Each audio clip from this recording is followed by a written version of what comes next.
The hearing will come to order. The Oversight Committee exists to secure two fundamental principles. First, Americans have a right to know that the money Washington takes from them is well spent.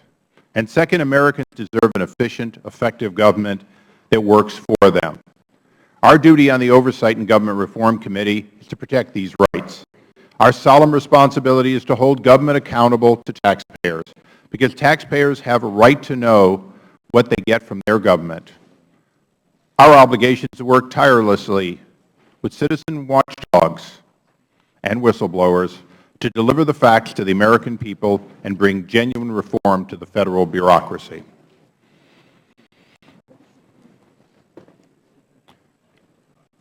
On September 11, 2012, 4 Americans were murdered by terrorists. It was the 11th anniversary of the 9/11 terrorist attacks on New York and Washington.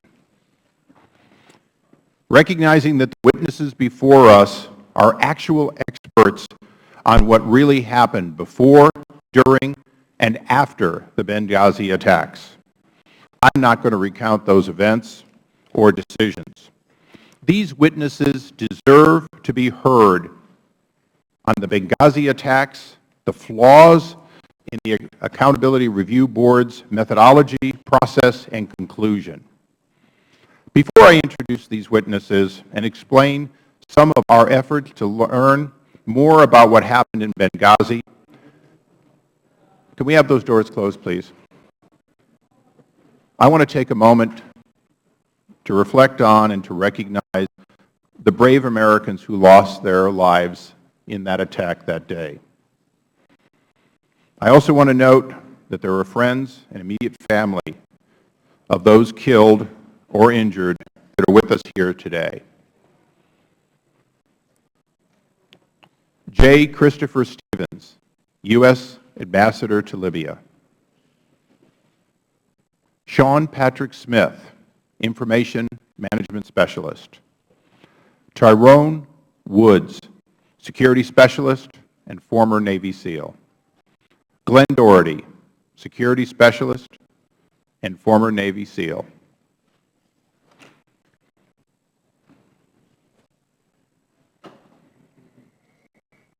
Our goal in this investigation is to get answers, because their families deserve answers.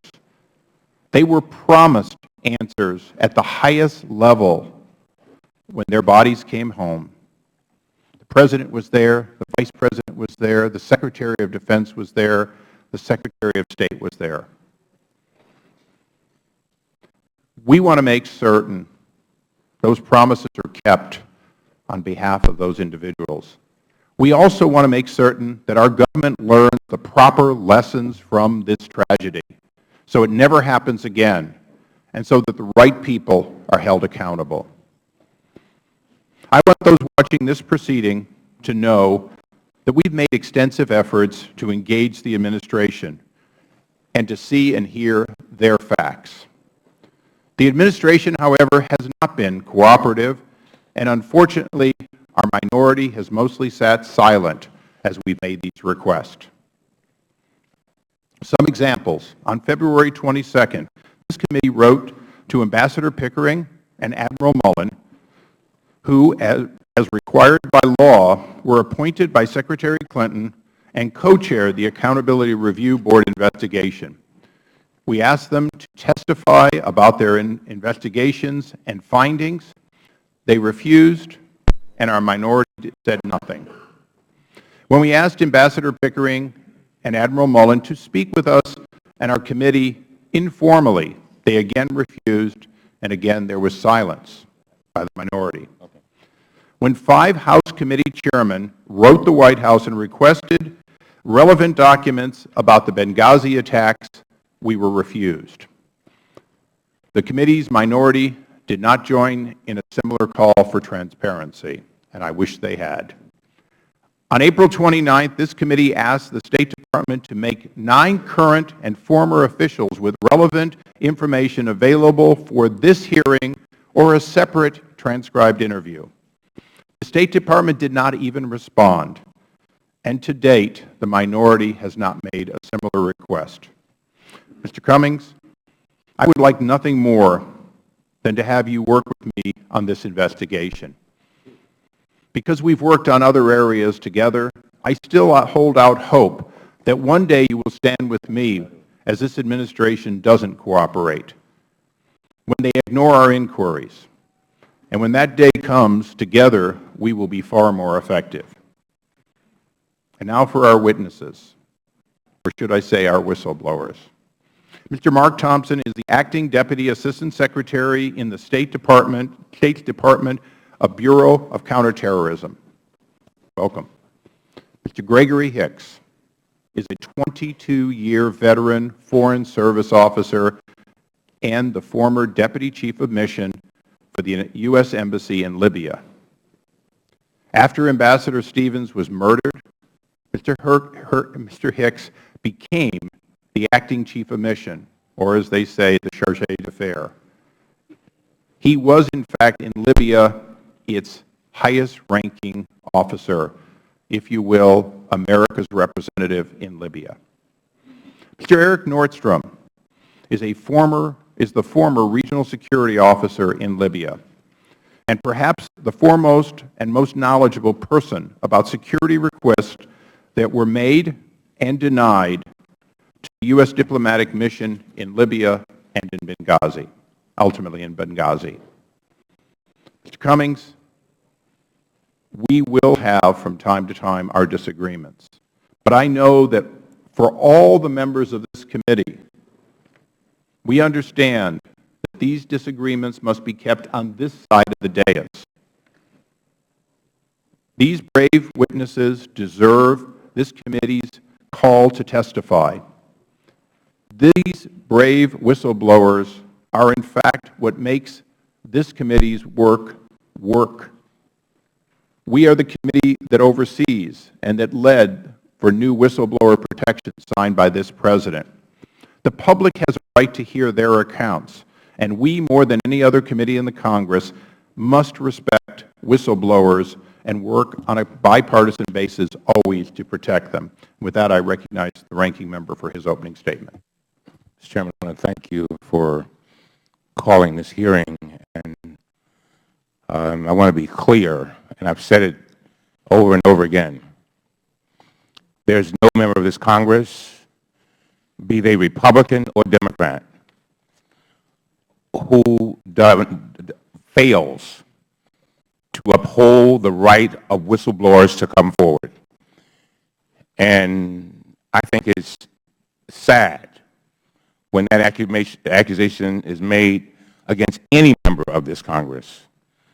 And so, to the hearing. I, too, and all of our members, both Republicans and Democrats, were tremendously saddened by the deaths of J. Christopher Stevens, Sean Patrick Smith, Tyrone Woods, and Glenn Doherty. They were servants of the public.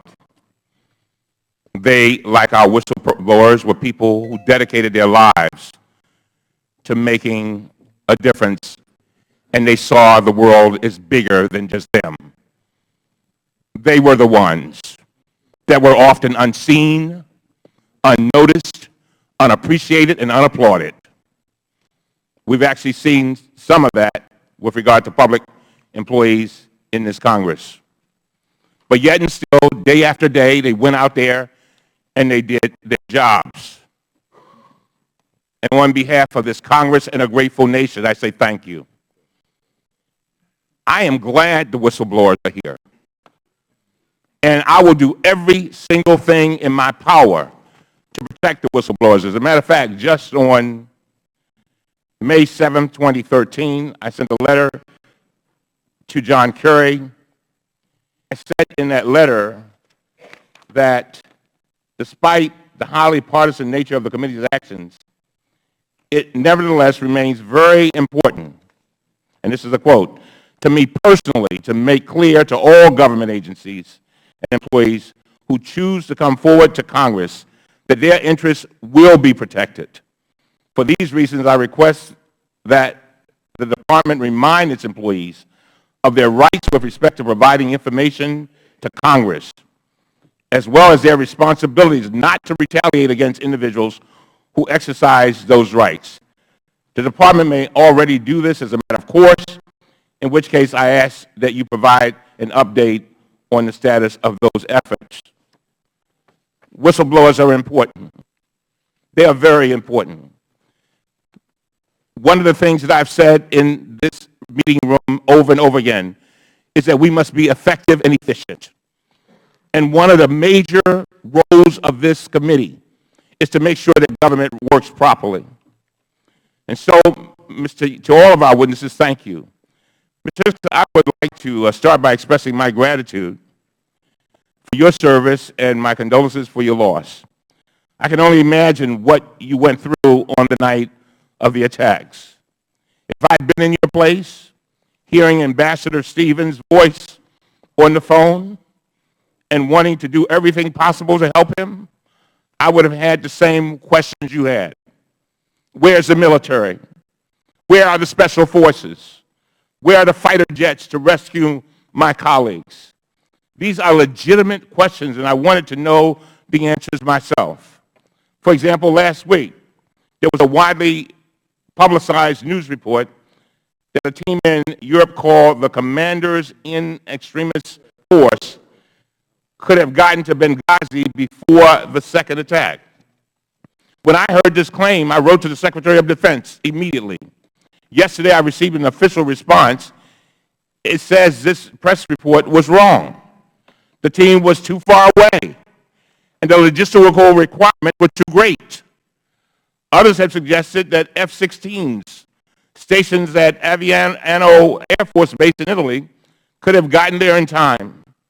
But according to General Martin Dempsey, the chairman of the Joint Chiefs of Staff, who testified before the Senate in February, he said they could not. And this is our highest-ranking military member. The fact is that our nation's top military commanders have already testified repeatedly that they did everything in their power to mobilize and deploy assets as soon as possible, and every independent and bipartisan review has confirmed this fact. We have the best military in the world, but even with all of their technological advances, they could not get there in time. Mr. Hicks, I know these answers provide no comfort to you or the families of the victims, but this is the testimony Congress has received, and I have seen nothing to make me question the truthfulness of our nation's military commanders. Our committee has a fundamental obligation to conduct responsible oversight, and that includes carefully examining the information that you and others provide. We also have a duty to thoroughly investigate these claims before we make public accusations. In contrast, what we have seen over the past 2 weeks is a full-scale media campaign that is not designed to investigate what happened in a responsible and bipartisan way, but rather a launch of unfounded accusations to smear public officials. Let me be clear. I am not questioning the motives of our witnesses. I am questioning the motives of those who want to use their statements for political purposes. Chairman Issa has accused the administration of intentionally withholding military assets, which could have helped save lives on the night of the attacks. I say for political reasons. Of all the irresponsible allegations leveled over the past 2 weeks, this is the most troubling. And based on what our military commanders have told us, this allegation is simply untrue. Chairman Issa suggested that 4 military personnel were told to stay in Tripoli rather than board a plane in Benghazi at 6 a.m.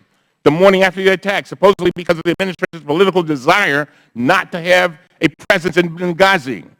There's no evidence to support this. As Mr. Hicks told the committee, one plane had already left for Benghazi at 1:15 a.m. that night, and it included a 7-person security team with 2 military personnel. The decision the next morning to keep 4 military personnel in place in Tripoli was not made by the White House or the State Department, but by the military chain of command. There are other allegations Chairman Issa went on national TV and accused Secretary Clinton of lying to Congress. He says she personally signed the State Department cable authorizing security reductions. We have now seen this cable, and she did not sign it. Her name is printed at the bottom, just like tens of thousands of cables sent every year from the department. As I close, the Washington Post fact checker called this accusation a whopper, that's their word, and gave it 4 Pinocchios. Chairman Issa attacked Ambassador Susan Rice for statements she made on Sunday talk shows, claiming the administration, quote, deliberately misled the American people. The claim has been directly contradicted by our nation's top intelligence official, General James Clapper. He has already testified before the Senate that these attacks against Ms. Rice were, quote, unfair, end quote, because, quote, she was going on what we had given her, and that was our collective best judgment at the time. There have also been allegations that the Accountability Review Board, led by Ambassador Thomas Pickering and Admiral Mike Mullen, failed to examine the role of Ambassador Patrick Kennedy. This accusation is, again, inaccurate, according to the board. And so, Mr. Chairman, if this committee is going to suggest that General Dempsey, General Clapper, and all are all involved in a conspiracy of withholding military assets and then covering it up, if this committee is going to accuse Ambassador Pickering and Admiral Mullen of failing to fully investigate these attacks, the least we can do is have them invited to this hearing today or in a future hearing. And according to our conversation yesterday with regard to Admiral Pickering and Mullen, you have said that you plan to bring them in the future, and I appreciate that. Last but not least, I want to make it very clear to our witnesses. I respect the witnesses who are here today to offer their testimony. As a lawyer and an officer of the court, I have tremendous respect for evidence. But today's hearing is not the full story. I hope we will eventually hear our military, our intelligence, our diplomatic officials. Then I hope we can turn to the real work, as the chairman has said, of this committee, which is ensuring that the department implements the recommendations to improve the security of our diplomatic officials serving overseas, those who are so often unseen, unnoticed, unappreciated, and unapplauded. With that, I yield back. I thank the gentleman. Fortunately, today, I'm not the witness. I'd now like to invite our witnesses. First, Mr. Mark Thompson, a 20-year career United States Marine, who 2 years before his retirement from the Marine Corps was assigned to the State Department, where he brought his experience in serving in all 4 Marine divisions and in numerous amphibious forces to the State Department. For 17 years, he has used that military experience and his accumulated knowledge of counterterrorism well. He has served and led teams in Baghdad, Iraq, in Latin America, in Southeast Asia, and in Africa. When in 1996 he joined the State Department as a U.S. Marine, he was brought there because of what he knew and what they needed to know. In 1998, as he retired from the Marine Corps, he was transitioned at their request into civil service and was then assigned to what was then the Office of Coordinator of Counterterrorism, its successor he serves and runs today. In 2004, he served with the Coalition Provision Authority, in other words, with our forces in Baghdad. In 2006, he assumed his current position, where he advises senior leadership on operational counterterrorism matters and ensures the United States can rapidly respond to global terrorism crisis. That is his job. In addition to his responsibilities, he has led the NSC's Direct Foreign Emergency Support Team, or FES team, in support of U.S. Chiefs of Mission in response to terrorism events, including His expertise was used in that capacity when he was deployed in response to the 1998 East African bombings of our two embassies, the 2000 bombing of the USS Cole, and hostage and recovery efforts in Latin America, Southeast Asia, Africa, and the Middle East. Welcome. Mr. Gregory Hicks, in more than 22 years in the Foreign Service, Mr. Hicks has served notably in Libya, but also in Afghanistan, in Bahrain, where we first met, in Yemen, in Syria, where we met again, and in Gambia. Prior to his assignment in Libya, handpicked to be the Deputy Chief of Mission by the now-deceased Ambassador Chris Stevens, he also served 4 tours here in Washington. He was the Deputy Director of the Office of Investment Affairs, Special Assistant to the Undersecretary for Economic, Energy, and Agricultural Affairs, Trade Policy Negotiator for the Office of United States Trade Representative, and Country Officer for Vietnam, Oman, and Yemen. Mr. Hicks played key roles in a number of important historic events with this country and the State Department.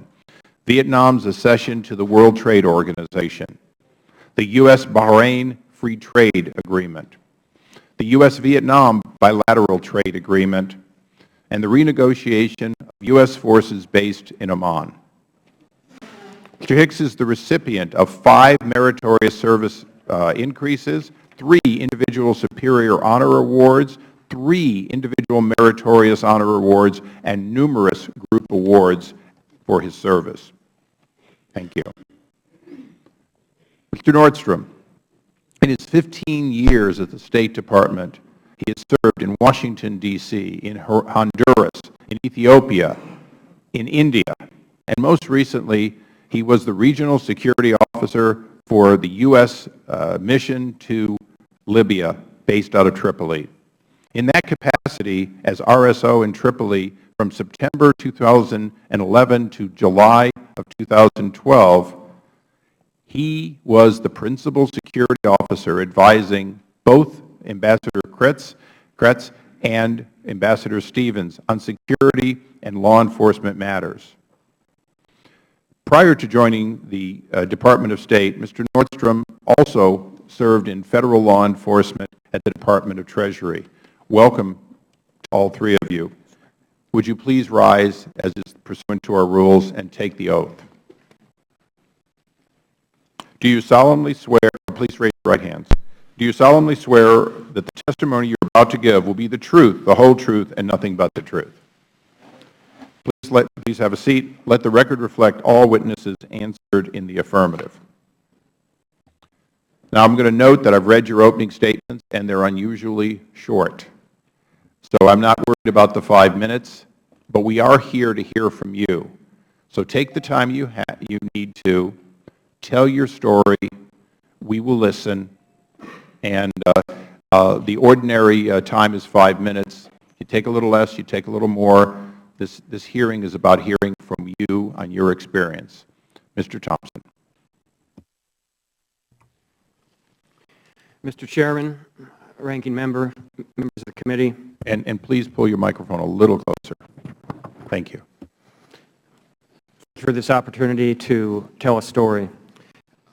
As the Chairman indicated, I came to the Department 16 and a half years ago as a Marine, transitioned, and have been on the activities that he has already described. The night that I was involved in this incident, I was at my desk at the end of the day when the first reports came in that indicated that we had an attack going on at our diplomatic facility in Benghazi. In that facility, we knew we had our ambassador and we had his security personnel. Later, when I heard that the situation had evolved to them going to a safe haven, and then the fact that we could not find the ambassador, I alerted my leadership, indicating that we needed to go forward and consider the deployment of the Foreign Emergency Support Team. That particular team is an interagency team. It's been represented as something that the State Department deploys. It does not. The Deputies Committee of the National Security Council deploys that organization. But I wanted that considered.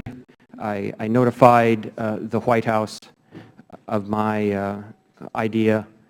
They indicated that meetings had already taken place that evening that had taken FEST out of the menu of options. I called the office within the State Department that had been represented there, asking them why it had been taken off the table, and was told that it was not the right time and it was not the team that needed to go right then. Let me explain the team a little more. It is comprised of the leadership from my office. It is comprised of professionals from Special Operations Command, from Diplomatic Security, from the Intelligence Community, from FBI. It is a holistic, comprehensive organization that is designed to go forward to embassies, just as we did, as indicated in 1998 in East Africa, as we've done in the other places indicated, USS Cole and other hostage situations. It is designed to be the glue and the connective tissue that gets all the options on the table for the decision makers. Decision makers in my line of work are the Chief of Mission and the authorities back here in Washington that make the decisions of where we send people into harm's way. It doesn't mean it has a irreversibility to it. The other thing that I pointed out was that with the tyranny of distance, at least 8 or 9 hours to get to the middle of the Mediterranean, we needed to act now and not wait. There's sometimes the hesitancy to not deploy because we don't know what's going on. One definition of a crisis is you don't know what's going to happen in 2 hours, so you need to help develop that situation early.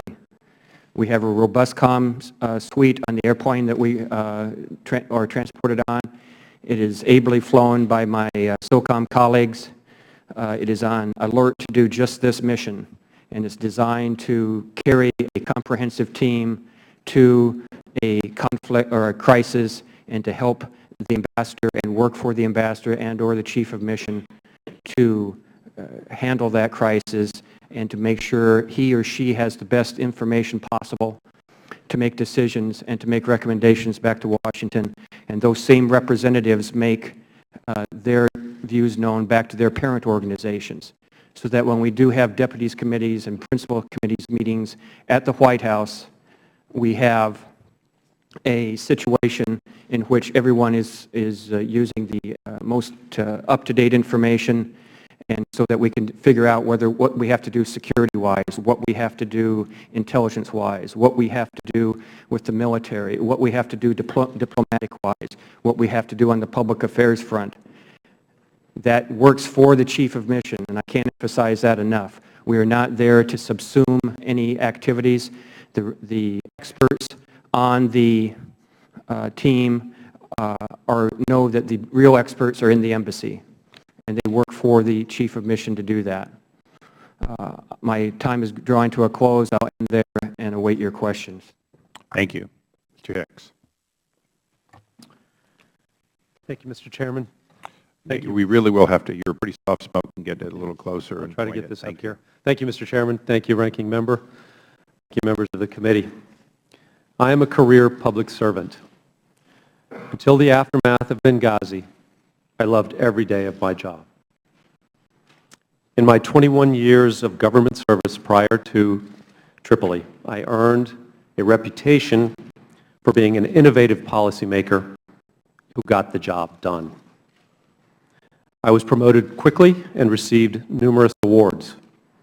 People who worked for me rated my leadership and management skills highly. I have 2 master's degrees from the University of Michigan in applied economics and modern Near Eastern and North African studies. I have served my country extensively in the Mideast, Besides Libya, I served in Afghanistan, Bahrain, Yemen, Syria, and the Gambia. I speak fluent Arabic. In Bahrain, my Shia opposition contacts gave me advance warning of impending attacks on our embassy and anti-American demonstrations, allowing us to prepare and avoid injuries to staff. I learned that knowledge of local conditions and strong connections with the local population are as important as the strength and height of walls. One reason I am here is because I have pledged to the Foreign Service as part of my campaign to be State Vice President of the American Foreign Service Association that none of us should ever again experience what we went through in Tripoli and Benghazi on 9/11/2012.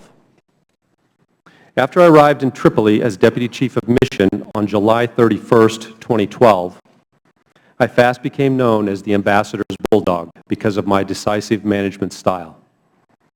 In the days immediately after the Benghazi attack, the President and Secretary of State praised my performance over the telephone. President Obama wrote Libyan President Magariaf expressing confidence in my abilities. Deputy Secretary Burns and General Ham told me how much they appreciated how I handled the night of the assault and its aftermath. I received written notes of commendation from Undersecretary Wendy Sherman and from Executive Secretary Stephen Mull. Incoming Chargé Larry Pope told me personally that my performance was near heroic. In February 1991, I swore an oath to uphold and defend the Constitution of the United States. I am here today to honor that oath. I look forward to answering your questions fully and truthfully. Thank you very much. Thank you. And I understand that some of those commendations and letters are in your opening statement, and for all the witnesses, all extraneous material or other insertions will be placed in the record on your behalf. Mr. Nordstrom. Good morning, Chairman Issa, Ranking Member Cummings, and other distinguished members of the committee. For the benefit of the new committee members, my name is Eric Nordstrom, and I currently serve as a Supervisory Special Agent with the U.S. Department of State's Bureau of Diplomatic Security. Since September 2012, I have been enrolled in long-term language training in preparation for my next assignment. As Chairman Issa noted, I've served in federal law enforcement since January 1996, first as a customs inspector before joining the U.S. Department of State. I've served in domestic and overseas postings, including Washington, D.C., Honduras, Ethiopia, India, and most recently, the Regional Security Officer at the U.S. Embassy in Tripoli. All of those assignments have been assignments in which I've faced the threat of criminal or terrorist attacks. I held the last position as RSO from September 21st, 2011 until July 26, 2012. As the Regional Security Officer, or RSO, at the U.S. Embassy in Tripoli, I served as the Principal Security Advisor to U.S. Ambassadors Eugene Kretz and Chris Stevens on security and law enforcement matters. I want to thank the committee again for the opportunity to appear, provide further testimony in support of your inquiry into the tragic events of September 11, 2012. I would also like to thank the committee for your continued efforts in investigating all the details and all the decisions related to the attack on our diplomatic facility. Specifically, the committee's labors to uncover what happened prior, during, and after the attack matter. It matters to me personally, and it matters to my colleagues at the Department of State.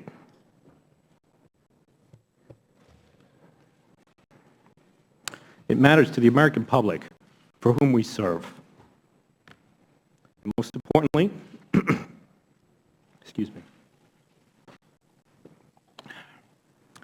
it matters to the friends and family of Ambassador Stevens, Sean Smith, Glenn Doherty, and Tyrone Woods, who were murdered on September 11, 2012.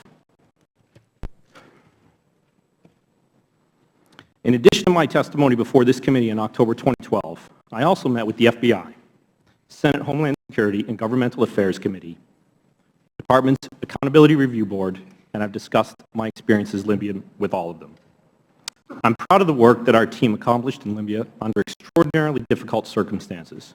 The protection of our nation's diplomats, our embassies and consulates, and the work produced there is deserving of the time that this committee, other congressional committees, and the Accountability Review Board, and no doubt future review efforts, will invest in making sure that we get this process right.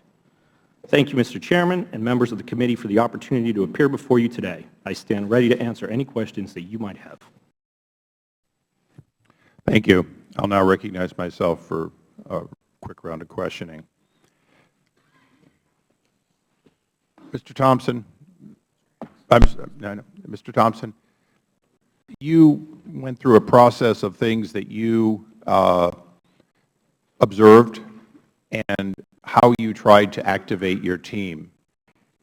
Did you do so because you had an initial view of whether this was a terrorist attack or something else? And please be brief. I want to use my time. Yes. Okay. Thank you. Mr. Hicks, as the principal officer and once the ambassador had been murdered, the highest-ranking officer on September 11th, from the moment that you unexpectedly became the chargé, America has heard many accounts of what happened. We've never heard accounts from a single person who was in Libya that night. You will be the first person who observed it.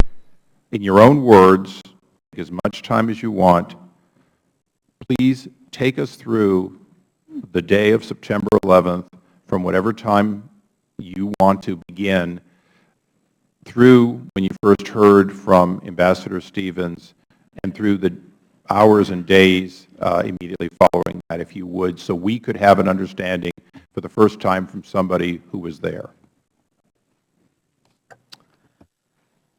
Thank you, Mr. Chairman.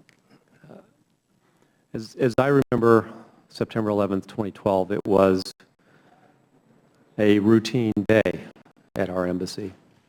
And until we saw the news about Cairo, and I remember sending a text message to Ambassador Stevens saying, "Chris, are you aware of what's going on in Cairo?" And he said, "No." So I told him that the embassy, in another text, that the embassy had been stormed and they were trying to tear down our flag. And he said, "Thanks very much." And then I went on with business.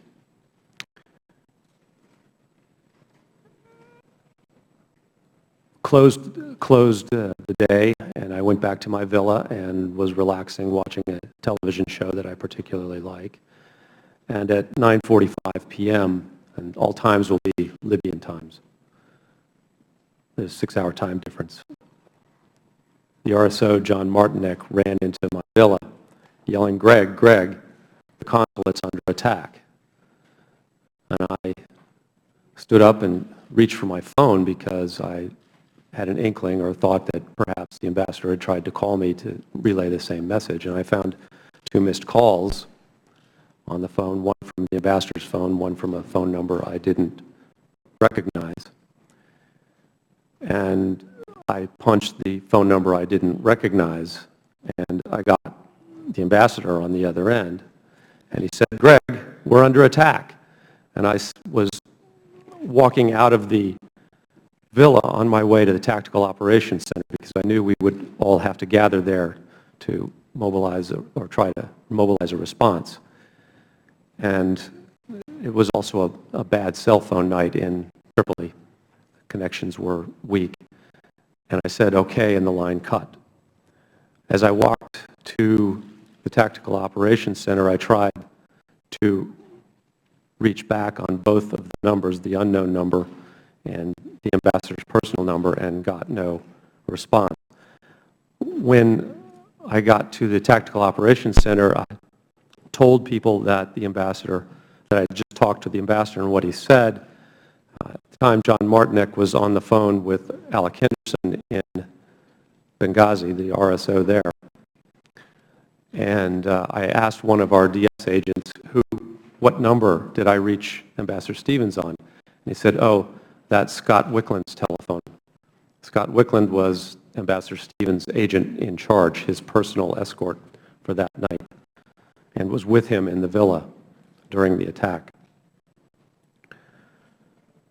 So I asked, when John Martinek got off the telephone, I asked him what was going on, and he said that the consulate had been breached and there were at least 20 hostile individuals armed in the compound at the time. So I next called the annex chief to ask him if he was in touch with the Benghazi annex to activate our emergency response plan. Please explain the annex chief so that people that don't know as much would understand that. No, go ahead, please. Okay, thank you. And he said that he had been in touch with the annex in Benghazi, and they said they were mobilizing a response team there to go to our facility and provide reinforcements and to repel the attack. With that knowledge, I called the Operations Center at the State Department at approximately 10 p.m. to report the attack and what we were doing to respond to it. The next thing I did was to begin calling the senior officials in the government of Libya that I knew at the time. And so I dialed first President Magariev's chief of staff and reported the attack and asked for immediate assistance from the government of Libya to assist our folks in Benghazi.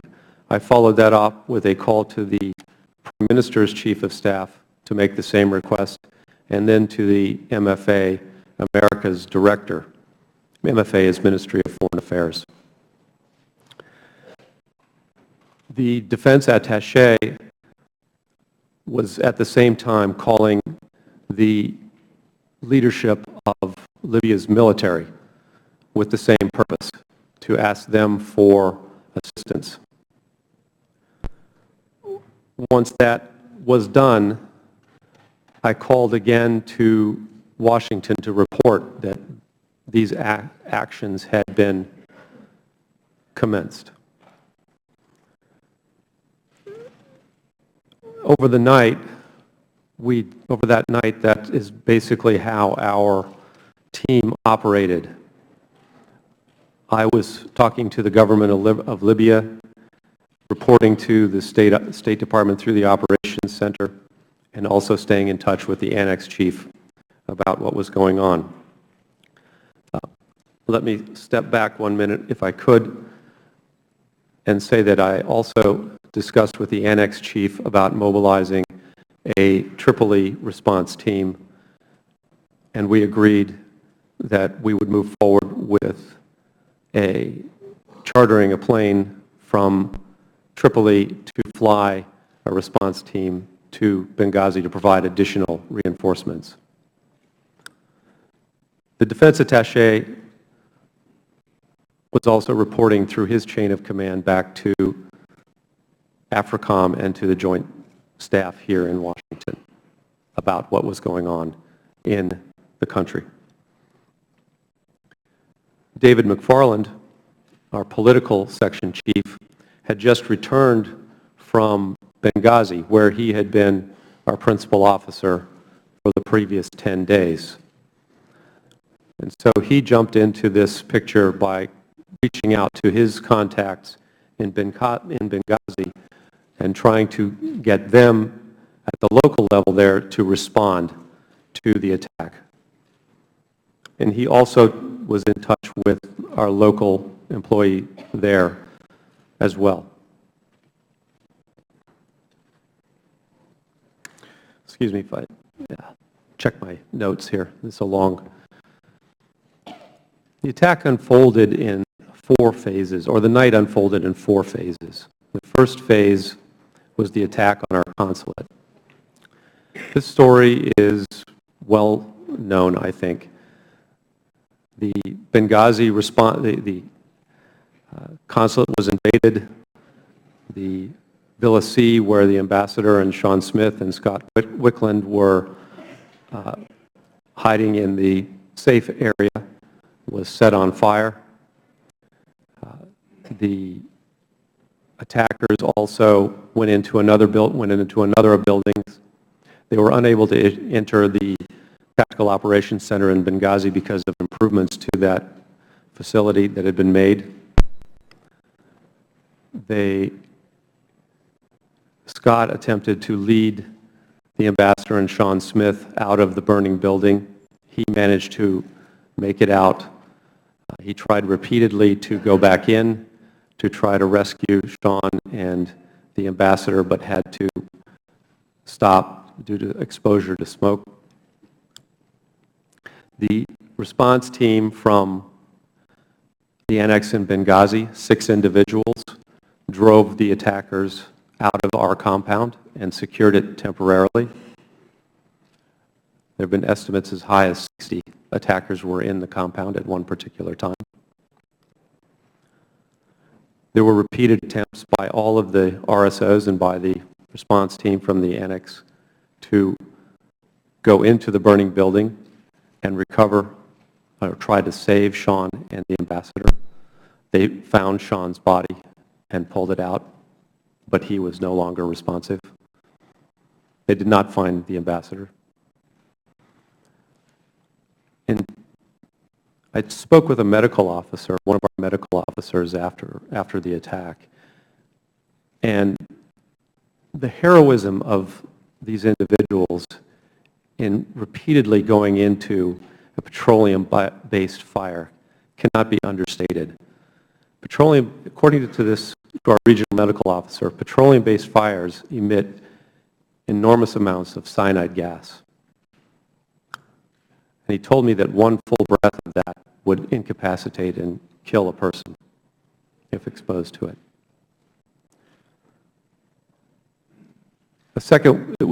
It was noticed that a second wave of attackers was coming to attack the facility, and our teams evacuated 5 RSOs and Sean Smith in one vehicle, which suffered heavy fire, but they managed to break through and get to the annex.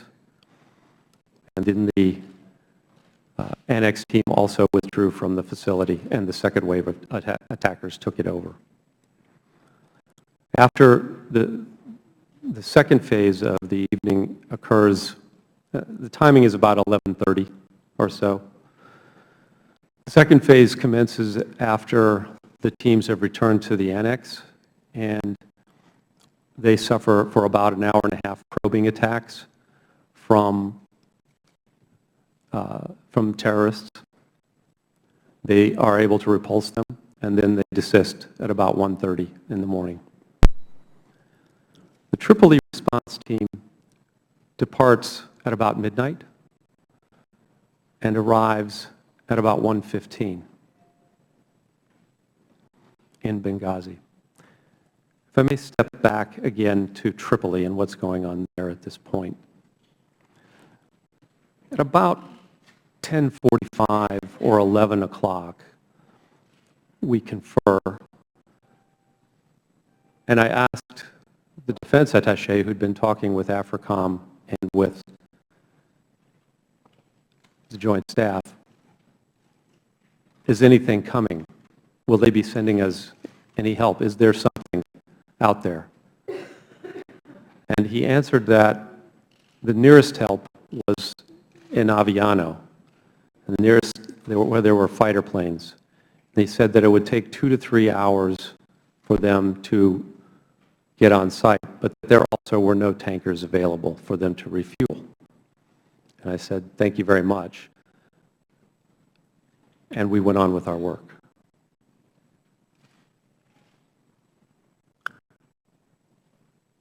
Phase 3 begins with news that the ambassador ambassador's body has been recovered. And David McFarland, if I recall correctly, is the individual who began to receive that news from his contacts in Benghazi. And we began to hear also that the ambassador has been taken to a hospital. We don't know initially which hospital it is, but through David's reports, we learn that it is in a hospital which is controlled by Ansar Sharia, the group that Twitter feeds had identified as leading the attack on the consulate. We're getting this information as the Tripoli response team arrives in Benghazi at the airport. Both our annex chief and the annex chief in Benghazi and our defense attaché are on the phone during this period trying to get the Libyan government to send vehicles and military and/or security assets to the airport to assist our response team. At this point, this response team looks like it may be a hostage rescue team, that we are going to need to send them to try to save the ambassador, who is in a hospital that is, as far as we know, under enemy control. Our contacts with the government in Tripoli are telling us that the ambassador is in a safe place, but they imply that he is with us in the annex in Benghazi. And we keep telling them, no, he is not with us. We do not have him.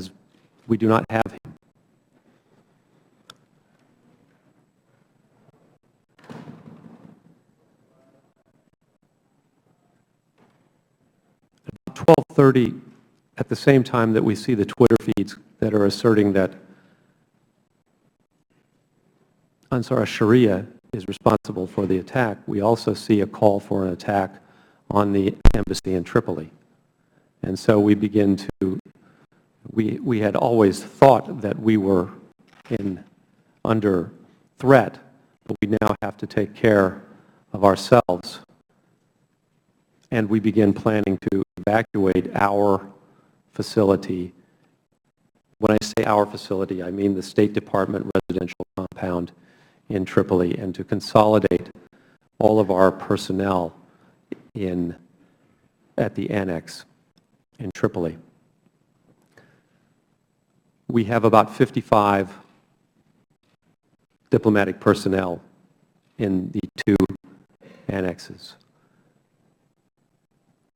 On that night, if I may go back, I would just like to point out that with Ambassador Stevens and Sean Smith in Benghazi, there are 5 diplomatic security agents, assistant regional security officers.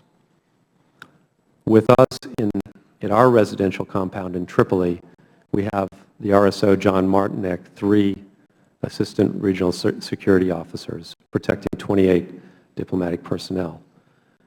In addition, we also have 4 Special Forces personnel who are part of the training mission.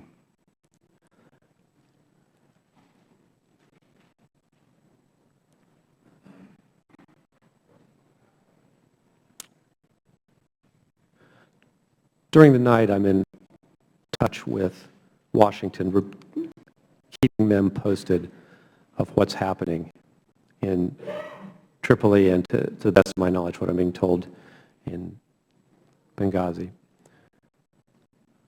I think at about 2 p.m., 2 a.m., sorry, the Secretary of State Clinton called me, along with her senior staff. We're all on the phone. And she asked me what was going on, and I briefed her on developments. Most of the conversation was about the search for Ambassador Stevens. It was also about what we were going to do with our personnel in Benghazi. and I told her that we would need to evacuate.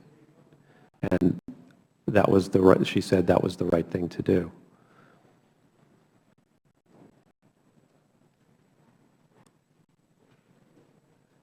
At about 3 a.m., I received a call from the Prime Minister of Libya. I think it's the saddest phone call I've ever had in my life. He told me that Ambassador Stevens had passed away. I immediately telephoned Washington that news afterwards. And began accelerating our effort to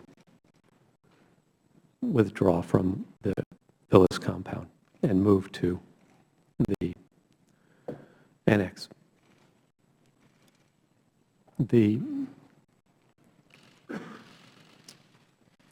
Excuse me, I'll take a glass of water.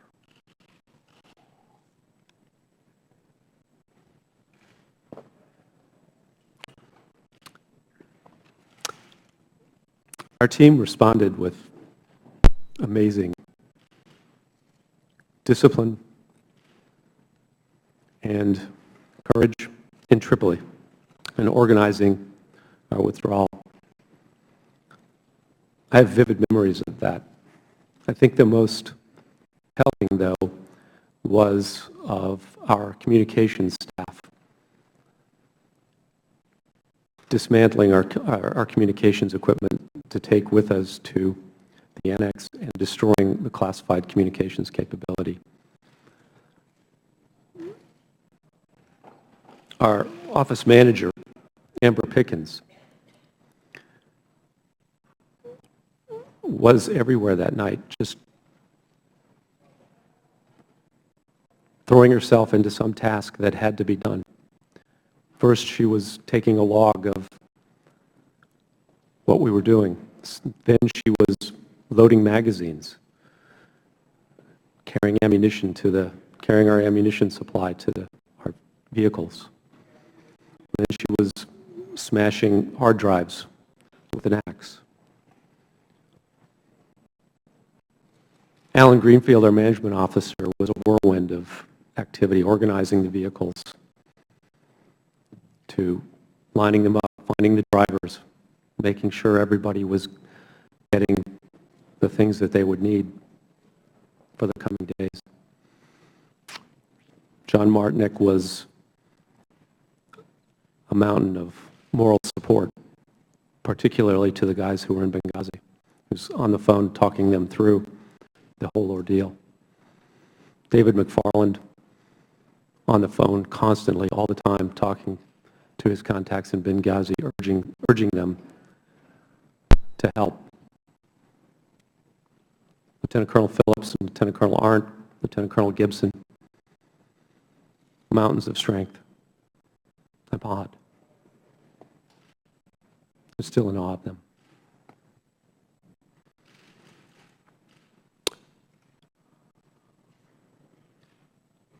They asked me in one of the phone calls, when were you going to move to the annex? And I said, we'll move it on. Because none of our people had great experience driving the armored Suburbans that we were going to have to use. Our local staff drove for us as part of our security procedures. They, of course, were not there that night. And we would have to go through checkpoints, militia checkpoints, on the way to the annex to get there. And I didn't want our people to be going through those checkpoints because I didn't know what to expect from the militias. And so we moved at dawn. And we arrived at the annex, at least my group, I think, at about 4:45, perhaps, maybe 5 a.m. And a few minutes later came the word of the mortar attack.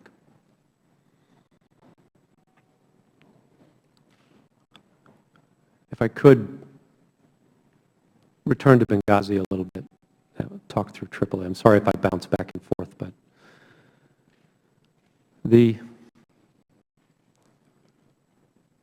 Tripoli team was basically had to stay at the Benghazi airport because it had no transport and no escort from the Libyans. After the announcement of Chris's passing,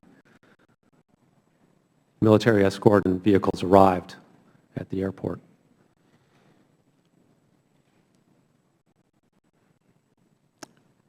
So the decision was made for them to go to the annex.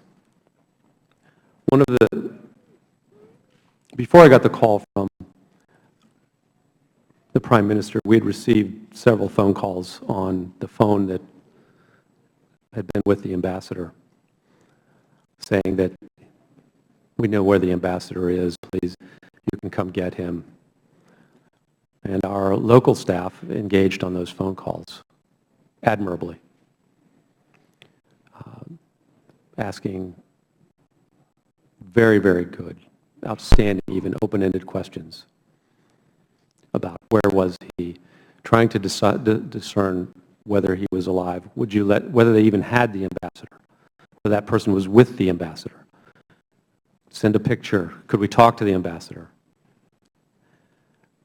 Because we knew separately from David that the ambassador was in a hospital that we believed was under Ansar Sharia's call, we suspected that we were being baited into a trap. And so we did not want to go send our people into an ambush.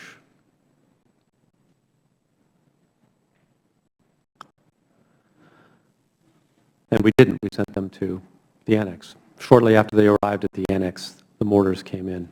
First mortar round was long. It landed actually among the Libyans who escorted our people. They took casualties for us that night. And the next was short. The next three landed on the roof, killing Glenn and Tyrone, severely wounding David.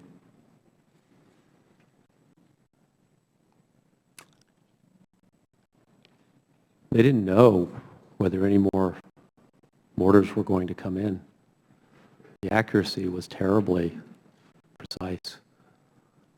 The call was, the next one is coming through the roof, maybe if it hit.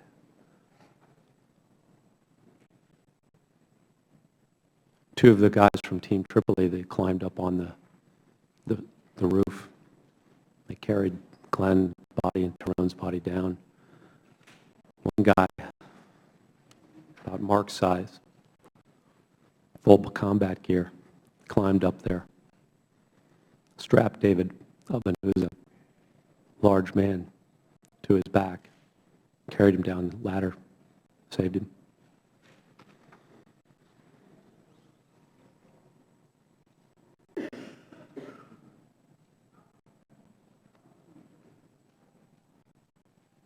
In Tripoli,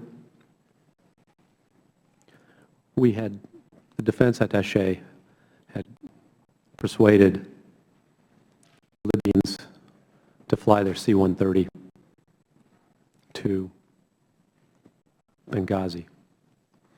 We wanted to airlift. Since we had consolidated at the annex, and the Libyan government had now provided us with external security around our facilities, we wanted to send further reinforcements to Benghazi.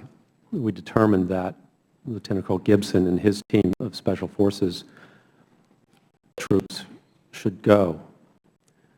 The people in Benghazi had been fighting all night. They were tired, they were exhausted. We wanted to make sure the airport was secure for their withdrawal.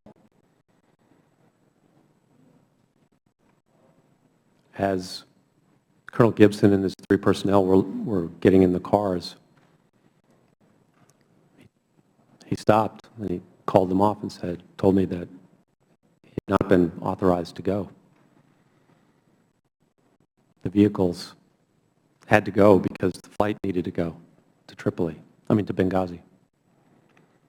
Lieutenant Colonel Gibson was furious. I had told him to go bring our people home. That's what he wanted to do.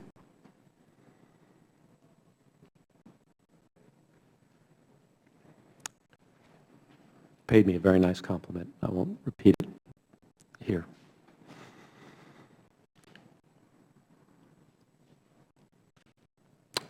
So the plane went. I think it landed in Benghazi around 7:30.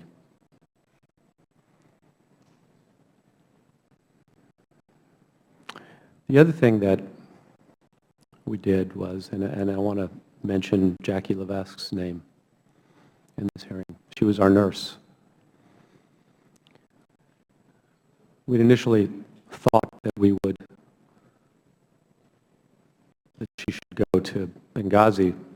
One of the Special Forces with Lieutenant Colonel Gibson's team was our last military trained medic available. He had a broken foot in a cast. I still remember him walking to go and get in the car with his machine gun, carrying a machine gun on his shoulder.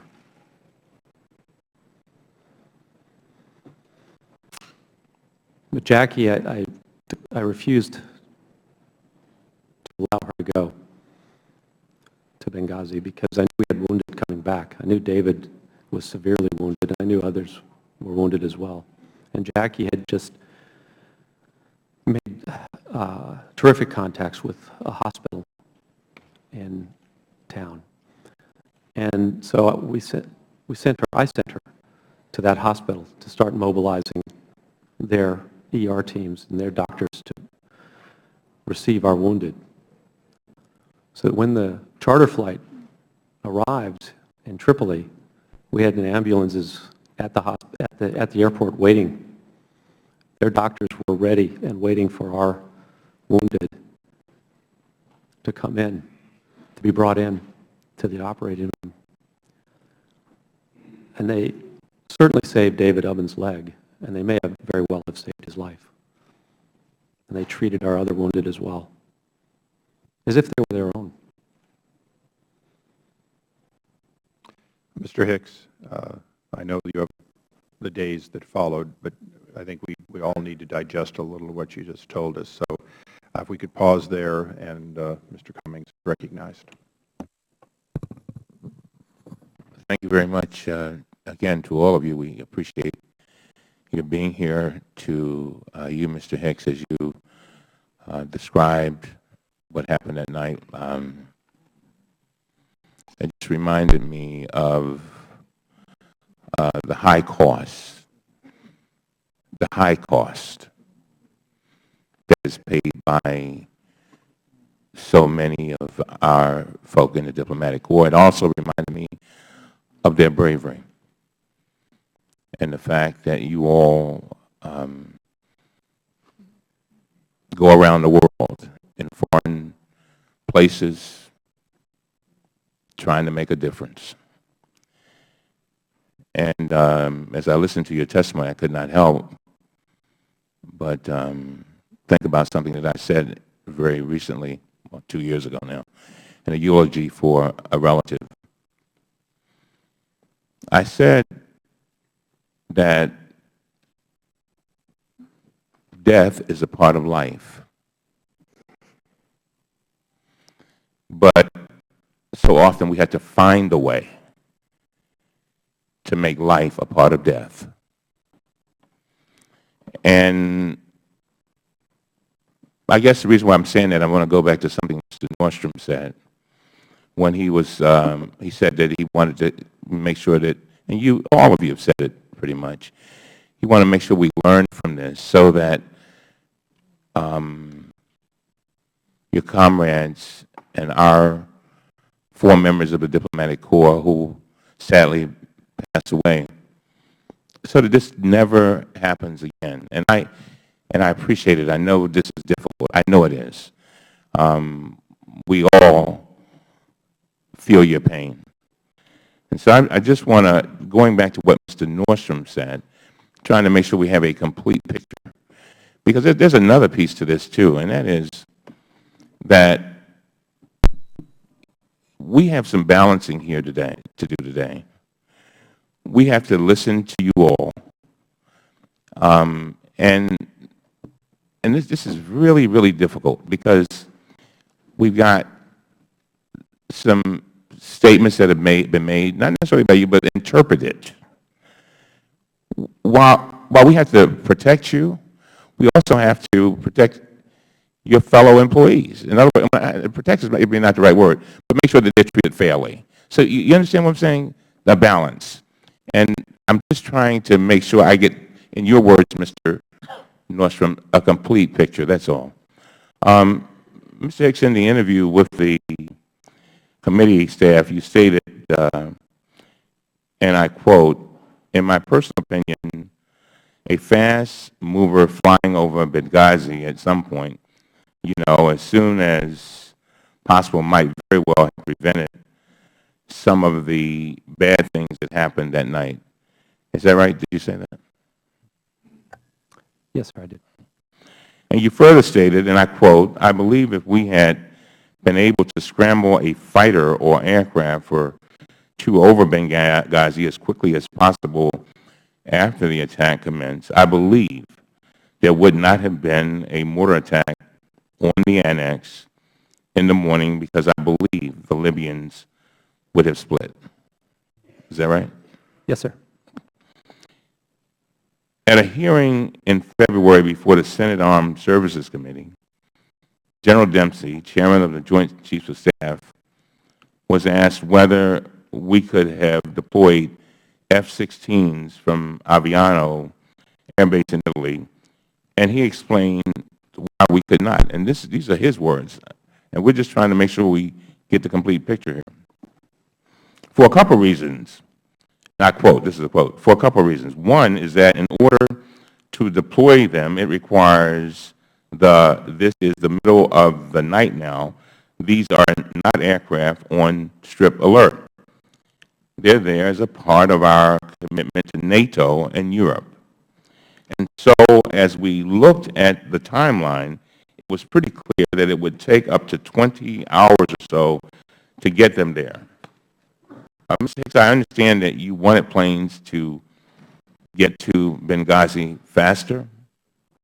If I were in your shoes, I would have wanted them to get there yesterday. And that is completely understandable, but the chairman of the Joint Chiefs of Staff said they simply could not get there quickly. Mr. Hicks, do you have any reason to question General Dempsey's testimony before the Senate? Again, I was speaking from my perspective. I understand. On the ground in Tripoli, based on what the defense attaché told me. And he said 2 to 3 hours.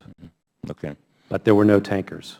All right. And I also was speaking with reference to conversations I had had with veteran Libyan revolutionaries and other personnel who had experienced the Libyan revolution and who had told me that the Libyan people were very well aware of,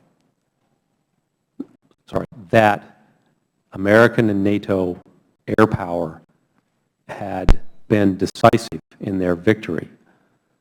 And I was also speaking to their view, again, that Libyans would not stand if they were aware that American aircraft were in the vicinity. I understand. So former Secretary of Defense Leon Panetta also testified in February, and he said this, and I quote, he said, "Soon after the initial reports about the attack, the President ordered all available DoD assets to respond to the attack in Libya and to protect U.S. personnel and interests in the region.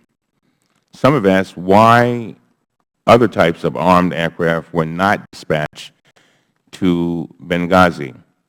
The reason is because armed UAVs, AC-130 gunships or fixed-wing fighters with associated tanking, armaments, targeting, and support capabilities were not in the vicinity of Libya, and because of the distance, would have taken at least 9 to 12 hours, if not more, to deploy. This was pure and simple, a problem of distance and time, end of quote.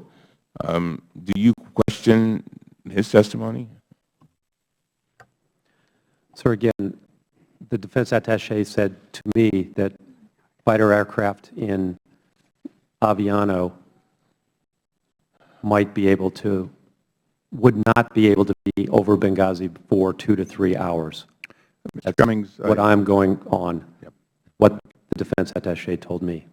thank you. And I assure you that in regards to your earlier statement, we will bring in people where we can have that discussion, hopefully with knowledgeable people chosen on both sides of could they or couldn't they. I think it's a good line of questioning, perhaps not for the ambassador.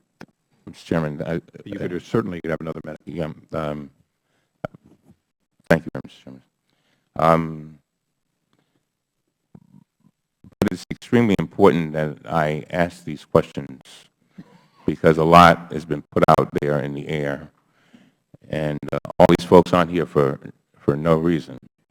And I know we will get those questions answered, but all we have is you today, and I'm glad to have you. But in other words, I'm just trying, again, remember what I said to you all earlier. And everybody on this committee should know this. I try to do everything in my power to protect witnesses. I don't care if they are called by Republicans or Democrats, because your integrity and your reputation is all you got. But I also have some other people whose reputations are being questioned.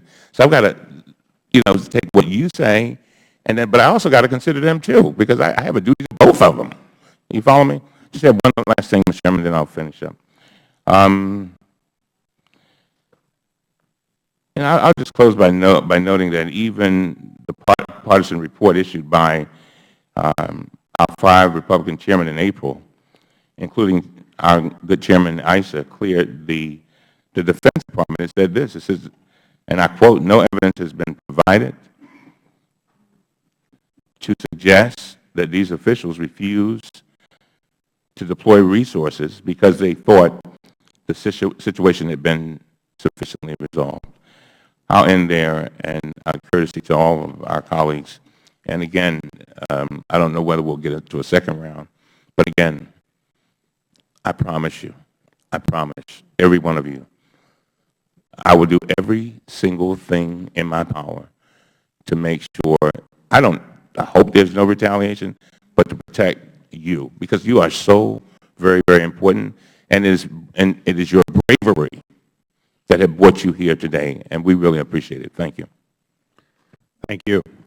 We now go to the gentleman from South Carolina, Mr. Gowdy. Thank you, Mr. Chairman. To the families of the victims, it's been 8 months. And I know that there are those who have said that's a long time ago. But the good news is there is no statute of limitations when it comes to finding out the truth, particularly for those who have served and sacrificed and died under our flags. So, Mr. Hicks, let's find out the truth. The President of Libya responded to the attack and labeled it an attack by Islamic extremists, possibly with terror links, correct? Yes, sir. So hours after our ambassador and 3 others are killed in Benghazi, the President of Libya says it was an attack with possible terror links, correct? Yes, sir, that's what I recall. Did the President of Libya ever mention a spontaneous protest related to a video? No, sir.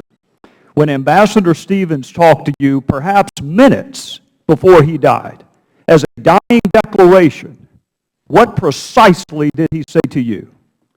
He said, "Greg, we're under attack." Would a highly decorated career diplomat have told you or Washington had there been a demonstration outside his facility that day? Yes, sir, he would have. Did he mention one word about a protest or a demonstration? No, sir, he did not. So fast forward, Mr. Hicks, to the Sunday talk shows and Ambassador Susan Rice. She blamed this attack on a video. In fact, she did it 5 different times. What was your reaction to that? I was stunned. My jaw dropped, and I was embarrassed. Did she talk to you before she went on the 5 Sunday talk shows? No, sir. You were the highest-ranking official in Libya at the time, correct? Yes, sir. And she did not bother to have a conversation with you before she went on national television. No, sir. So Ambassador Rice directly contradicts the evidence on the ground in Libya. She directly contradicts the president of Libya. She directly contradicts the last statement uttered by Ambassador Stevens. Mr. Hicks, who is Beth Jones? Beth Jones is the Acting Assistant Secretary for Near Eastern Affairs at the State Department. I want to read an excerpt from an email she sent, and you were copied on it. And by the way, Mr. Chairman, for our colleagues who like to trumpet bipartisanship, this would be a wonderful opportunity to demonstrate it. Some of these emails, even though they're not classified, have not been released, Mr. Chairman, including the one that I'm going to read from. So for my colleagues who trumpet bipartisanship, this would be a wonderful time to prove it. This is from Ms. Jones to you, to counsel for Hillary Clinton, to Victoria Nuland, to Mr. Kennedy, near as I can tell, to almost everyone in the State Department, and I'm going to read from it. I spoke to the Libyan ambassador and emphasized the importance of Libyan leaders continuing to make strong statements. By the way, Mr. Hicks, this email was sent on September the 12th, the day after Benghazi, and several days before Ambassador Rice's television appearance. And I'll continue. When he said his government suspected that former Gaddafi regime elements carried out the attacks, I told him that the group that conducted the attacks, Ansar al-Sharia, is affiliated with Islamic terrorists. Let me say that again, Mr. Hicks. She told him, the State Department, on September the 12th, days before our ambassador went on national television, is telling the ambassador to Libya, the group that conducted the attacks, Ansar al-Sharia, is affiliated with Islamic terrorists. Mr. Hicks, I want to know 2 things. Number one, why in the world would Susan Rice go on 5 Sunday talk shows and perpetuate a demonstrably false narrative? And secondarily, what impact did it have on the ground in Benghazi, the fact that she contradicted the president of Libya? As to the first question, I cannot provide an answer, but perhaps you should ask Ambassador Rice. I would love the opportunity to do just that. As to the second question,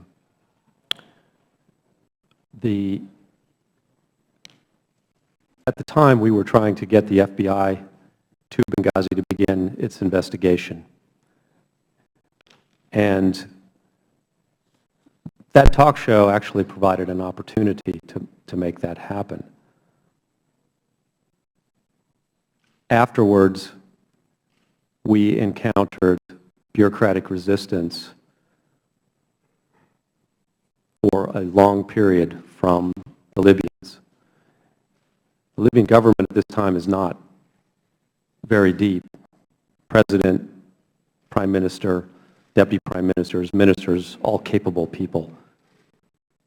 Some vice ministers as well. And it took us an additional 2, see my math's not very fast these days, maybe 18 days to get the FBI team to Benghazi. So the crime scene was unsecured for 18 days. Yes, sir. Witnesses were not interviewed. Would the gentleman would please finish up? We're going to try and move along. Yes, I will move on. We will finish this if there is a second round. Thank you, Mr. Hicks. Thank you. For all individuals, to the extent that our witnesses can stay on, we will try to have a second round, but the ranking member and I both realize that we're a little behind schedule, and I take blame for it, but we're going to try and move within 5 minutes of questioning whenever possible. The gentlelady from New York, Ms. Maloney. Thank you, Mr. Chairman. Thank you, Mr. Chairman. Is this on? I want to thank all the witnesses, and thank you for your public service, and my condolences to the families for your great loss. And I want to thank the American military. My father served in World War II, my brother in Vietnam, my husband in the Navy, and I can say after close observation, there is no place or no time that the American military wouldn't be there to protect American lives if they possibly could get there. And I find it truly disturbing and very unfortunate that when Americans come under attack, the first thing some did in this country was attack Americans, attack the military, attack the president, attack the State Department, attack the former senator from the great state of New York, former Secretary of State Hillary Clinton. And I would like to ask some questions about these attacks to get at the real facts. Last month, Chairman Issa went on national television and accused former Secretary of State Hillary Clinton, accused her of lying under oath when she testified before Congress that she did not personally approve of security reductions in Libya. As proof, he claimed that she personally signed a cable denying requests for additional security. And he stated, and I quote, "The Secretary of State was just wrong. She said she did not participate in this, and yet, only a few months before the attack, she outright denied security in her signature in a cable in April 2012. The fact is that the Secretary did not sign this cable in 2012. Her name was typed at the bottom of the page, which is just the general procedure for thousands of cables that come out of the State Department every single year. So I would like to ask the panelists and our witnesses just one question, and it concerns the State Department Correspondence Manual, which is posted on the Department's website.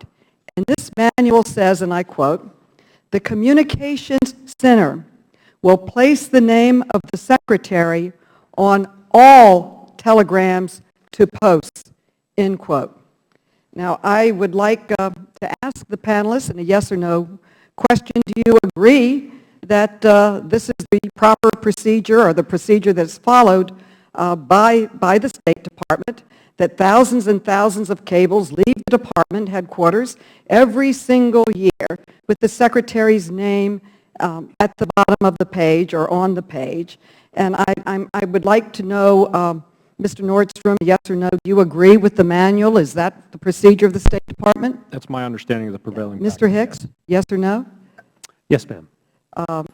Mr. Thompson, yes or no, is that the procedure? Yes. Well, 2 days after Chairman Issa made these accusations, the Washington Post ran a fact-checker article called The Whopper. And I would like to ask unanimous consent to place this in the record. Without objection, so ordered. Thank you. Well, what the fact-checker said was this, quote, "There was no basis or evidence to show that Clinton had anything to do with this cable, any more than she personally approved a cable on proper email etiquette. The odds are extremely long that Secretary Clinton ever saw or approved this memo, giving us confidence that these inflammatory and reckless language qualifies as a whopper and for Pinocchios," end quote. So anyone who actually knows how the State Department operates knows that she was speaking the truth.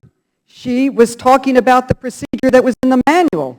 There is no way in the world that she could sign every cable coming out, and when she said she didn't sign it, she did not sign it.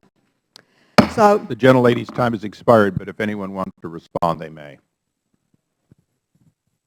Hearing none, we'll go to the gentleman from Utah, Mr. Chaffetz. Thank you, Chairman, and thank you all three for you being here, and thank you for the families, loved ones who passed away. Mr. Hicks, I want to go back to that first plane from Tripoli. It went from Tripoli, as noted in the ARB report, included 7 rescue team members, including two U.S. military personnel. That plane then returns to Tripoli, and the first rescue team that is there is now really engaged in the attack.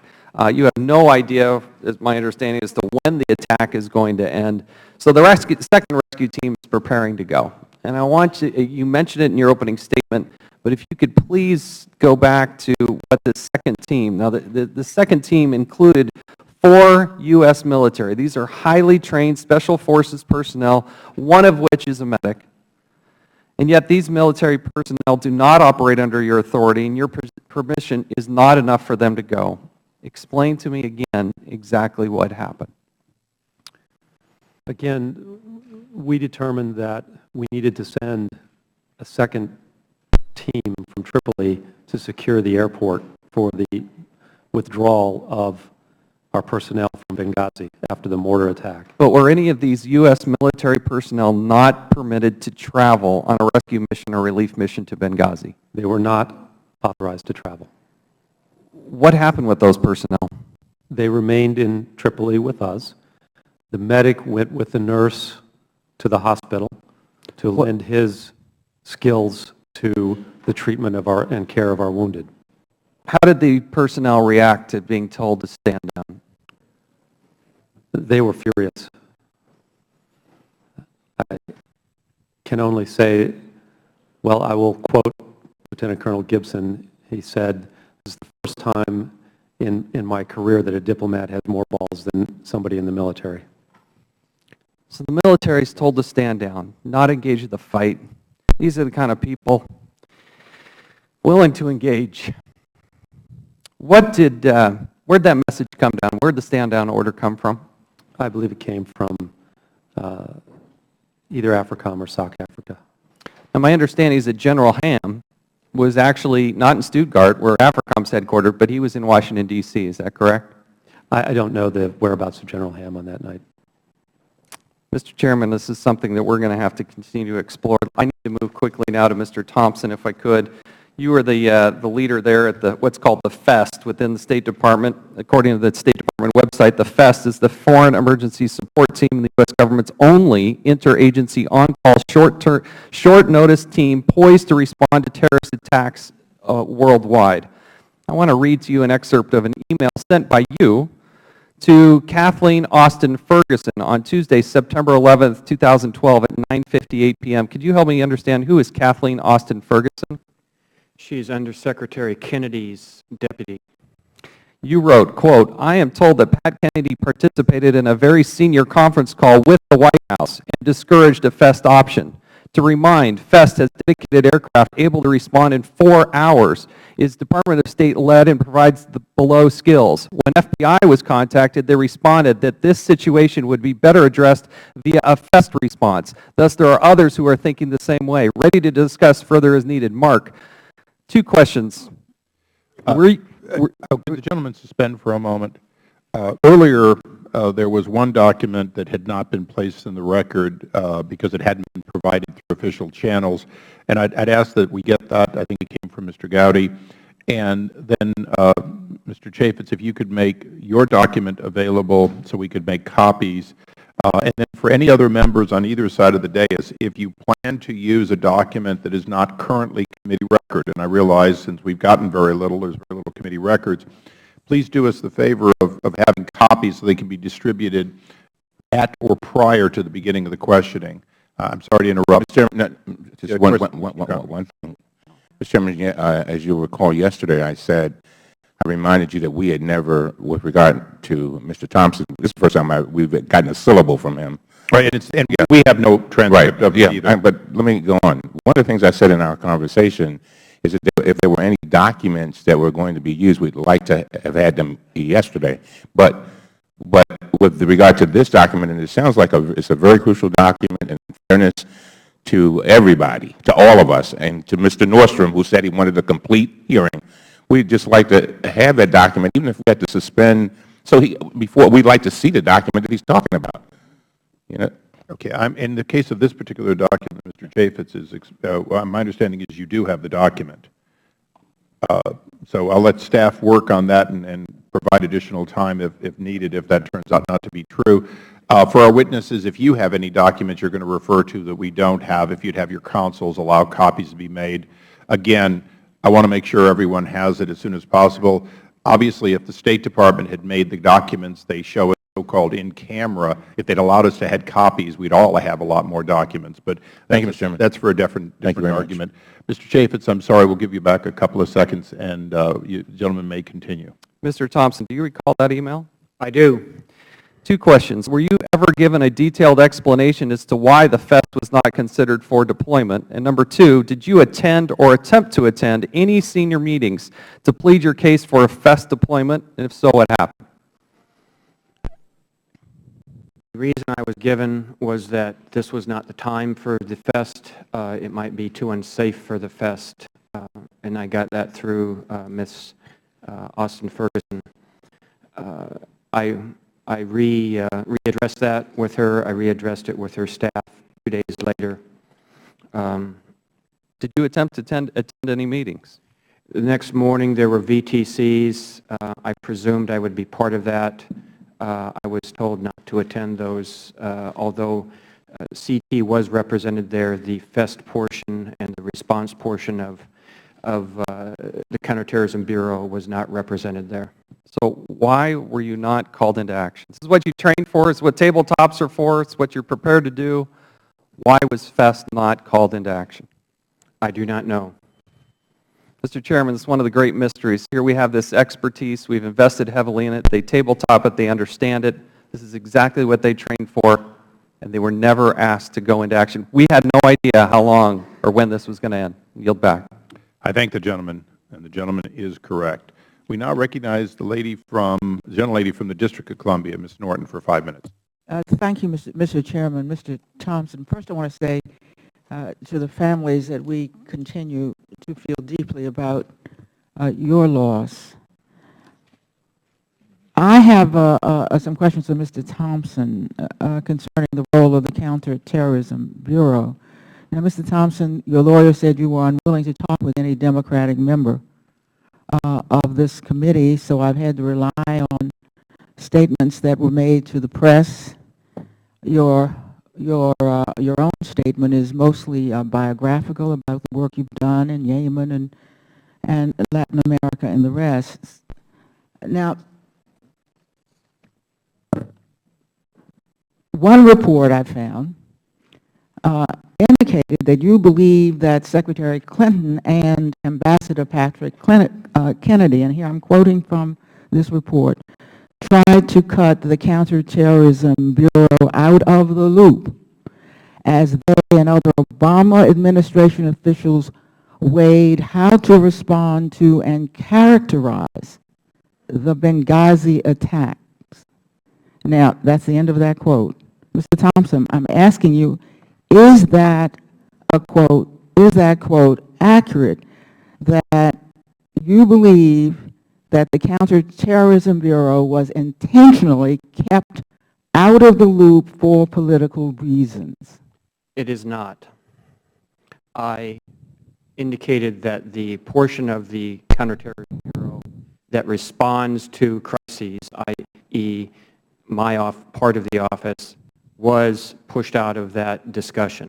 The Counterterrorism Bureau was represented in subsequent meetings after the night of 9/11. So, do you believe you were kept out for political reasons? This quote makes it... I do not politicize my job, Madam. I have served under 3 presidents, starting with President Clinton up to the present. I've served 6 secretaries. I've got to continue. Mr. Thompson, I I was did just not quoting the criticize. quote. So the quote isn't entirely accurate then? Correct. All right. That's very important for the record, that Mr. Thompson is not saying that they were kept out of the loop for political reasons. This week, this quote apparently caused your former boss in the Counterterrorism Bureau at the State Department, I'm speaking now of Ambassador Daniel Benjamin, to issue a public statement disagreeing with this allegation in particular, which was in quotes. And he said, and I am now quoting him, "It has been alleged that the State Department's Counterterrorism Bureau was cut out of the discussion and decision-making in the aftermath of the Benghazi attacks. I ran the Bureau then, and I can say with certainty that as the former coordinator for counterterrorism, that this charge is simply untrue." Do you agree with Ambassador Benjamin?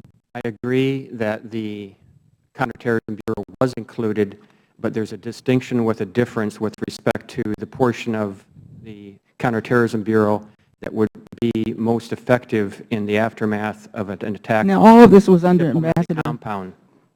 Benjamin.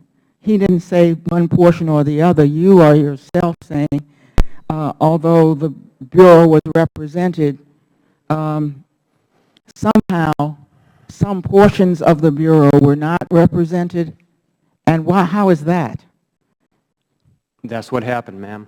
It says the Bureau, he says going on, was a central participant in the interagency discussion about the longer-term response to Benghazi. At no time was the Bureau sidelined or otherwise kept from carrying out its tasks. This seems to me to directly contradict your testimony here today.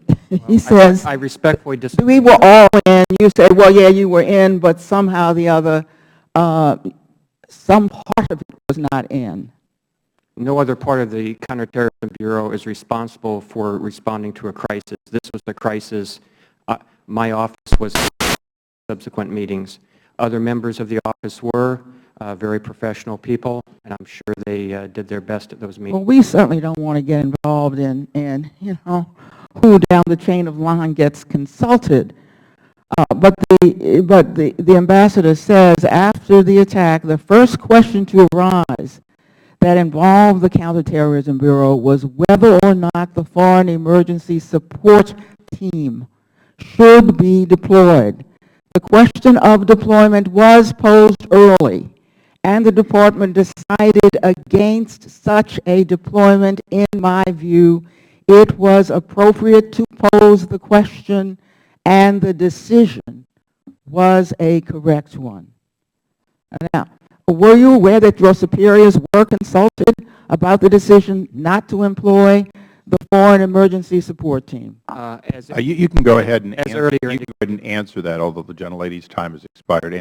As earlier indicated, ma'am, I was told that by the Undersecretary of Management's office.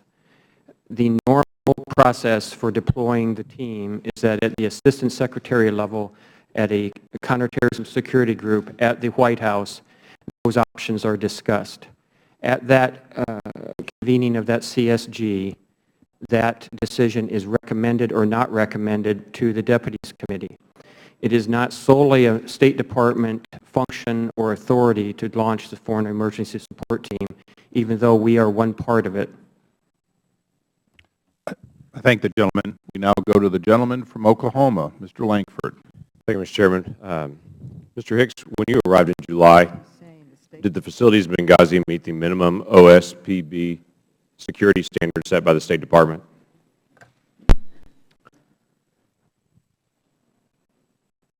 According to the regional security officer at the time in Tripoli, John Martinek, they did not. What about the facilities in Tripoli? The Benghazi facilities did not meet the minimum standards of the facilities in Tripoli?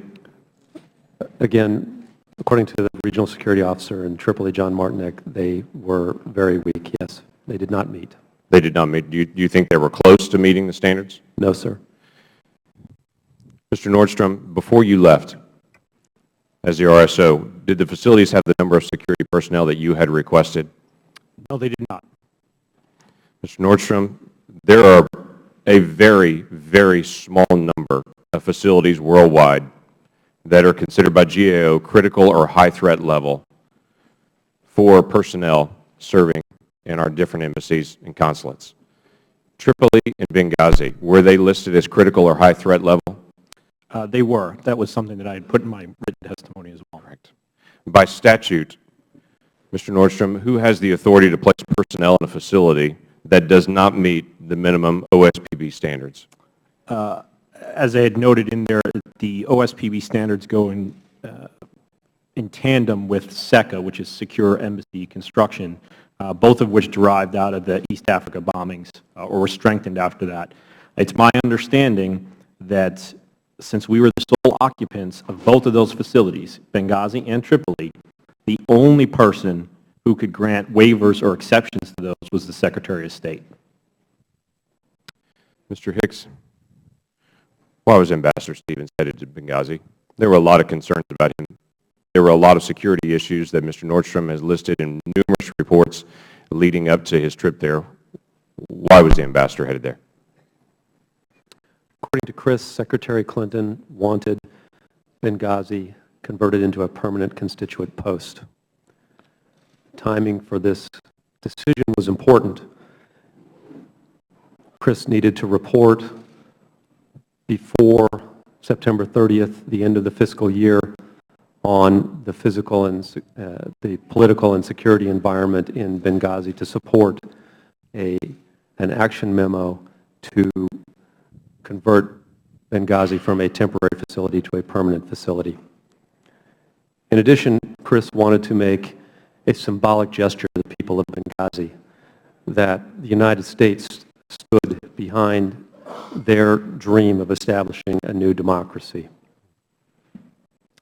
Why was this timing important? Was it significant that he went right now? Was there some hesitation about him going at that moment for that length of time? Could he have waited a couple more months to be able to go? He had originally planned to go to Benghazi in October, but we had a 2-week gap in the principal officer position. Eric Gaudiosi was departed on August 31st, and his replacement was not due in the country until September 15th. We covered the initial 10-day period with David McFarland, and then the ambassador chose to go. And again, he chose to go for those reasons. What was the timeline on trying to make this a permanent facility, or was there anything pending that had to be accomplished by a certain deadline? We had funds available that could be transferred from an account set aside for Iraq and could be dedicated to this purpose. They had to be obligated by September 30th. Okay. And where did those instructions come from? This came from the Executive Office of the Bureau of Near Eastern Affairs. So they were told to go ahead and check everything out, get the process going in Benghazi because we had to do it. We had to do it right now. You planned to go in October, but said we've got to get there earlier and get this started in. Plus, there was an opening as well of the principal officer. That's right. Mr. Nordstrom, on March the 28th, there's a cable that you sent to Washington requesting to keep the diplomatic security that you already had on the ground, that level of security, and not have that level of security decreased. Did you draft that cable? I did. Who was the intended recipient of that cable? Generally, those types of requests would go to our diplomatic security personnel. Certainly DAS Charlene Lamb, who was with me before in October, testified, and certainly to Undersecretary of Management and Near Eastern Affairs would typically be the distribution for that. Okay. Thank you. My time is expired. I thank the gentleman from Massachusetts. Mr. Tierney, you're recognized. Thank you, Mr. Chairman. Mr. Hicks, let me start by acknowledging how riveting your testimony was at the events that day and evening, and thanking you for your service and your activity, for sharing with us all the brave acts that occurred that night. I don't think we've heard enough of that. And I think it's important for the American people to know how many individuals, both in Tripoli and in Libya, responded so very well and bravely on that. So thank you for sharing that and for your service as well. We have an important responsibility here, and that is to ensure that whatever happened that night and whatever we learned from what could have been done better actually gets fixed. And I think that's a legitimate process for this committee to do. I hope we move on that basis. I know that we had an accountability review board set up immediately in the wake of all of this, and they were rather harsh in their determination on that. In fact, they made some 29 different recommendations on that, and we should be finding out whether or not the Secretary of State and the Department are implementing those recommendations and how expeditiously, and I hope that at some point we can get to that, which I think would be the appropriate role for the government. And I know that two of the three witnesses here this morning actually spoke with the Accountability Review Board, and the third certainly knew of his right to speak and chose not to contact them for whatever reason on that. But earlier this week, I think disturbingly, the chairman went on to national television and actually accused the administration of deliberately misleading the American people about the attacks in Benghazi. For somebody that's earned the term of being a whopper, making a statement of a whopper and four Pinocchios, it's a little bit shocking to think that that kind of a statement would be made without any apparent backup. The basis for the extreme charge were apparently statements made by Ambassador Rice on news shows the Sunday after the attacks. And the comments were allegedly that talking points were provided by the intelligence community were supposedly manipulated for political purposes. What was quoted by the chairman at that TV show is clearly the American public was deliberately misled, said the whopper, and it was a political decision, close quote. Mr. Hicks, you told our investigators that you weren't involved with the drafting of those talking points, is that right? Yes, sir. And Mr. Nordstrom, you weren't involved either, is that correct? No, I was not. And Mr. Thompson, you also were not involved, is that right? Yes, Congressman, but however, I offered my services to the ARB, and I did not try to keep myself out of that process, just for the record. Good, thank you. And we know that there were conflicting reports about what happened, including a statement by a Libyan official that there had been a demonstration and some eyewitness accounts of that protest. But Mr. Hicks, we know that you didn't believe that there was a protest. You believed that it was otherwise, and we know that the President of Libya also contradicted with that statement on that. But the intelligence community insisted it received initial reporting suggesting there was a demonstration.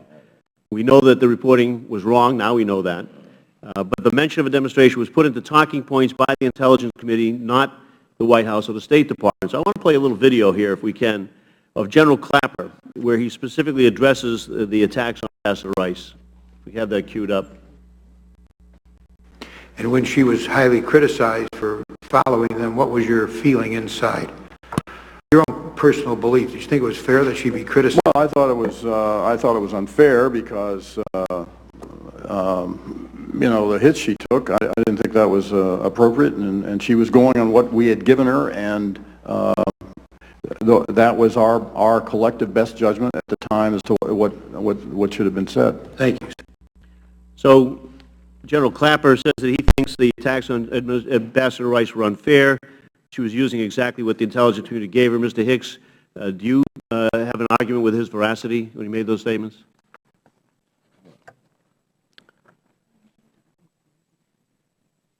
There was no report from the U.S. mission in Libya of a demonstration. The difficult question I have for you, because you're good enough to come forward, is do you contest the General Clapper's veracity? Is he lying, or is he telling the truth of what information he gave Ambassador Rice? I don't know anything about the development of those talking points. So, look, we haven't investigated this issue yet. It would be interesting to know, but the House Intelligence Committee has. They got all of the draft talking points. They got the briefings and testimony from CIA officials. According to Adam Schiff, one of the representatives that's on and part of that investigation, he said, and I quote, General Petraeus, the former head of the CIA, made it clear that the change was made to protect classified sources of information, not to spin it, not to politicize it, and it wasn't done at the direction of the White House. And we might, as an aside, we might be interested in protecting classified information because we've had situations where people in the majority have gone to Libya and come back and had a real flare-up about what they disclosed concerning classified information. But in addition, there was a bipartisan report issued by Senator Lieberman and Senator Collins that similarly stated, and I quote, no changes were made for political reasons, and there was no attempt to mislead the American people about what happened in Benghazi. So people who have actually seen the documents, who have actually conducted a real investigation, completely reject the allegation that they were made for political purposes or to deliberately mislead the American people. And with that, I yield. Thank you, Mr. Tierney. Let me yield now to the gentleman from Ohio, Mr. Jordan. Thank you, Mr. Chairman. Mr. Hicks, in your 22 years of service to our country, you've always received good reviews, strong evaluations. Is that accurate? Yes, sir. And as I look, I mean, I'm just a country boy from Ohio, but as I look at your resume and bio, other than the degrees from Michigan, it's impressive. It's amazing the things you have. Immediately after the attacks, everybody said you did a great job. Right? I mean, you look at the addendum here. Wendy Sherman said you did an outstanding job. Bill Burns, Deputy Secretary of State, great work, heroic efforts. You got a phone, isn't it true, Mr. Hicks? I think you cited this in your opening statement. The Secretary Clinton gave you a call immediately after the attacks and said you did an outstanding job under extreme circumstances? Yes, sir. We had the first call at 2 a.m. and then again a video conference with our staff. And isn't it also true the President of the United States called you up and said, you know what, Mr. Hicks, you did an outstanding job again under severe circumstances? He did call me, sir. And all that seems to change. You're getting all this praise and support, but all that seems to change, and it seems to change in the phone call you were on that Mr. Gowdy referenced in his questioning, the phone call he got from Beth Jones. Is that accurate? Yes, in a phone call after the interview, I asked. This is after Secretary Rice has went on television and misled the American people. You're on a phone call with Beth Jones, and it all seems to change then because you asked Beth Jones what? I asked her why the ambassador had said there was a demonstration when the embassy had reported only an attack. And again, what kind of response did you get from Beth Jones when you asked that question? She said, I don't know. Was it like you shouldn't be asking that question, you should be quiet, we don't want to talk about that? What was the sense you got? The sense I got was that I needed to stop the line of questioning. And did things continue to deteriorate between you and your superiors? After they've given you all this praise, you've had this outstanding service record, 22 years serving our country, things begin to deteriorate even more. And as I read the transcript, it seems to me that it came to a head in phone calls you were on with lawyers from the Department of State prior to Congressman Chaffetz coming to visit in Libya. Is that accurate? Yes, sir. And tell me about those conversations, what those lawyers instructed you to do on Mr. Chaffetz's visit to Libya. I was instructed not to allow the RSO, the acting deputy chief of mission, and myself to be personally interviewed by Congressman Chaffetz. So the people at State told you, don't talk to the guy who's coming to investigate?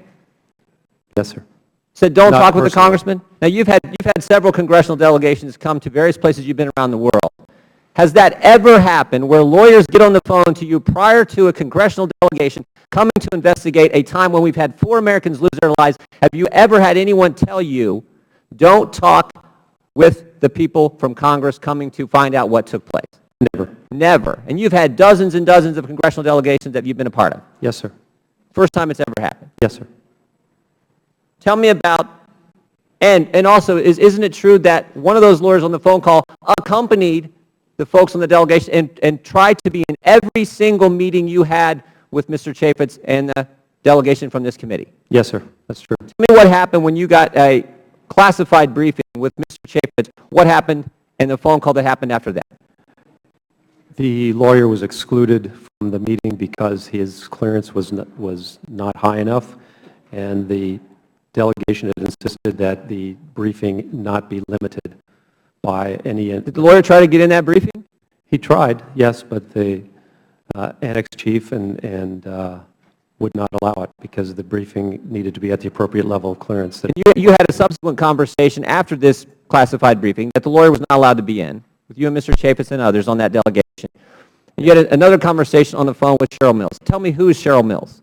She was counselor for the Department of State and Chief of Staff to Secretary Clinton. That's a pretty important position? Yes, sir. When she calls, you take the phone call? That's immediately. Yeah, she's the fixer for the Secretary of State. She is as close as you can get to Secretary Clinton. Is that accurate? Yes, sir. And tell me about that phone call you had with Cheryl Mills. A phone call from that senior person is, generally speaking, not considered to be good news. And what did she have to say to you? She demanded a report on the visit. She upset by the fact that this lawyer was not, this was upset. Babysitter, this spy, whatever you want to call him, was not allowed to be in that. First time it's ever happened, all the congressional delegations you ever entertained was not allowed to be in that classified briefing. Was she upset about that fact? She was very upset. This goes right to the person next to Secretary Clinton. Is that accurate? Yes, sir. Mr. Chairman, here's a guy with 22 years of outstanding service to our country 22 years. Outstanding service, praised by everybody who counts, the President, the Secretary, everyone above him. And yet now they're obstructing it because he won't help them cover this up. He's an honorable man here telling the truth. Now is getting this kind of treatment from the very people who praised him before. This is why this hearing is so important. I yield back. I thank the gentleman. Pleased to yield now to gentleman from Missouri, Mr. Clay. Thank you, Mr. Chairman, for yielding, and I want to thank the witnesses for being here today. You know, the Accountability Review Board made a number of recommendations to better strengthen overseas embassies and missions like the one in Benghazi. Mr. Nordstrom, you told our staff that you read the ARB's unclassified report and recommendations. Do you think that implementing these recommendations is important to ensure the safety and security of our foreign service? Absolutely. I had an opportunity to review that along with the other two committee reports. I think taken all together, they're fairly comprehensive and reasonable. And I guess a diplomat like you probably feels very disheartened when you read in the paper, say you're overseas, and Congress has cut this budget for embassy security, and Congress has been cheap, on the cheap, providing protection to our personnel. You know, in order to make security possible at our missions and our embassies throughout the world, it's one recommendation in this report that attempts to grapple with these issues and err on the side of increased attention to prioritization and the fuller support for people and facilities engaged in working in high-risk, high-threat areas. The solution requires a more serious and sustained commitment from Congress to support State Department needs, which in total constitute a small percentage both of the full national budget and that spent for national security. But it's exactly what we in Congress have failed to do in the past. Let's look at our record. House Republicans voted to cut the administration's request for embassy security funding by $128 million, and that was in fiscal year 2011. In fiscal year 2012, they cut the request by even more, providing $331 million less than requested. You know, our Republican counterparts have just said that these cuts are based on their priorities and choices. And when asked whether he voted to cut diplomatic security by over $300 million on CNN, Representative Chaffetz responded, absolutely. Look, we have to make priorities and choices in this country. But these cuts have impact, serious impact. And I want you to know that my priorities, including funding these recommendations, which will save lives. You know, the ARB, Mr. Nordstrom, just to be clear, you provided information to the ARB, is that correct? That's correct, yes. And Mr. Hicks, is it true that you also provided information? The ARB interviewed, ARB, yes. you know, it was led by Ambassador Pickering and Admiral Mullen, who happens to be the former chairman of the Joint Chiefs of Staff. In its investigation, the review board interviewed more than 100 people, reviewed thousands of pages of documents, and viewed hours of videotapes. The board made 29 recommendations to improve security systems and procedures to prevent future deadly attacks. And a key finding made by the board related to availability of funding, is specifically for temporary facilities in high-risk, high-threat environments. And the board stated, the department should develop minimum security standards for occupancy of temporary facilities in high-risk, high-threat environments and seek greater flexibility for the use of Bureau of Overseas Buildings Operations sources of funding so that they can be rapidly made available for security upgrades at such facilities. And it is important to note that the facility in Benghazi was designated as a temporary facility. Mr. Nordstrom, do you agree with the board's review? That was actually one of the specific things that I talked with the board. My concern is there is no such thing when you look at the FAM or the OSPB standards for a temporary facility.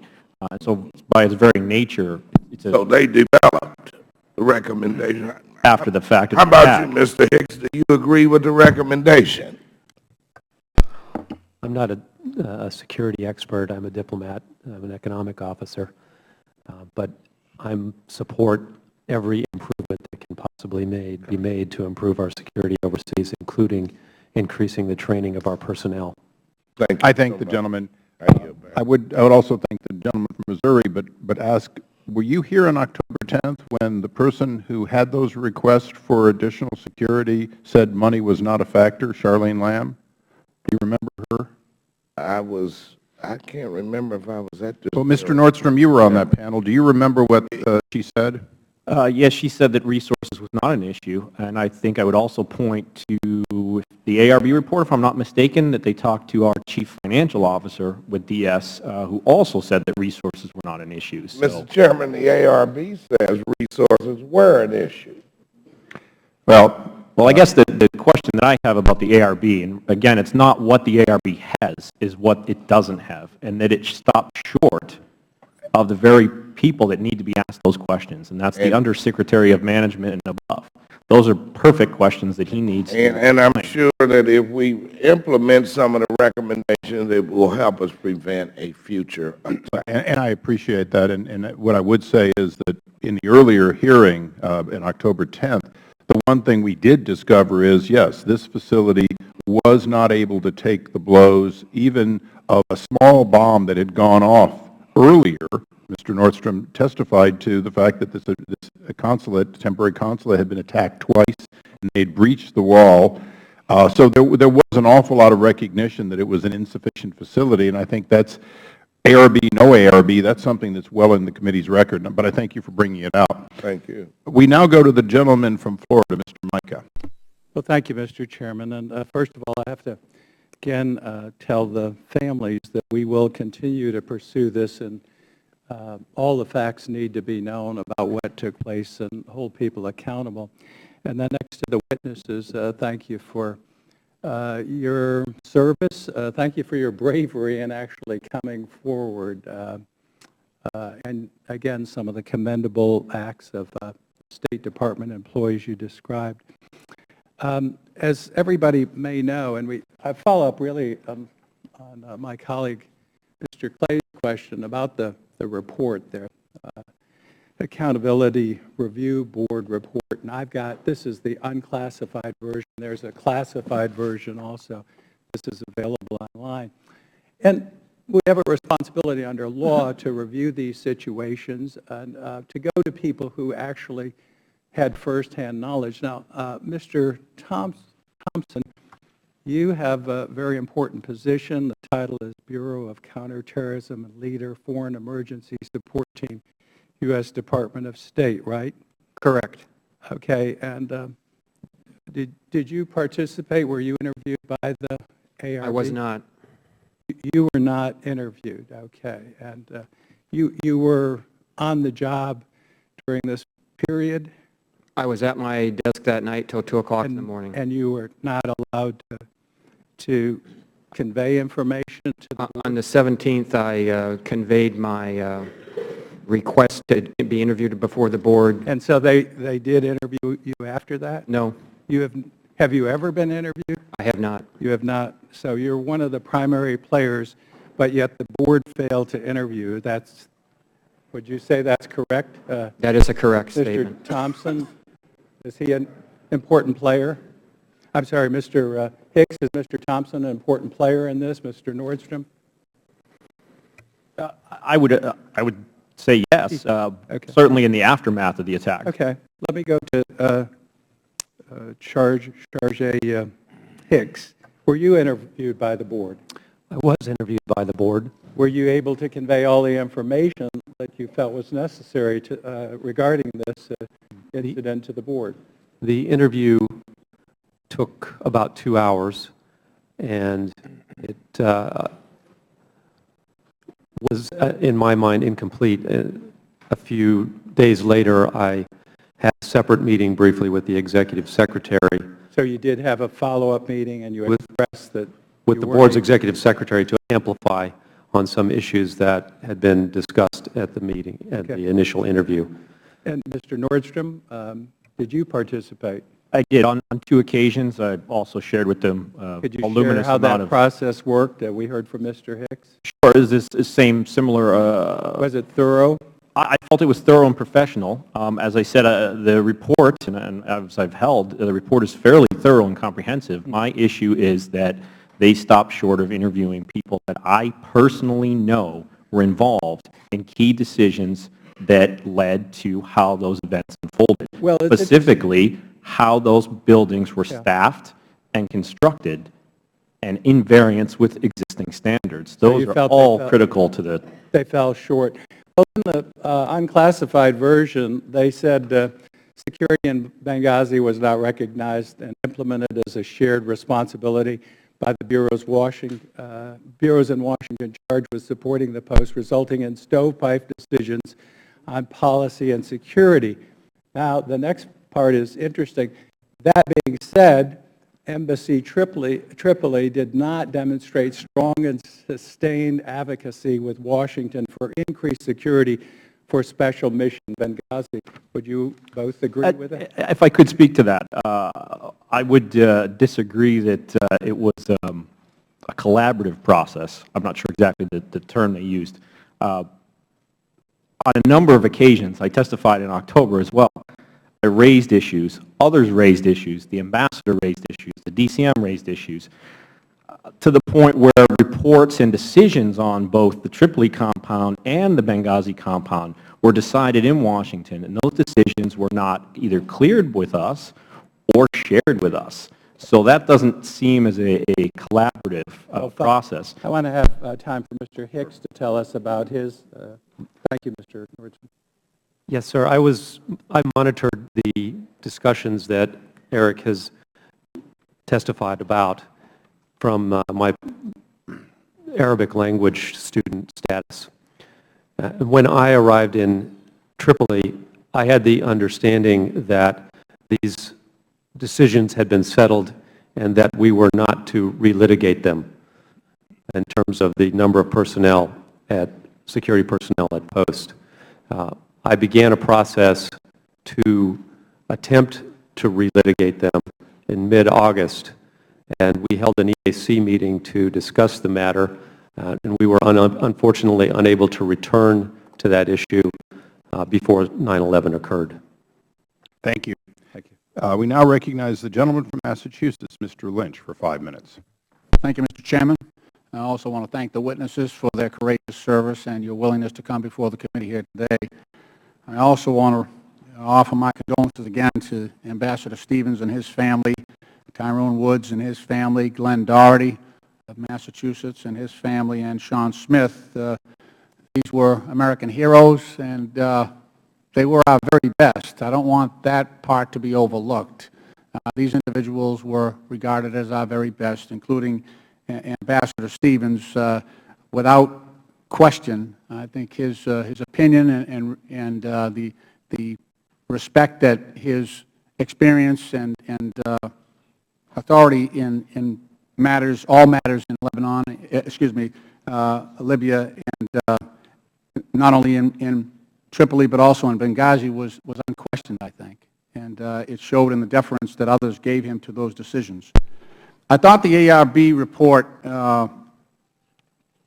especially did single out some areas where I thought they were trying to identify where the decisions that were made may have been deficient.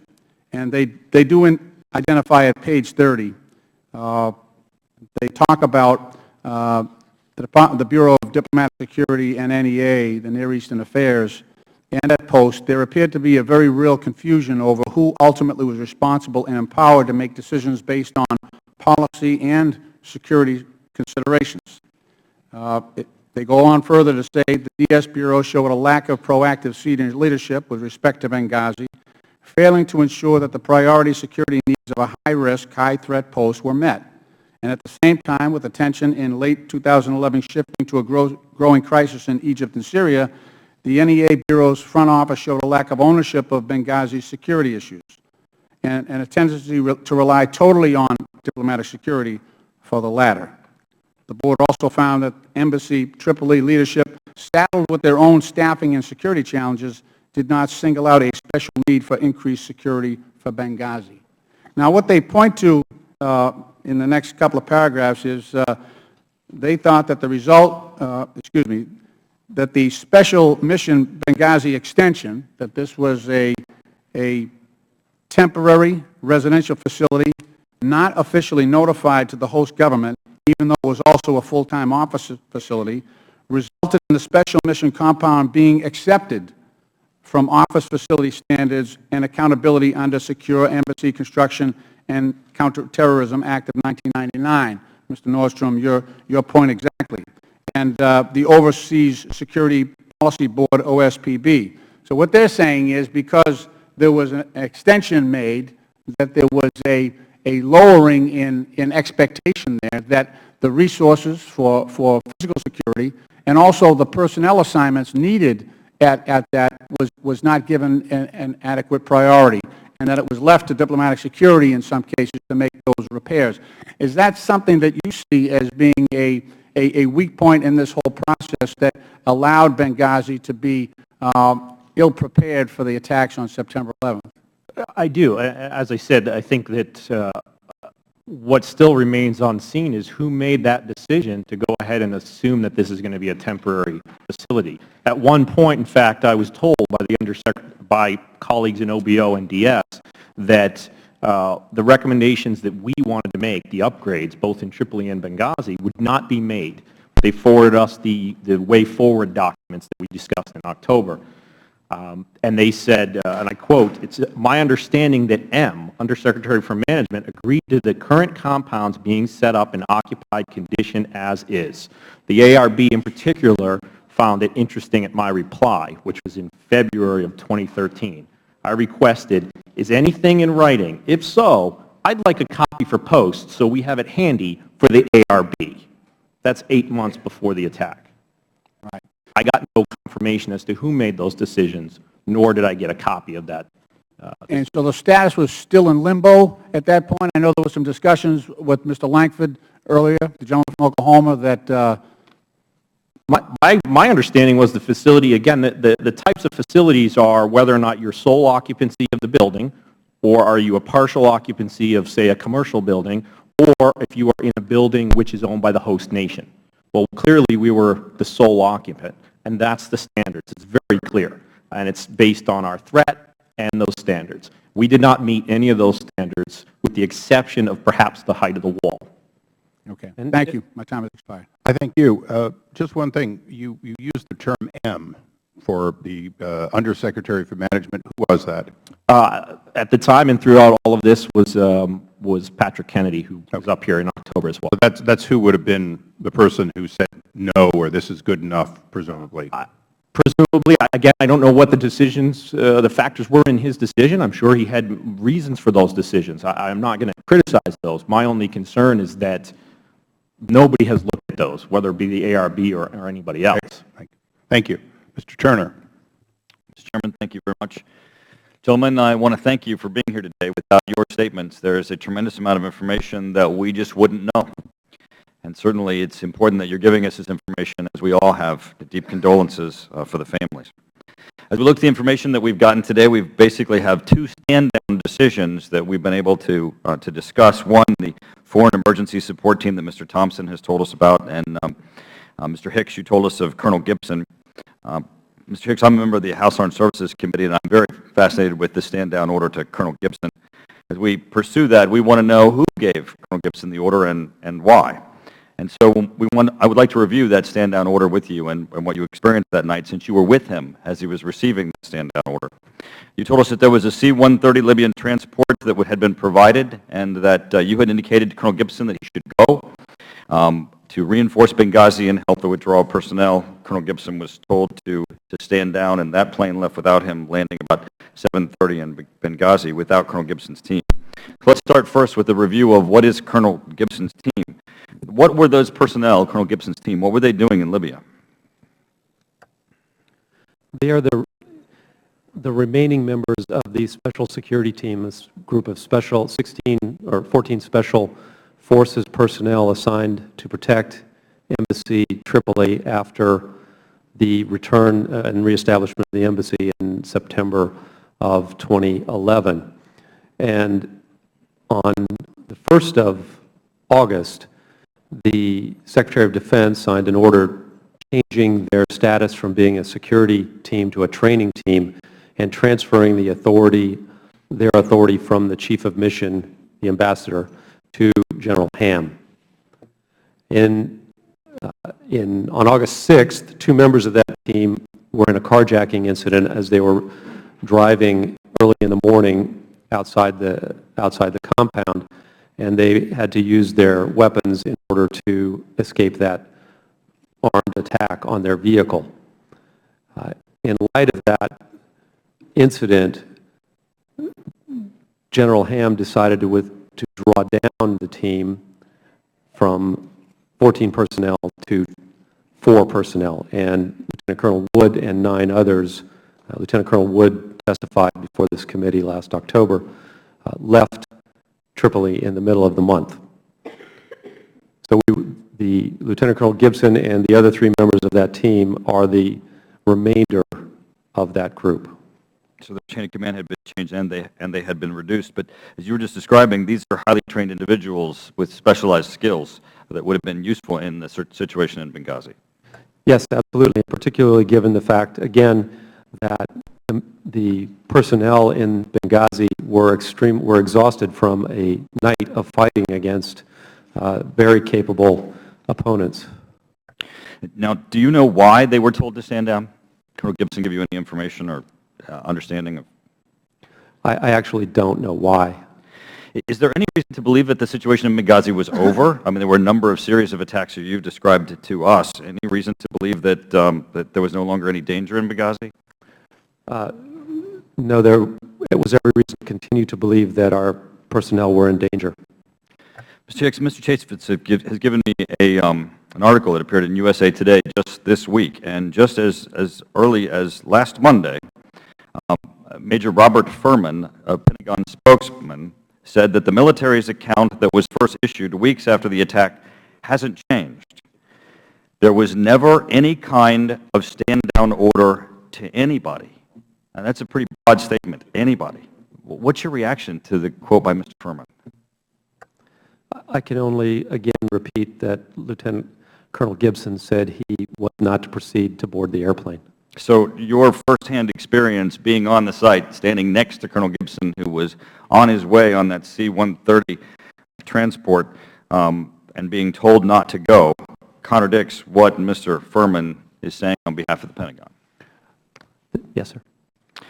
Mr. Hicks, did the embassy have a defense attaché on staff whose role it was to interface with the Defense Department? And did you ask him that evening, were there any resources coming from the U.S. military? And what was your reaction to his responses as the evening unfolded?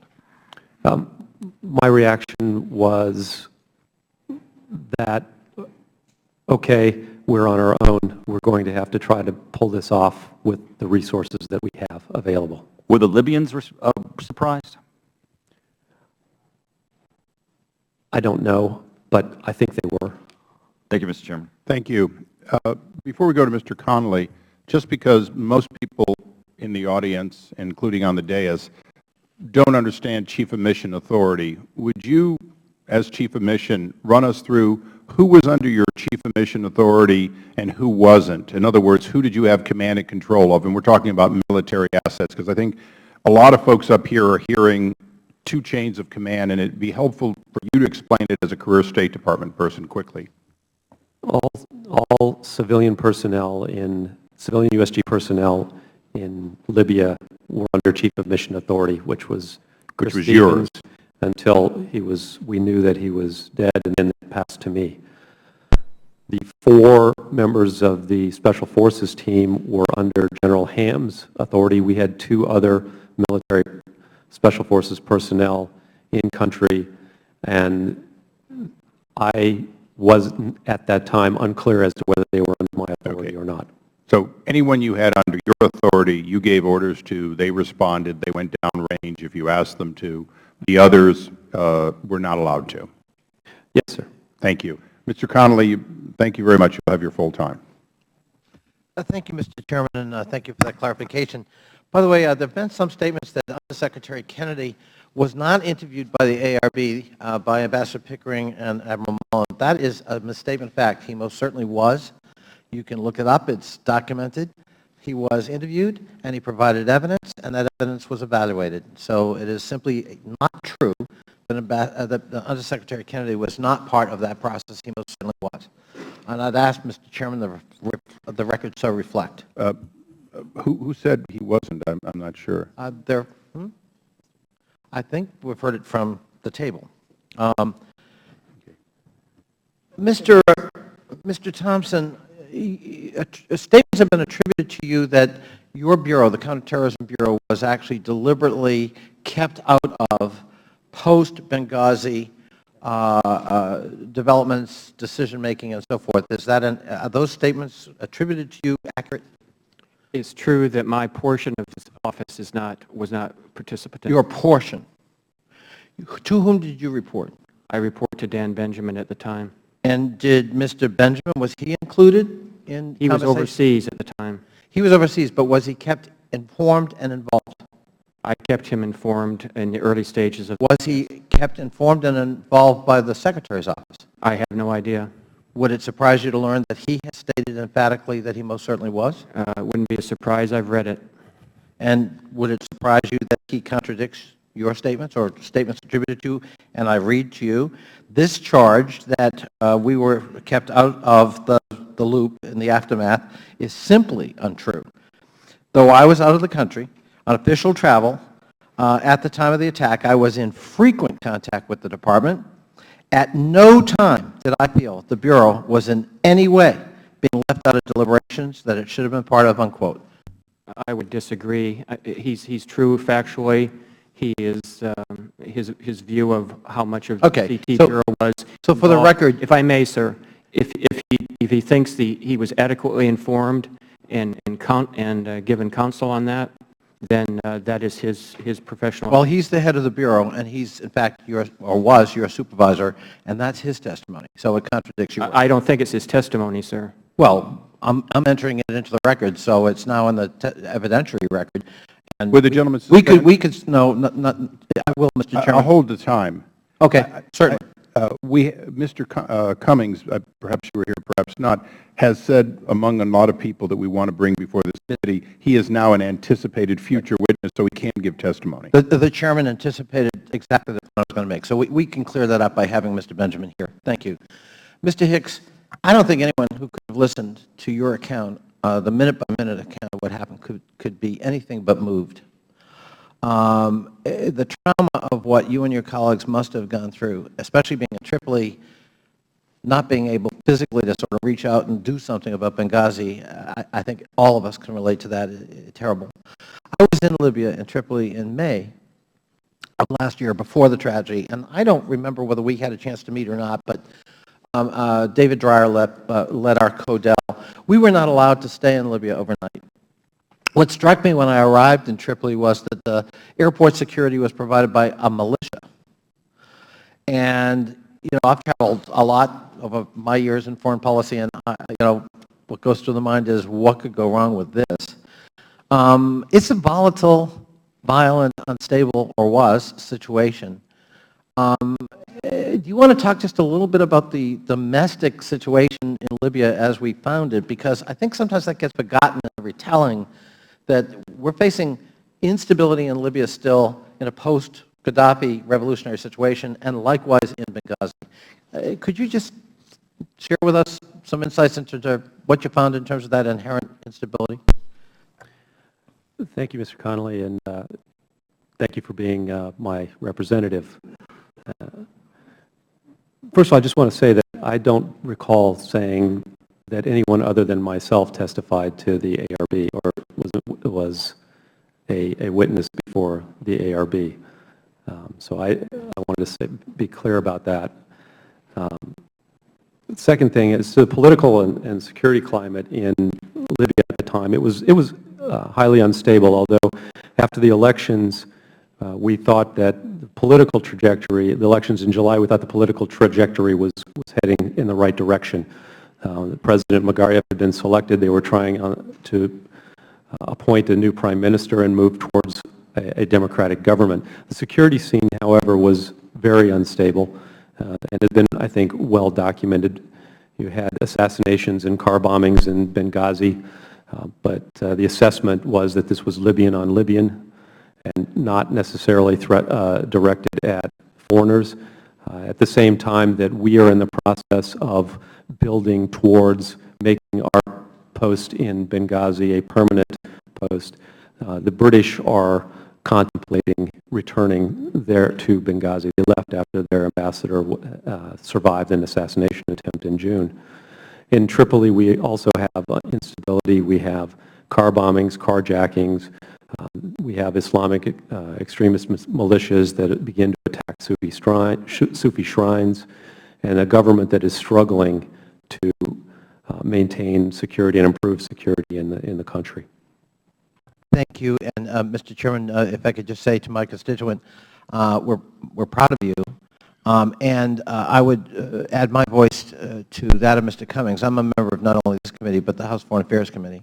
And you have my personal pledge that were there ever to be any hint at retaliation or retribution for your willingness to come forth and tell your version of what happened, this member of Congress will intervene on your behalf forcefully. I thank the gentleman. The gentleman from Tennessee, Mr. Duncan. Thank you very much, Mr. Chairman. And first of all, thank you for calling this hearing. There's obviously great interest in and concern about what happened in this tragic incident. Mr. Nordstrom, we've already heard Mr. Thompson say that he was never interviewed, even though he requested to be interviewed. Did I understand you correctly to say a few minutes ago that you know of other witnesses that had firsthand knowledge who were not interviewed by the board? No, I don't believe I guess I misunderstood about that, but I will tell you, though, I was a criminal court judge for 7.5 years trying felony criminal cases, and I can tell you that it's surprising that anybody with firsthand knowledge wouldn't be interviewed about this unless somebody did not want to have a complete report. Mr. Thompson, what were you told was the reason you were not interviewed? I was not given a reason, sir. You were not given a reason. Mr. Hicks, do you feel that the report lets any individual or bureaucracy off the hook? Yes, sir. I think that in our system of government, the decision-making authority is at the level of presidentially appointed, Senate-confirmed individuals. That's at the level of assistant secretary or higher. Now, the reporting coming out of Embassy Tripoli on conditions there, particularly the fact that we had to provide a daily report of who was in country to Undersecretary Kennedy, and the fact that he made the decision as to who came to Tripoli and Benghazi or who didn't, that budgets came to his table, and that security threat environment reports also came to his table, would suggest that there is some responsibility there. Mr. Thompson, let me ask you this. Another thing I find surprising is that do the security people not consider the date of 9/11 to be? We've already heard somebody say that this mission was considered to be a high threat or a high risk mission, do they not realize that 9/11 is a high security type date and they should be prepared for terrorist activities on that date in particular? Certainly. When I hear security, I think of Greg Nordstrom, so I won't go down the security trail too far here, but certainly on the anniversary of 9/11, since 9/11-2001, we have all had our antenna up, so to speak, and been forward-leaning, if not physically, mentally, on that particular day, yes. The report basically puts primary blame for this situation on the Bureau of Diplomatic Security.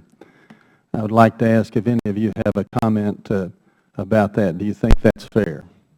If I could, Congressman. Yes, Mr. And maybe Nordstrom. this might also address Congressman Connolly's question. My concern with the report is not that Undersecretary Kennedy was or was not interviewed. I don't know who was interviewed. Again, that's part of the confidentiality of it. But there's been a lot of discussion of how many people were supposed to be there or not supposed to be there. Those things are not driven by regulations and law. That's a subjective opinion. Obviously, that was quite a bit of my testimony in October. I go back to who authorized embassy employees, U.S. government employees, to go into facilities that did not meet legal requirements. I don't know who made that decision. And the reason why is because, as Ambassador Pickering said, he has decided to fix responsibility on the Assistant Secretary level and below. How I see that is, that's fine. It's an accountability of mid-level officer review board. And the message to my colleagues is that if you're above a certain level, no matter what your decision is, no one's going to question it. And that's my concern with the ARB. Mr. Hicks, did you find other shortcomings in the report? Well, I find shortcomings in the process. In the process. Although I was interviewed for 2 hours, I was never allowed to review the recording of my testimony to the board.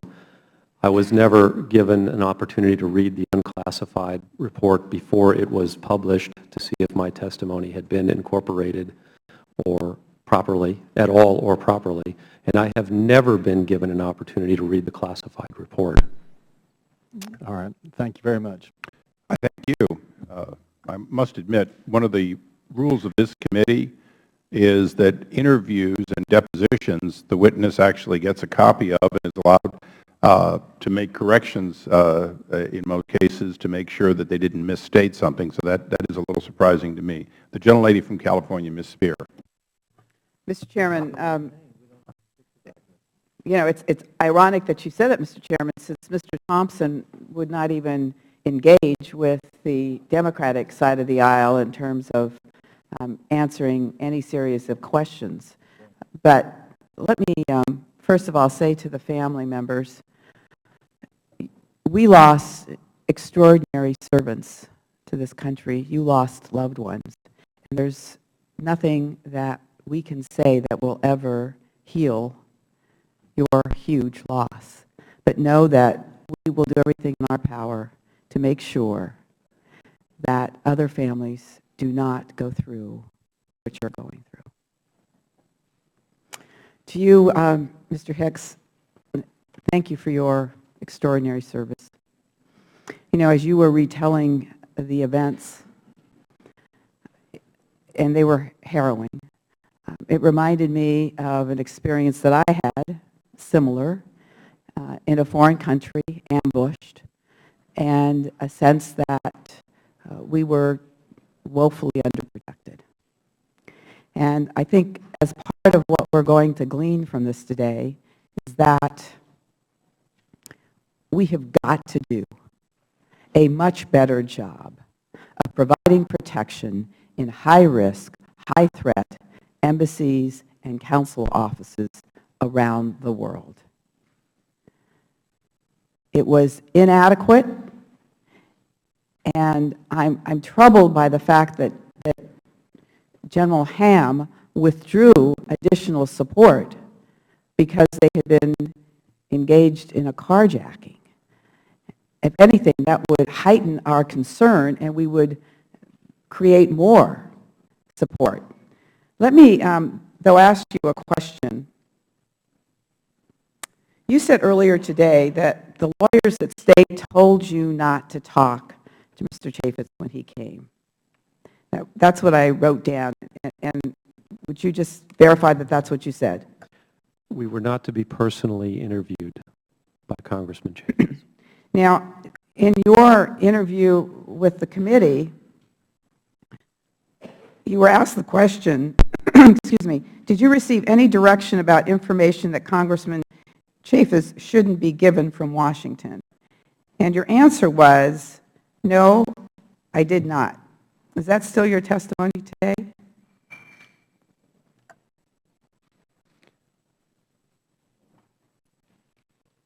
I don't recall that phrase, and well, I thought that I said, and I'd have to review again, that I did receive instructions exactly as I said them, but I did not know who gave them to me because I did not have, at that time, have access to my email from my time as DCM in Tripoli.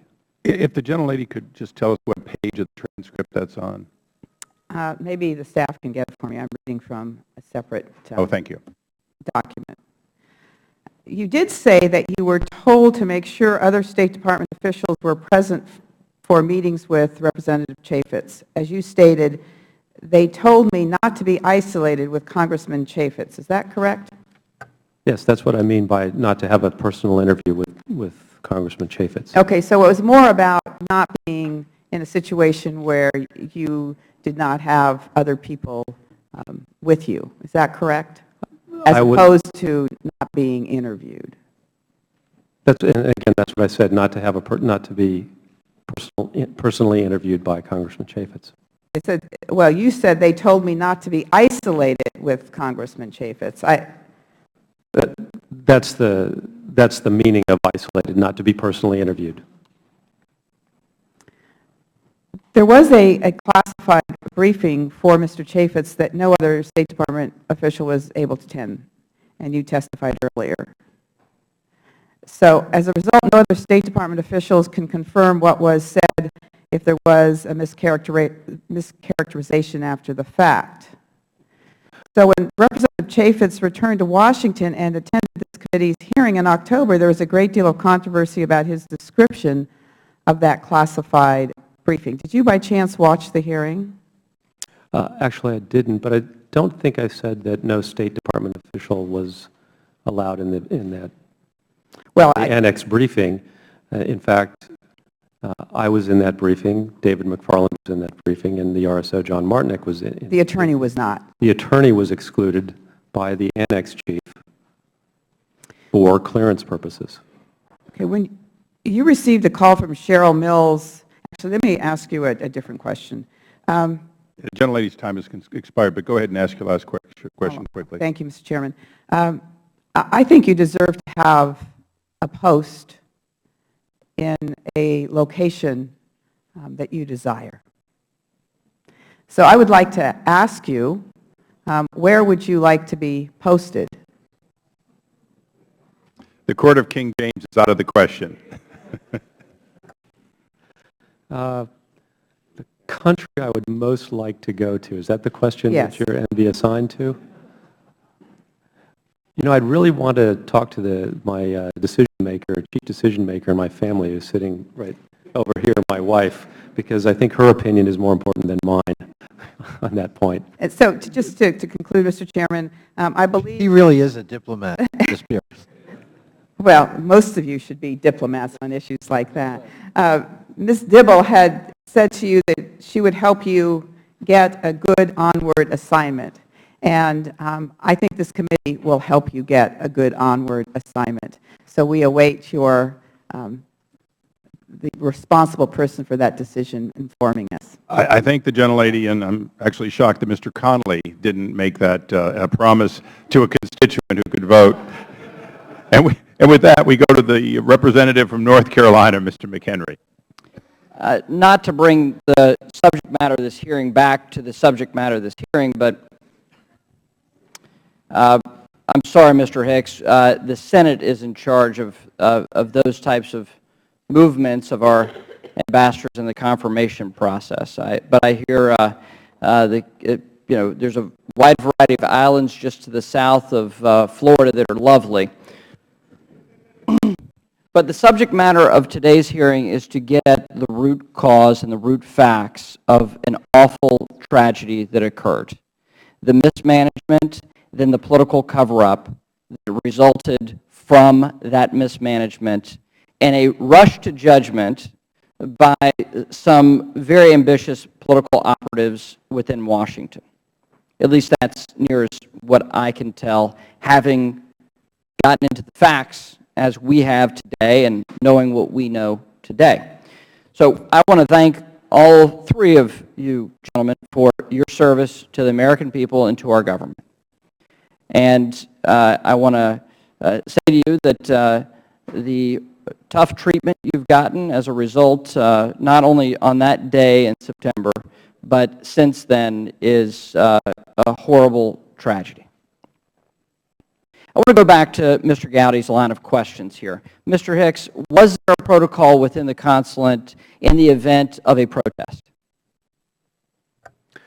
Yes, there was. Was there any evidence when you were there in Libya on that day that this was a protest? No, there was none. And I'm confident that Ambassador Stevens would have reported a protest immediately if one appeared on his door. The protocol, of course, was for us to evacuate immediately from the consulate and move to the annex. Okay. Was there anything in connection to a YouTube video? Was there any awareness that it was the events occurred because of a YouTube video? The YouTube video was a non-event in Libya. Okay. And did you know about that within a couple days or the day of? Yes. Okay. And so did you report to anyone in Washington within the first couple of days that there was anything in connection, a protest in connection to a YouTube video? No, the only report that our mission made through every channel was that there had been an attack on a consulate. Not a protest? No protest. You can leave your microphone off. I'm going to come back to you a few times. Mr. Gowdy mentioned this earlier, but on September 16th, Ambassador Susan Rice went on the Sunday shows, recited a whole group of talking points. Were you a part of those talking points? No, I had no role in their preparation. Okay. So 1 month later, we had an Undersecretary Kennedy. Let's play his statement.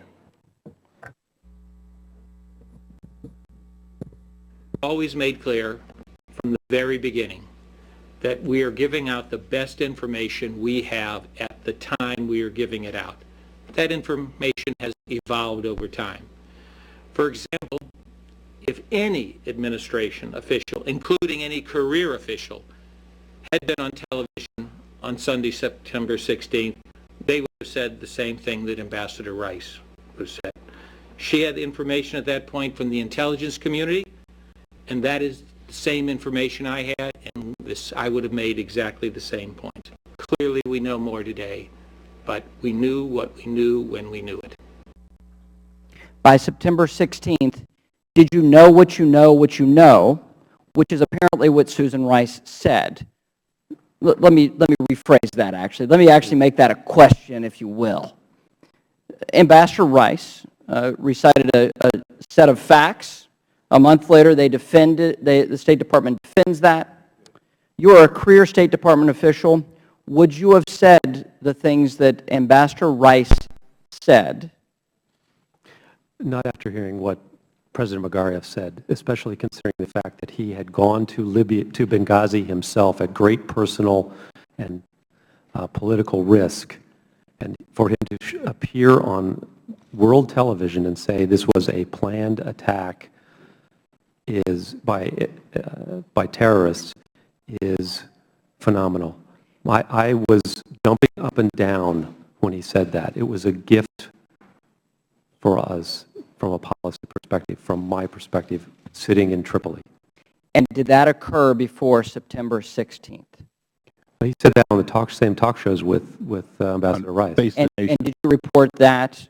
Was there knowledge that he was going to say that? No, there was not. Okay. Mr. Chairman, I know we have a lot more questions about this, including what that did in country. Ambassador Rice's rhetoric, what that did and the impact it had in country for the work that you were doing and the delay that resulted because of that, of the FBI investigation on the ground. If you could speak to that, and Mr. Chairman, if you'll indulge me, and let him answer, please. Go ahead. Yeah, sorry. Again, it took 17, 18 days for us from that interview to get the FBI to Benghazi. And we dealt with people at a low level, and we got them to Benghazi by stringing together a series of basically low-level commitments to help us get them to Benghazi. Thank you. The gentleman from Wisconsin. Thank you, Mr. Chairman. And to the families, again, of those who lost their lives in Benghazi, you have our condolences. And I think the best tribute we can give to those who've lost their lives is to make sure that we make sure this doesn't happen again. And I think that's really the goal of the committee. Gentlemen, thank you for being here today. Mr. Hicks, especially thank you for your extensive conversation about what happened during the confusion of those first hours, whether the ambassador was at the hospital or the annex, and all of that happened. I can tell you, about 16 years ago, I was backpacking through the Darien Gap in Colombia and woke up to machine gun fire and hand grenades. And at the time, we didn't know what happened. We had paramilitaries on the river, we had guerrillas behind us, and we were caught in between. So I can fully understand the full confusion that happened at that time in your recanting of that, and I think we saw that in the report. What I can tell you, though, Mr. Chairman, is I don't think there's a smoking gun today. I don't even think there's a lukewarm slingshot. What we have is some strong opinions from people who all, at least I know Mr. Nordstrom and Mr. Hicks both participated in the study, and Mr. Thompson, while he didn't, no one stopped him. No one said he shouldn't go in the study, but we've had a chance to take a look at this, and I think what's really imperative is that we make sure that these recommendations are done, that something concrete comes out of this so that no one else is in this situation. And I think one of the real things that we can do as a committee, as individuals on this committee, is to make sure that we provide adequate funding for security and training to all of our embassies. And I think, that I look at, I'm one of the new folks around here, so when I look at some of the past budgets where we've been asked for literally hundreds of millions of dollars that haven't been approved in a post-9/11 world, I look at that as rather risky. And both Mr. Nordstrom and Mr. Hicks, you both have extensive experience around the world and various places you've been. So looking at this proactively, I think this is probably the 9th or so hearing that the House has had on this issue. So maybe it's time we start looking at how we make sure we protect our embassies the very best way we can, rather than kind of going through and rehashing some of the same old stories. My question specifically for both Mr. Hicks and Mr. Nordstrom are, when it comes to extra training or extra security, do you feel that we need more in some of the embassies across the world, so that make sure that those who are working in there indeed have the very best protections, because we have that responsibility to them as they serve the country? Mr. Hicks? Thank you. I think there are two things, and I appreciate the question. We in the State Department need more training for our people who are going to these critical threat posts, not only for our diplomatic security agents, but also for our everyday diplomats. We need to be able, in my opening statement, I talked about my experience in Bahrain of developing contacts who helped us get through some very difficult times in 2002 when our embassy was attacked twice and we were experiencing very severe anti-American demonstrations. We have to be able to engage. Our diplomats have to be out on the street. One of the reasons why we were perhaps caught off guard in Benghazi is because, for security purposes, because we had so few personnel there, the consulate was basically on lockdown. And so it was very difficult for our principal officer to get out and mingle with the people and learn what was going on. This was magnified when I talked with a correspondent after the event who had been in Benghazi after 9/11, and the correspondent told me that the people of Benghazi were terrified by the Islamic extremist militias. We didn't have that sense prior to 9/11. And the only way we could have that sense is if we're out on the street.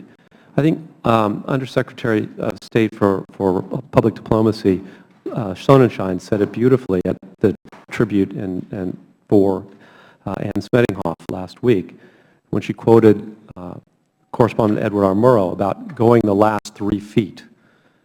That's what we as diplomats do. So if we're going to be going outside the embassies to meet with people and learn what's going on, we have to have the training to be able to respond rapidly and effectively to a desperate situation. So that's one thing. The other thing I believe that we need to do, and I put this forth as part of my platform in running for office in my speech to the Foreign Service, we need to develop a robust paradigm for analyzing and mitigating risk, and one that is comprehensible to every member of the Emergency Action Committee. And this would be a powerful tool for our regional security officers to be able to develop the kinds of programs and the kinds of activities that we need to mitigate risks that they identify through the use of this paradigm. Thank you. We now go to the gentleman from Michigan, Mr. Wahlberg. Thank you, Mr. Chairman, and thank you for holding this hearing. And I, too, agree with both sides of the aisle. This ought to continue with other hearings. And it was shocking to just hear a statement about this is rehashing same old stories. These aren't old stories. These aren't. This is a situation that is atrocious in that it happened. And it's about time we heard the stories for the first time that we're hearing today, and I thank the witnesses for being here to do that for us. And I appreciate your valor, and appreciate the families and their sacrifice. Mr. Thompson, on several occasions already, it's been insinuated that not only did you not ask to be interviewed by ARB, but that you refused. You've indicated on a couple occasions, no, you asked to be involved.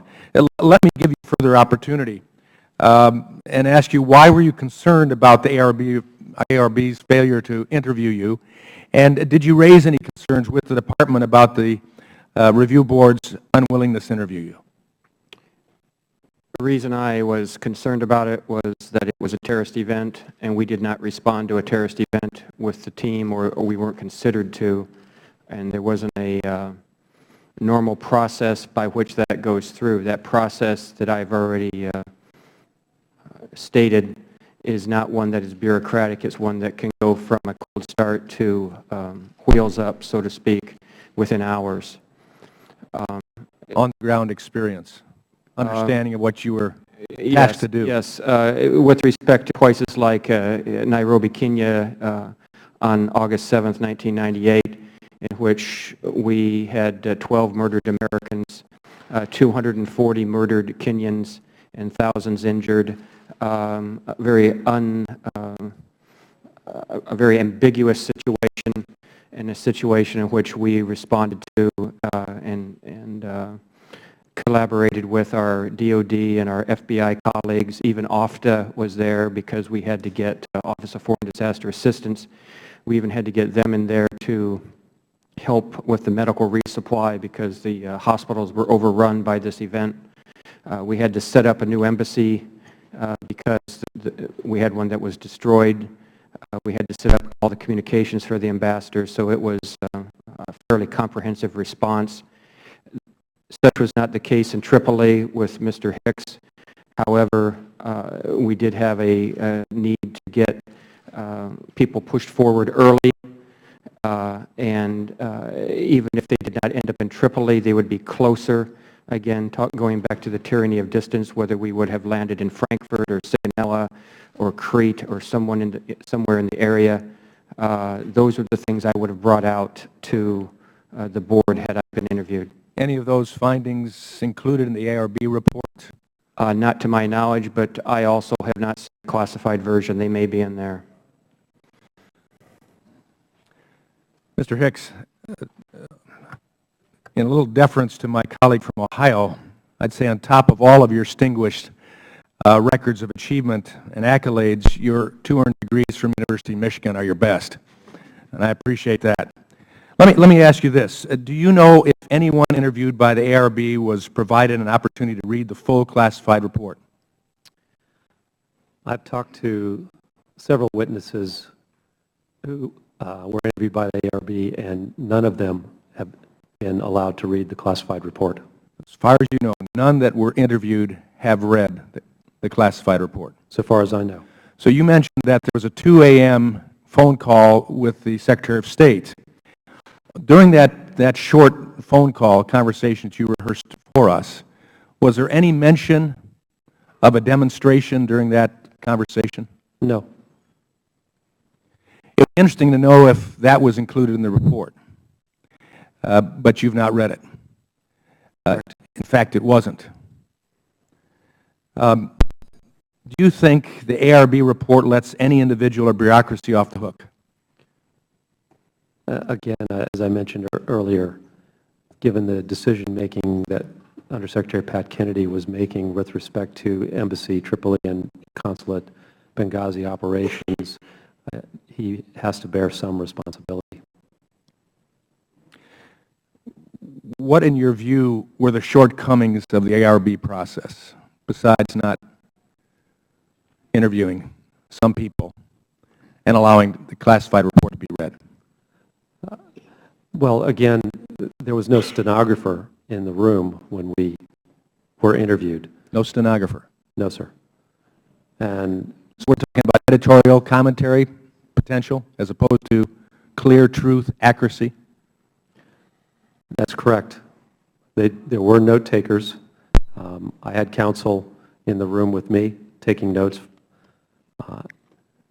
but other witnesses did not have or may not have had counsel. Thank you. Mr. Chairman, I don't have that benefit on the campaign trail to not have accurate reporting. Thank you. Well, it's Congress created the ARB in 1986, so we have the ability to professionalize it by congressional action. Perhaps that will be something we'll recommend. We now go to the gentlelady from Illinois, Ms. Duckworth. Thank you, Mr. Chairman. Gentlemen, thank you for your bravery in being here today and for your service to our nation. I really believe that the best way to honor the sacrifice of Ambassador Stevens and the 3 other Americans who gave their lives in the line of duty in a final act of devotion to this nation, the best thing that we can do is to put aside politics and take a hard look at the facts of what went wrong and what we need to do as we move forward to make sure this never, ever happens again. And I share the frustration that many of my colleagues have expressed about the fact that we did not have the opportunity to properly prepare for your testimony today or to participate in a bipartisan investigation. You know, I want to take a look particularly at what we can do to strengthen our missions, particularly in parts of the world where we cannot rely on host governments to provide adequate security, what we need to do to strengthen our ability to protect our outposts. As you've mentioned already, this includes better security measures and more U.S. security personnel. Mr. Hicks, you had said that regarding the ARB's recommendations, that you thought it was incomplete, that the recommendations were unbalanced in favor of, I think you said, building higher walls, pouring more concrete, and that it was insufficiently strong in recommending that the State Department personnel needed to have more and better training, which is what you started to respond to my colleague from Wisconsin, Mr. Procan. Could you elaborate further on what you believe needs to be done with improvements in training?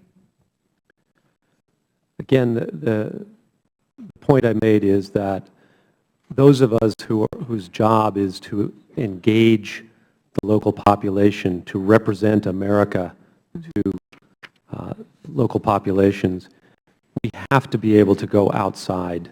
We have to be able to meet them in their own places, especially in a part of the world where hospitality is a major part of the culture, and where also the demonstration of personal courage is an important part of the culture.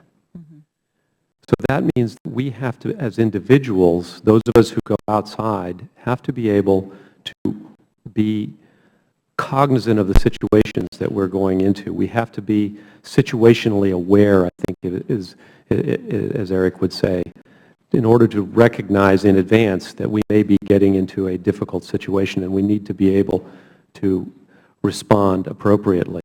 And if we are put in a situation of extremis, then we have to also have the ability to be able to protect ourselves in that situation. Thank you. Mr. Nordstrom, I know that you did not have a chance to elaborate on my colleague's question. What is your opinion? Because I really want to make sure that we get the lessons learned from this. Is there a balance that could be struck between focusing on improvements to physical security and also focusing on improvements to training, as Mr. Hicks suggested, or maybe dynamic communications? Do you have any specific recommendations?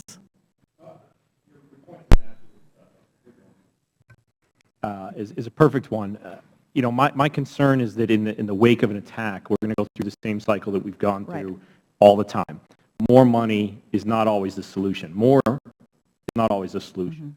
Better is the solution.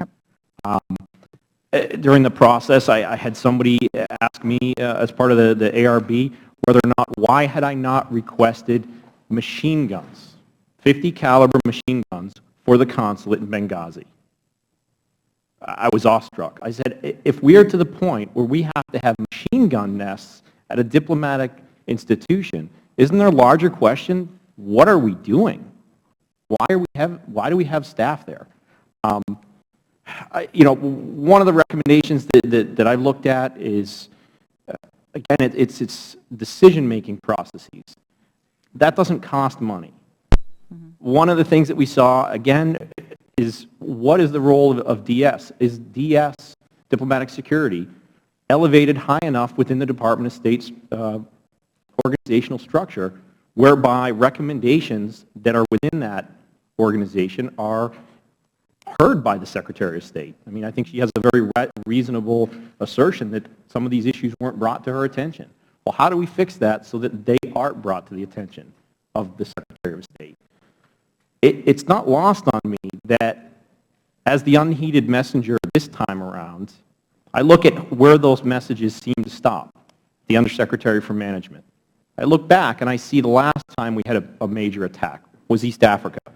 Mr. Thompson's talked about it. Who was in that same position when the unheeded messengers of the ambassador in Nairobi and the RSO in Nairobi were raising those concerns? It just so happens it's the same person.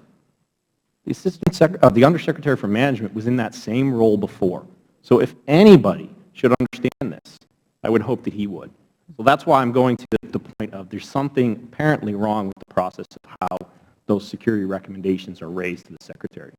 I agree. I think that you've given us a great way forward. Thank you, Mr. Chairman. Thank you. I thank the gentlelady. We now go to the gentleman from Michigan, Mr. Amash. Thank you, Mr. Chairman, and thank you for the witnesses testifying today. Thank you for your service. Mr. Hicks, from a Michigan alum, go blue. Mr. Hicks, you testified that you haven't read the final classified ARB report. Is that correct? That's correct. If you haven't been allowed to read the report, how do you know whether your testimony was used appropriately? I have no idea. Have the department employees who were singled out for disciplinary action, were they allowed to read the final classified ARB report to find out to examine the evidence that was used against them? Two of those individuals have told me that they were not allowed to read the classified report.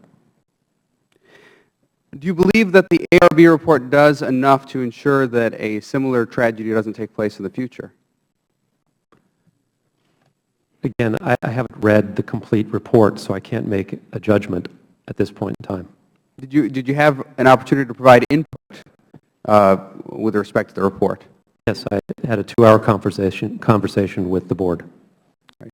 I'm going to yield some time to the gentleman from Utah, Mr. Chaffetz. Thank you. Mr. Hicks, do we typically need permission of a host nation government to fly military aircraft over their territory? Yes, we do. And to your knowledge, did we ever ask the Libyans for permission to fly over their country? Frequently. But did we the night of the attack? The night of the attack? Once this incident started, did we seek permission from the Libyan government to do a flyover?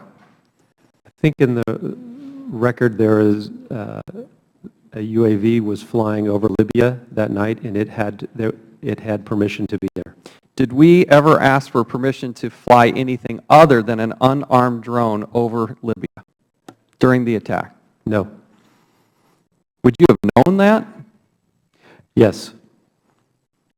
Based on your extensive experience as a diplomat in dealing with the Libyan government, do you believe the Libyans would have granted overflight rights if we had requested it? I believe they would have. Mr. Nordstrom, do you believe that would also be true? I think certainly in this situation, they were fairly, yeah. Mr. Chairman, I think one of the unanswered questions here is if it's a possibility, if there's any chance that we could get military overflight, if we could get a military flight there, then we would ask permission in advance. My concern is there was never an intention, there was never an attempt to actually get these military aircraft over there. I think one of the hard questions we have to ask is not only about the tankers, but what was the NATO response? We flew for months over Libya, months. We conducted an air campaign. And we have assets. We have NATO partners. We worked, for instance, with the Italians. It is stunning that our government, the power of the United States of America, couldn't get a tanker in the air. Mr. Hicks, when did you think that this was actually over? It was done. We were safe.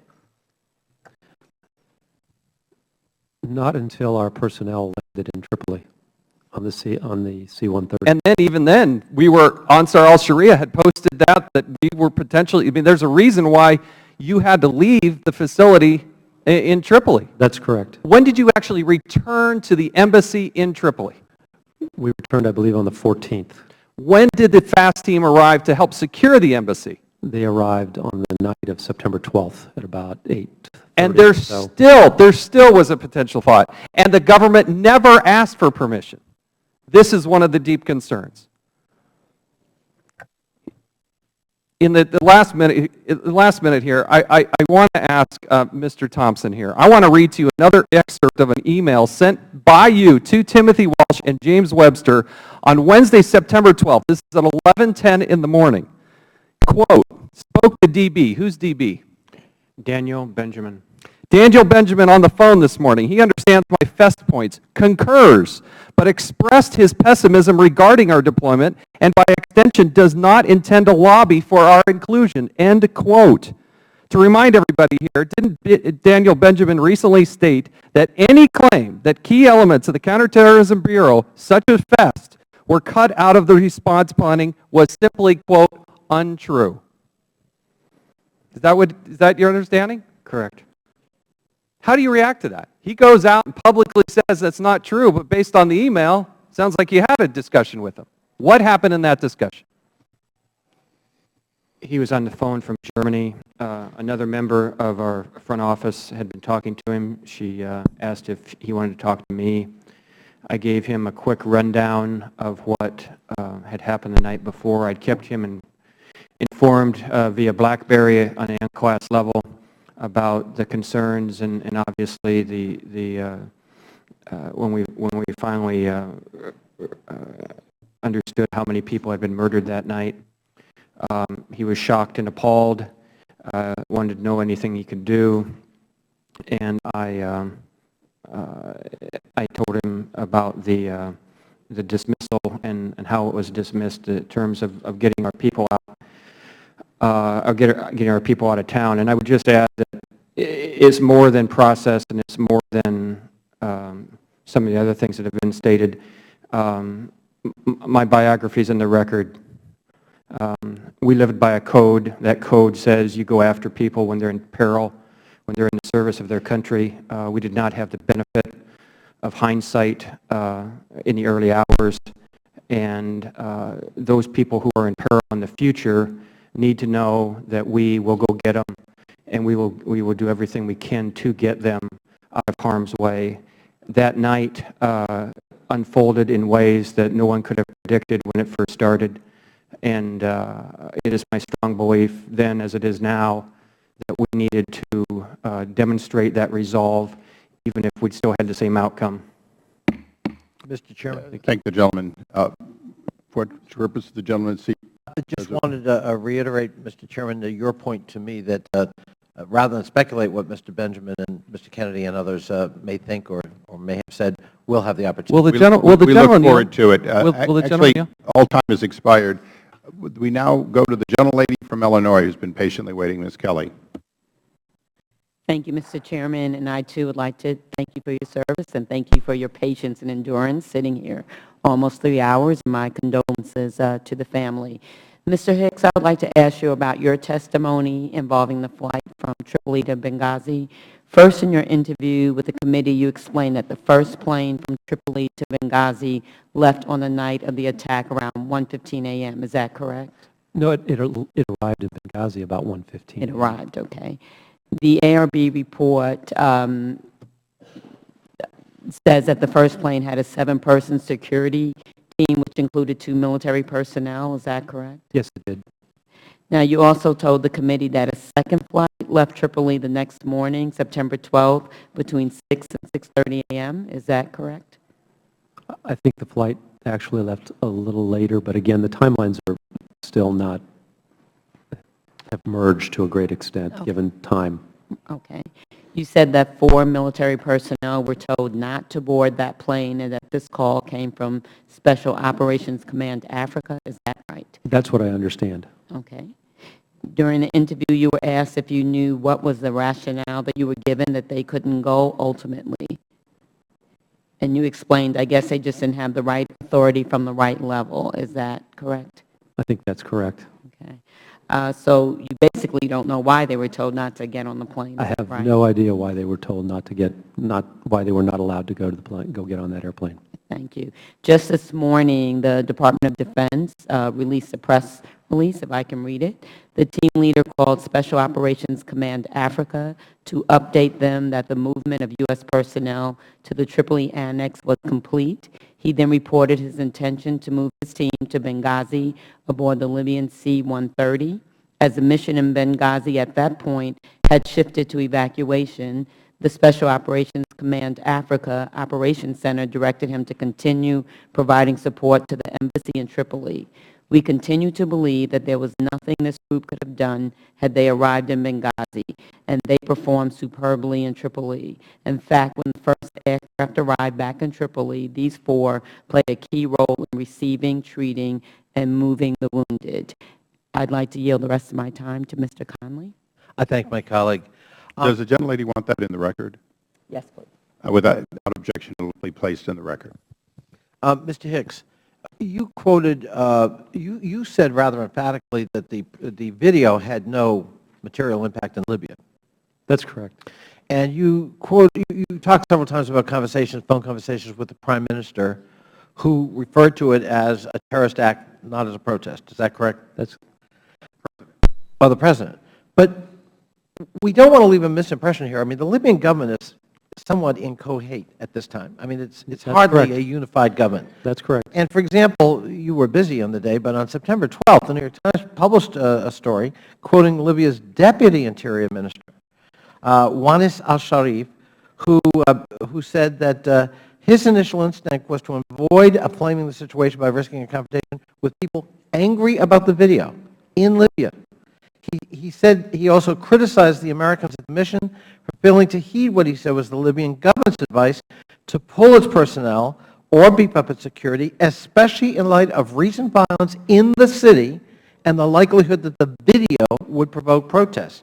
That same article interviewed people engaged in the assault in Benghazi who cited, according to the New York Times, the 14-minute video, that this was due to their anger. Now, my only point is, the Libyan government didn't speak with just one voice.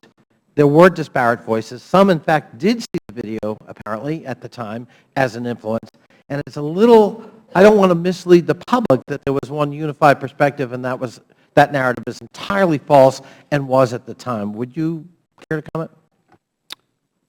Sure. Our assessment in the embassy was that, the video was not an instigator of anything that was going on in Libya. Now, I understand that these people were quoted. In fact, on September 20th, Prime Minister Al-Kib raised the video in in front of the press when Deputy Secretary Burns was there. But we saw no demonstrations related to the video anywhere in Libya. The only event that transpired was the attack on our consulate on the night of September 11th.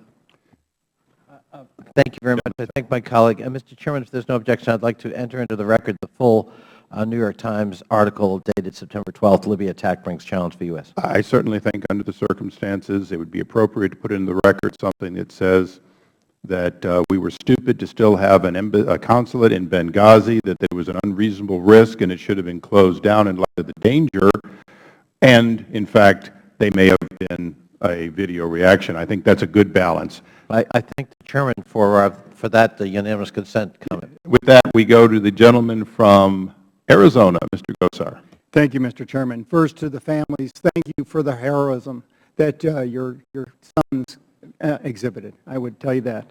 To the three of you at the stand, thank you for your bravery, particularly in light of how we've treated whistleblowers today and in the past.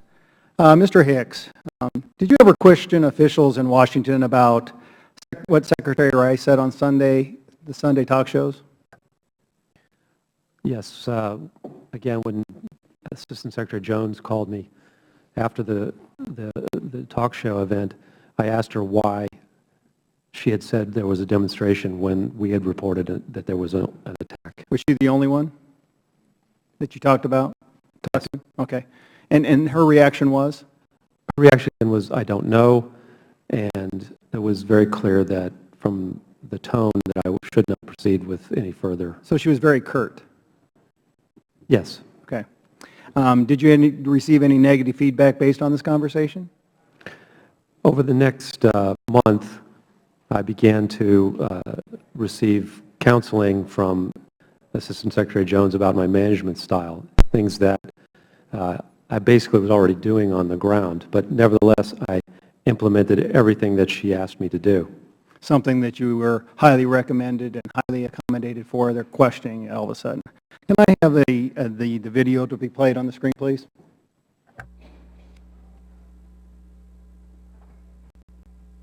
The fact is, we had 4 dead Americans. Was it because of a protest, or was it because of guys out for a walk one night who decided they'd go kill some Americans? What difference at this point does it make? It is our job to figure out what happened and do everything we can to prevent it from ever happening again.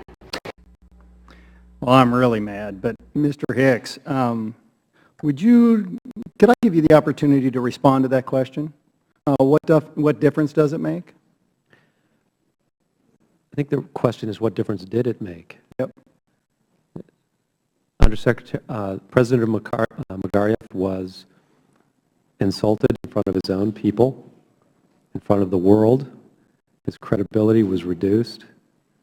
His ability to lead his own country was damaged. He was angry. A friend of mine who ate dinner with him in New York during the UN season told me that he was still steamed about the talk shows 2 weeks later. And I definitely believe that it negatively affected our ability to get the FBI team quickly to Benghazi. So that definitely impacted getting the FBI to look at the crime scene, did it not? Absolutely. So when you talked to the Libyan government, were they responsive when you asked about access for the FBI? It was a long slog of 17 days to get the FBI team to Benghazi, working with various ministries to get ultimately agreement to support that visit to get them to Benghazi. But we accomplished that mission. But again, at the highest levels of government, there was never really a positive approval. So this false labeling was to a spontaneous reaction to a video. It was a direct contravention of the explanation offered by this president of Libya. And the facts on the ground impact our ability to investigate the crime scene afterward. How long was it, as you said, before the FBI was allowed access into Benghazi to examine that crime scene? 17 days. 17 days. Was the crime scene secure during that time? No, it was not. We repeatedly asked the government of Libya to secure the crime scene and prevent interlopers, but they were unable to do so. So let me get the timeline finalized here. So the FBI is sitting in Tripoli for weeks, waiting for the approval of the Libyan government to travel to Benghazi. Is that appropriate? Well, they were attempting to do their job from Tripoli as best they could. But they were denied access into Benghazi, right? Correct. So what were they doing with their time? They were interviewing witnesses that they could find in Tripoli and could meet with in Tripoli, and they were also engaging with the government in order to develop a cooperative investigation with the Libyans who had sent an investigative team, an investigator to Benghazi. Were you interviewed by the FBI? No, I was never interviewed by the FBI. Never. Nice story. I yield back my time.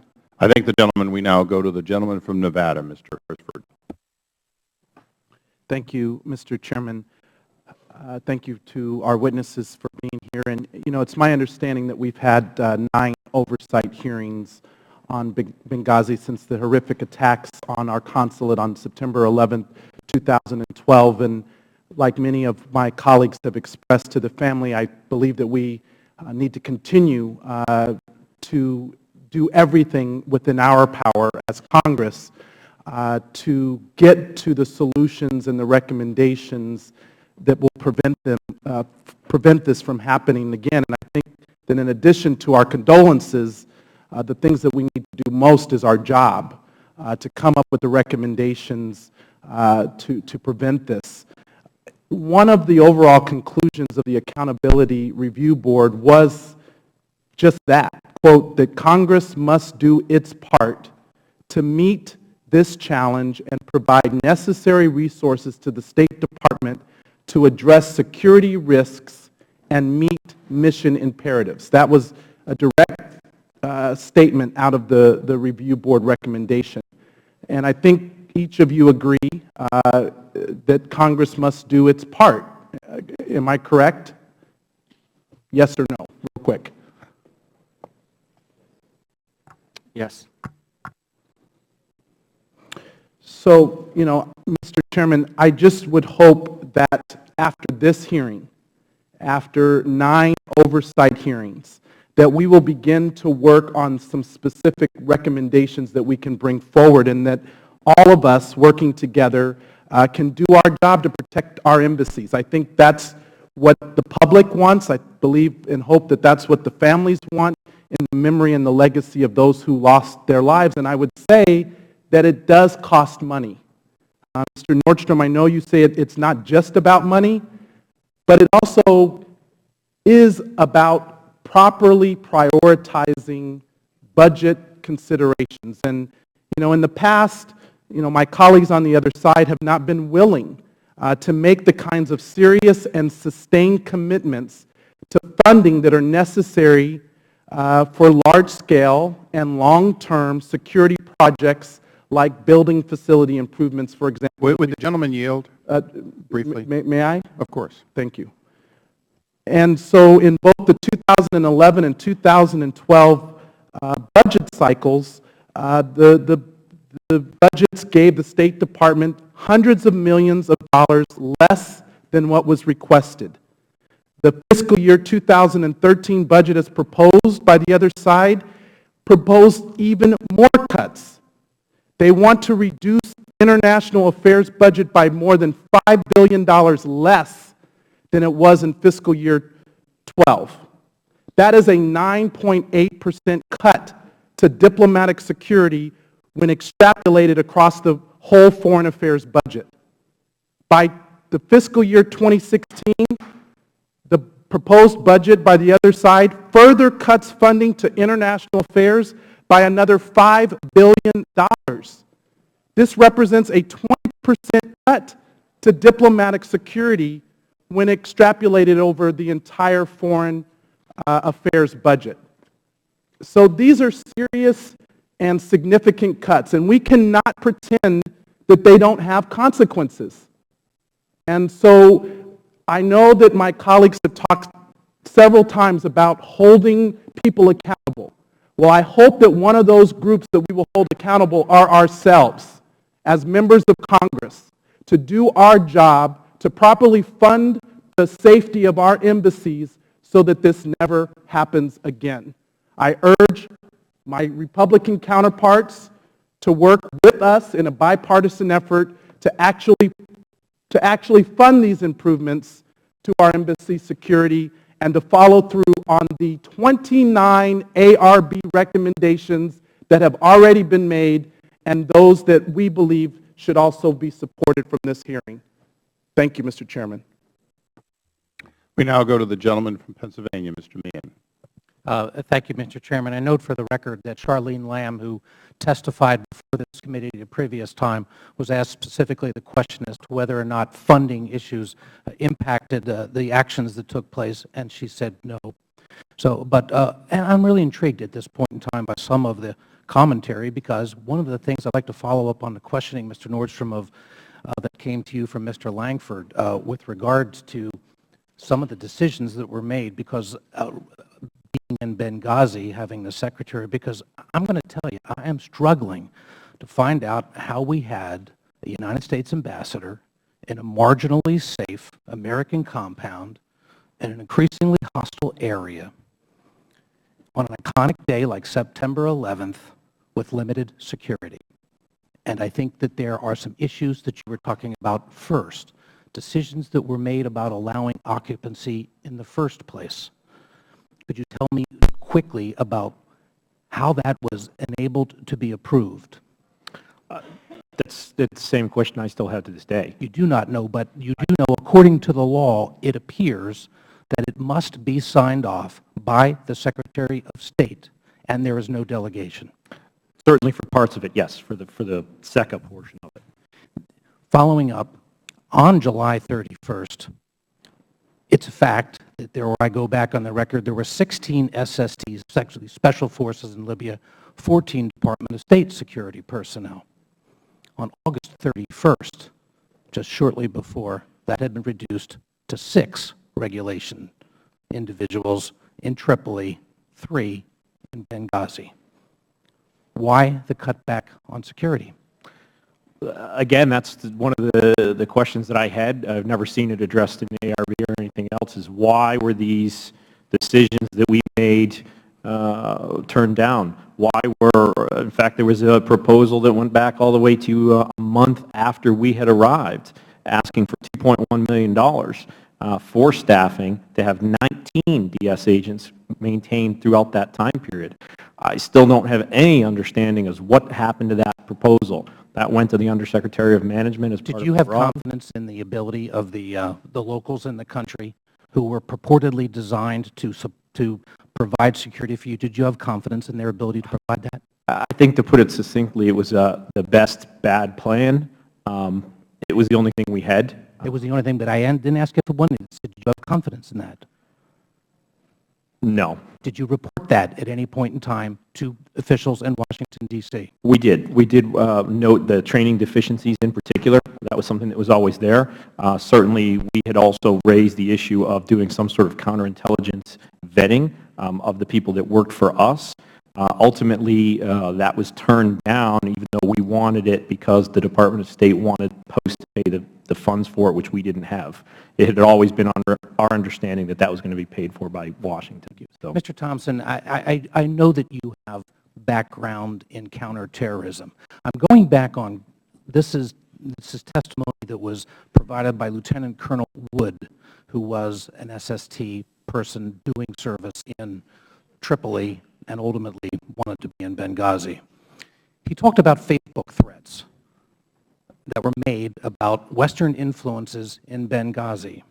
I also note then a series of issues: an RPG attack on the Red Cross in early May, a Red Cross second attack in June, an IED attack against the UN mission in April 6th, an IED attack against a UN convoy on April 10th, an assassination attempt on the British ambassador in June 11th with RPGs, an attempted carjacking on August 6th of 2 SST officers of the United States in your mind, does this, in your professional opinion, would this suggest to you that the facility in Benghazi, by a reasonable person with your experience or a reasonable person in the State Department, would be likely to be considered a possible or even likely target of a terrorist incident? It certainly had all the indicators of that based on that history. Yes, Congressman. And in light of that, and in light of your experience at Mr. Nordstrom's testimony, would you have been happy with the idea that it was allowed to be maintained under less than the staffing that had existed only a month before or 2 months before, and under standards which were only 2 in the entire country, according to the testimony of Mr. Nordstrom, that were not meeting the requirements, the minimal requirements of safety? No, sir. Mr. Nordstrom or Mr. Hicks, what is normalization and why were we doing this? That's been a question that even that the IRB raised and others have raised. I'm not sure. I mean, sarcastically, we saw it as do more with less, but that I first saw that term normalization in that budget proposal, resource proposal, a month after we had arrived. There was already talk about normalizing our footprint. It was then picked up again in February when Greg's predecessor had met with Das Lamb. Same thing. It struck me as being part of some sort of script, just like the reason why he didn't close the facility in Benghazi despite the risks. There was already a political decision that said we're going to keep that open. That's fine, but no one's ever come out and said that we made that risk and we made that decision and take responsibility for it. I thank the gentleman. My time's expired, but Mr. Hicks, did you have a response to that as well? Normalization to us was moving towards being like a normal embassy instead of having being in a sense under siege or in a hostile environment where we're surrounded by potential threats. And we wanted to move towards normal life, and it also meant removing or withdrawal of extra DS personnel, and then a movement towards our diplomatic security personnel managing more of a program that included the recruitment of Libyans to provide additional the security that we needed. Thank you. Mr. Hicks, you mentioned earlier your wife being such an important part of your decision process. Were you planning on bringing her to Libya since it was normalized? Just, Mr. Chairman, thanks. Just to correct, I was actually selected to be DCM by Assistant Secretary for Near Eastern Affairs, Jeff Feltman, in Tripoli. Jeff and I spent a lot of time in the 2006 war in Lebanon together. Yeah. He's a good man. Yeah. But as to family returning to Libya, I mean, normalization means you bring back dependents and so on. Was that part of what was going on? That's what we were pointing towards, in fact. And Chris and I had a long talk on the night of September 9th before we left for Benghazi, and we talked about this, that we felt optimistic about the trajectory, that even though all of these security problems were going on, we felt that the Libyans were getting their political act together. They were going to pull together a government. They were going to get a constitution. Their economy was going to pick up. They were going to stabilize. And my next project was, in fact, to reach out to the board members of the American School and start working with them about the possibility of opening the school in September. And that, of course, allowed me to bring my family to join me in Tripoli. And that was actually a condition that my wife made for my going to my second unaccompanied assignment. So I'm sure she's glad to have you home now, though. Yes, she's very glad to have me home. With that, we go to the gentleman from New Mexico who's been patiently waiting. Oh, I'm sorry. Who's next? Mr. Cardenas, next. Thank you very much, Mr. Chairman. My condolences to all the families and everybody who suffered from this tragedy.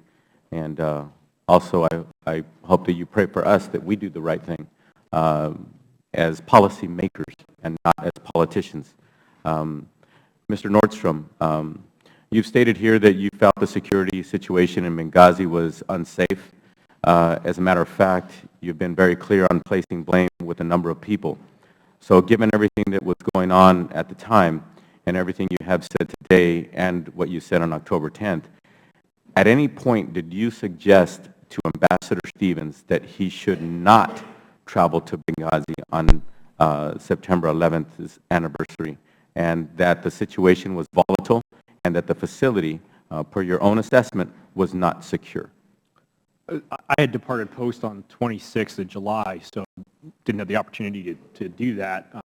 I would defer that to the RSO that was there at the time, John Martinek. It's my understanding that he also had raised some concerns and discussed that. So you have your opinions today, but you did not have those same opinions back then? I wasn't at post for September 11th.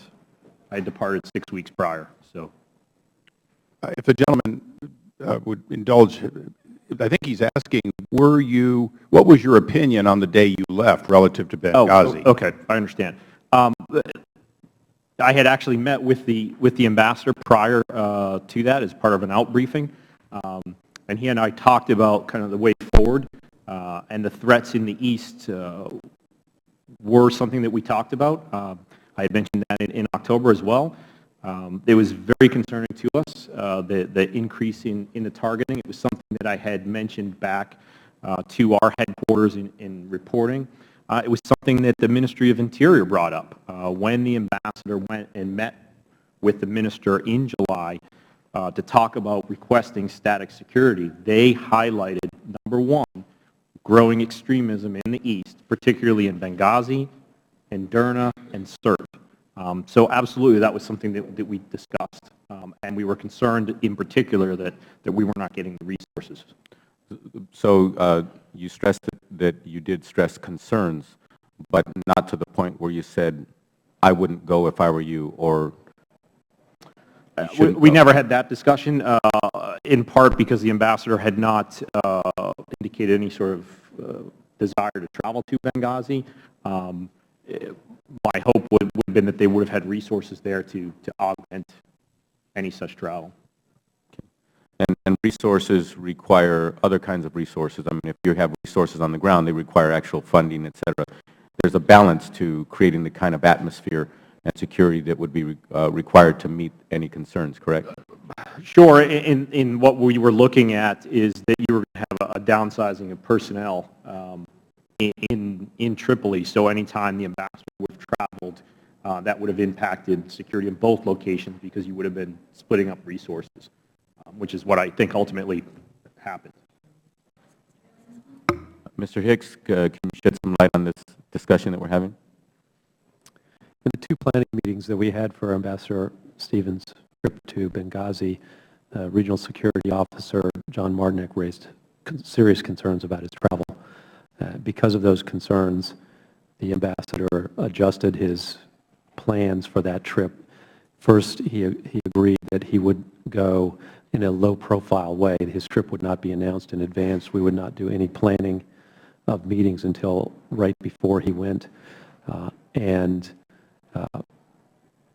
Second, he eventually decided also to shorten his trip. He initially had planned to go on the 8th. He went on the 10th instead to narrow the time frame that he would be in Tripoli. The third step that he took was the one public event that he planned would take place at the very end of his trip just before he left. Okay. So basically, you're describing what I feel to be consistent. What I've known of the ambassador is that he was very, very committed. He did listen to advice, et cetera, but he was very determined, and he continued to do his job. Exactly. He went there to do his job. He felt that he had a political imperative to go to Benghazi and represent the United States there in order to move the project forward to make the Benghazi consulate a permanent constituent post.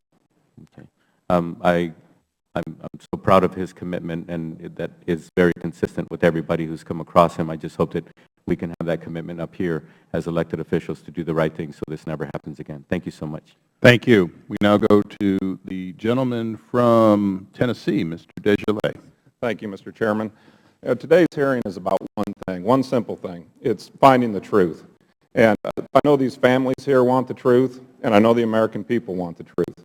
But yet, I listened to this questioning today, and there seems to be a real partisan feel to finding the truth, and I don't understand that. I mean, we are, if you listen to the other side, you'd think it's time just to move on from this. They would agree with Secretary Clinton, right, that they would just say, what difference does it make? Well, some of the family members I talked to before this hearing, I guarantee this hearing makes a difference today. We want to know who made some of these decisions and why they made some of these decisions. The only encouraging part that I heard from the other side is that they feel that you all should be protected. Your ability to testify here and your desire to testify here should be protected, so that's good. And I want you to know I really appreciate you all being here. It does matter. It matters to a lot of people. Mr. Hicks, after your visit with Congressman Chaffetz, or Congressman Chaffetz's visit, did you feel any kind of shift in the way you were treated? Yes, again, I did. When Assistant Secretary Jones visited shortly after, prior to the visit, Assistant Secretary Jones had visited, and she pulled me aside and again said I needed to improve my management style and indicated that people were upset. I had no indication that my staff was upset at all, other than with the conditions that we were facing. Following my return to the United States, I attended Chris's funeral in San Francisco, and then I came back to Washington. Assistant Secretary Jones summoned me to her office, and she delivered a blistering critique of my management style. And she I exclaimed, "I don't know why Larry Pope would want you to come back."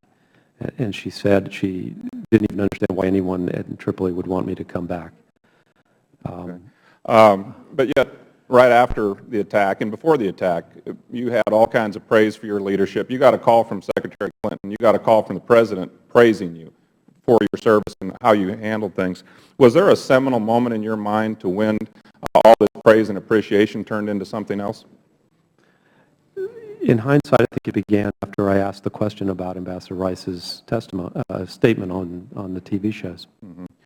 And anyone listening to this hearing today, if they don't have questions, there was some comment made about, well, there was a few people in Libya that had a problem with this YouTube video, but the overwhelming evidence is that this was a terrorist attack. Everybody knew it, but yet someone higher up decided to run with the story, the facade, and they kept it for a long time. And I would think that everyone sitting here wants to know the answer why that was done. So what other impediments have you had, or how have you felt since deciding to come forward? Do you feel like they've treated you any differently from that point on? Well, after I was angry with the way I'd been criticized, I thought it was unfounded. I felt like I'd been tried and convicted in absentia. And but I decided I was going to go back and try to redeem myself in Tripoli. What is your job right now? What is my job? I am a Foreign Affairs Officer in the Office of Global Intergovernmental Affairs. Okay, a far cry from where you were and your level of capabilities. Yes, sir. Yeah. So when you came back to the United States, were you planning on going back to Libya? I was. I fully intended to do so. And what do you think happened? Based on the criticism that I received, I felt that if I went back, I would never be comfortable working there. Mm-hmm. And in addition, my family really didn't want me to go back. We'd endured a year of separation when I was in Afghanistan in 2006 and 2007, and that was the overriding factor. So I voluntarily curtailed. I accepted an offer of what's called a no-fault curtailment. That means that there would be no criticism of my departure of post, no negative repercussions. And in fact, Ambassador Pope, when he made the offer to everyone in Tripoli when he arrived, Chargé Pope, when he arrived, he indicated that people could expect that they would get a good onward assignment out of that. All right. Well, thank you. I would just close with the fact that, we have a president that's made it his policy since he took office not to knee-jerk or jump to conclusions when it comes to some tragedy or event. But yet, why did he do it in this case? Why was he quick to jump to the conclusion that this was a protest due to a YouTube video? I think we all know that's not true. I think we all need to find the answer to that. Thank you. And Could I, of course. Could I just clarify? The job that I have right now, between my curtailment and my finding of this job that I have now, I had no meaningful employment. I was in a status called Near Eastern Affairs over complement, and the job now is a significant, it's a demotion. Foreign Affairs Officer is a designation that is given to our civil service colleagues who are desk officers. So so I've been effectively demoted from Deputy Chief of Mission to desk officer. Let me just interject one thing at this time. In your opening statement, I note, and it's already in the record, but I want to make sure that it's separately placed in at this moment. You included an unclassified document purported to be from the President of the United States to the President of Libya. Is that correct? Yes. I want to be very careful. It doesn't have a signature. It looks like it was electronically transmitted. It's a cable. This cable, was it, as far as you know, from the President of the United States directly? Yes. And was it delivered to the President of Libya directly? It was. And does it mention terrorist attack anywhere else? And I note that this is September 17th, which would be that Monday afterwards. Does this, in your opinion, in any way, shape, or form, describe the unfortunate circumstances as terrorism to the President of Libya? I believe it does. Mr. Chairman. Yes. I don't even know. It's in his opening statement. It was delivered to everybody. Okay. These are inclusions. But it says, thank you for responding quickly to the tragic attack in Benghazi. And I'm reading through this thing, well, it's in the record, but as far as I can tell, it speaks of it as a tragic attack. It doesn't speak to it even after Ambassador Rice spoke. It doesn't speak to it as a terrorist attack or our war on terror or fighting terrorism. Is that correct? Yeah, I don't have it before me at this moment. Okay, we'll deliver it back to you just to make sure someone may want to follow up on it. Your counsel has it for you. Oh, sorry. Yeah, it says outrageous attack. Okay, so it's an outrageous attack, but it doesn't talk about us working together to fight terrorism, does it? No. Okay, thank you for including that in the record. We now go to the gentleman from Texas, Mr. Farrell.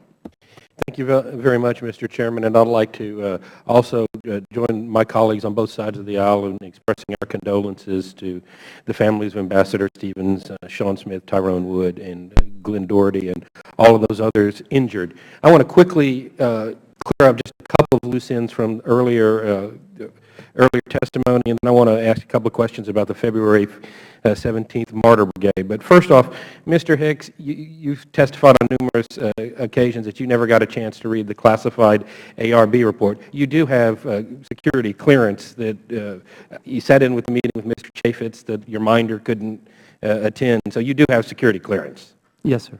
All right. And then, Mr. Thompson, you testified and answered the question as to why the FEST team, your response team was not deployed. One of the things you heard was it might not be to a safe location. Do you guys train to deploy to Canada or the Caribbean islands or other safe locations, or are you trained to respond to hotspots? Hotspots. And would there have been any reluctance on the part of you or any of the men or women in your organization to go to Libya or anywhere in the world that you were needed to protect Americans? I hang out with a very noble and brave crowd. The answer is no. I didn't think so. And then, Mr. Hicks, I want to talk a little bit about what was going on in Libya at the time. There had just been a revolution. We had a newly elected president, democratically elected. We were involved through our NATO partners in that. This was probably a win for the United States. We had a friendly government, a relatively friendly government going in, and then we all but make the new president out. We throw him under the bus on the Sunday shows. And you testified that that may have been one of the reasons the FBI was slow getting in. Do you think it overall damaged our relationship beyond that with Libya? It complicated things for that period of time, I think, particularly with respect to the FBI mission. But the Libyan people, as a poll released by Gallup right before 9/11 attests, valued our relationship highly. In fact, higher than almost any other Arab country. It was over 50% of the population. And isn't that one of the reasons Ambassador Stevens went to Benghazi on that fateful day, is to continue to show our support for what was going on in Libya at the time? Absolutely, especially the people of Benghazi. All right, now I want to go on. There have been some reports floating around. Can you, Mr. Nordstrom, can you tell me what the role of the February 17th Martyrs Brigade was in protecting the consulate in Benghazi? Certainly. That was the unit, for lack of a better term, that was provided to us by the Libyan government. Now, were you aware of any ties of that militia to Islamic extremists?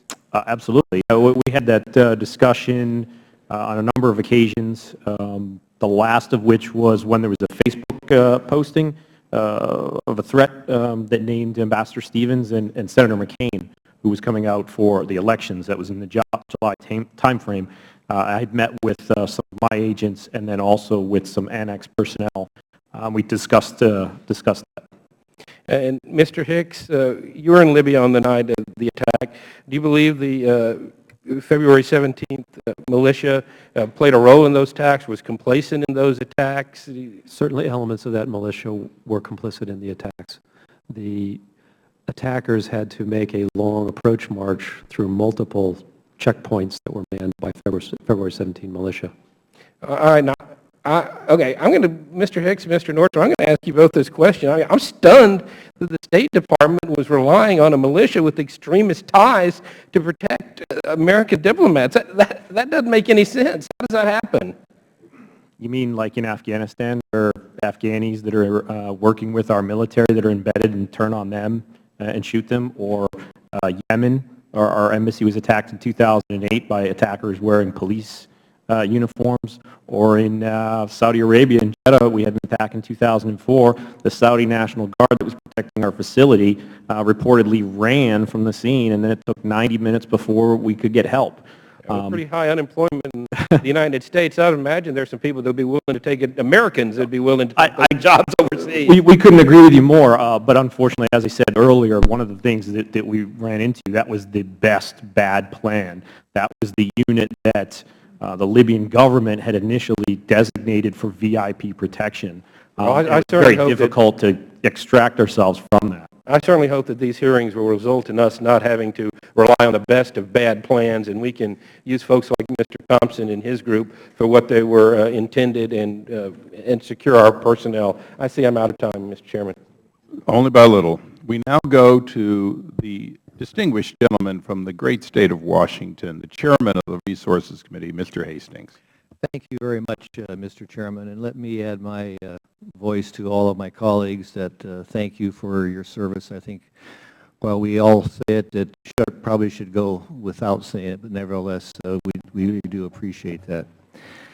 Mr. Hicks, I want to follow up. You may have answered this, so I just want to get a clarification, because Mr. Jordan was entering into questions regarding the lawyer that came in and was not allowed to go to the meeting because of wasn't qualified to go to that meeting. My question specifically is to back up. The State Department sent this lawyer. Were you told why the lawyer was sent? He was sent to participate in all the meetings and all events associated with Congressman Chaffetz's visit. Okay. Did you find that unusual? Never had occurred before in my career. Okay, but the State Department did say that this lawyer was going to come and participate in all of the meetings. Yes. You were told that. And then, of course, they couldn't because of the protocols. You mentioned that the tone of the State Department as related to you changed probably after the Rice interview. It began to change. Yeah. Explain, just give us some examples of how things changed. Again, I began to have my management style counseled by Assistant Secretary Jones. When she visited, she again counseled me on my management style and said staff was upset I had had no indication of staff being upset. And then again, when I returned to Washington, she delivered a very blistering critique of my style and again exclaimed, "I don't know why Larry Pope would want you back." Well, that leads to a very obvious question then. Prior to September 10th, 2012, had you received any negative feedback from your superiors? No, Chris and I had developed a very positive relationship. He trusted me, I trusted him, and we were working together very, very well, and morale was high. Well, I suppose in a career as long as yours, you might have some disagreement with your superiors. Was it to the extent that you have felt that you were treated after this event last September compared to prior maybe disagreements you may have with your superiors? I guess on a scale of 1 to 10, 10 being the worst, 10. And you were 10 after. Okay, all right. I guess that's what I would like to wanted to follow up on. You mentioned that you feel in the job you have, it's really a demotion from the qualifications that you have had in your career in the service. Have you talked to any of your colleagues or any senior leaders within the State Department regarding this, and if so, what was those conversations all about?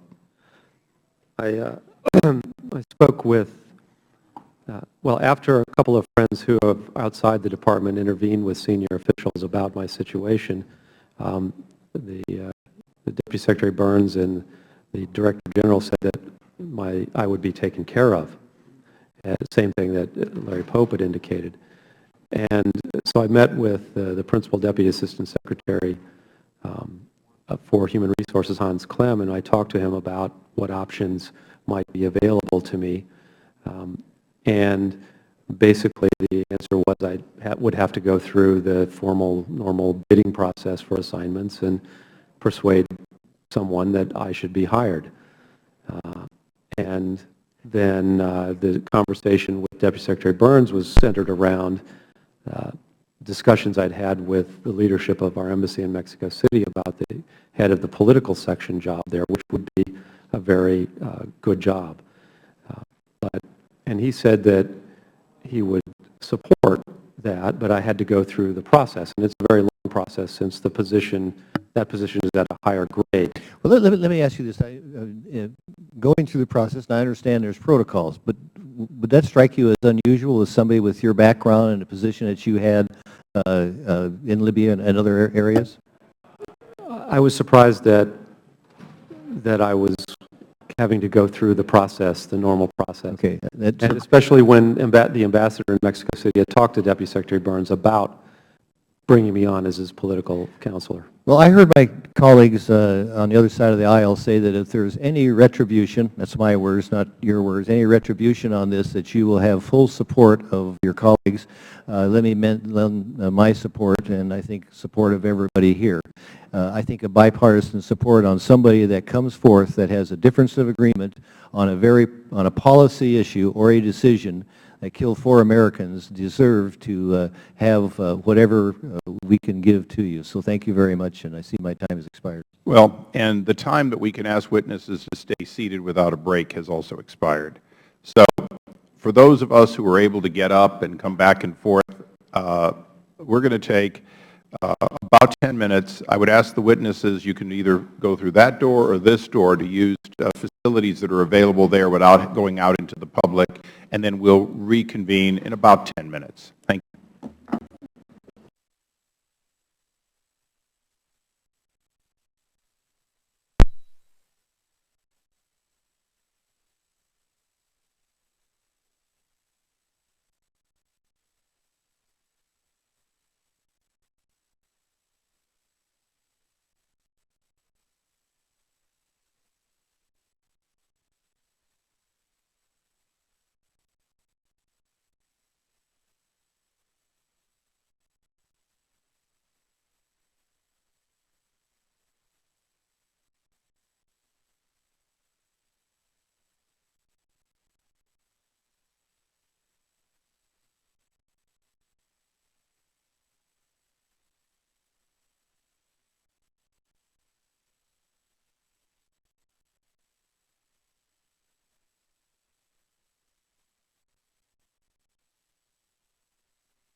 Okay, now I happen to know that 10 minutes is 5 minutes of break and 5 minutes of everyone getting back to their seats. So if everyone wants to remain here would please take a seat, we'll get started.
The committee will come to order again. I've been advised that we expect to have votes on the House floor approximately 5 o'clock. We can work till about 5 minutes into those votes. After that, we will adjourn. The expectation is we will not come back. So for our 3 witnesses, for the families, and for the attorneys, let me assure you the end is in sight. With that, we go to the gentlelady from Wyoming, Mrs. Loomis. Thank you, Mr. Chairman. I too want to thank you, gentlemen, for this long day, and for the families. I offer my most sincere condolences from my constituents. They think about you all the time. First question, Mr. Nordstrom. Now, do I understand you had responsibility for security in Libya while you were there? That's correct. And then you left in July, is that correct? That's correct. Now, before you left, did you make security recommendations to Washington, D.C.? No, we do a turnover report, but that's not really a place where we put recommendations, laying out the situation, the crime, the political situation, and a lot of that reporting I had done previously with Washington. And so they had recommendations from you or not? It's my understanding, yes. They had wanted a transition plan specifically on how we were going to transition from the SST and the DS agents to our local bodyguards. That was submitted to them February 15th. And do you know, were those, was that implementation plan accepted? Was it implemented? I never really got any feedback from Washington. That was one of the things that surprised me even when I left post. I was never contacted by DS leadership or management from the date I left on the 26th to this date. The only time I had any interaction was preparing before the October hearings, but they've never contacted me to ask me on thoughts about Libya, suggestions, anything like that.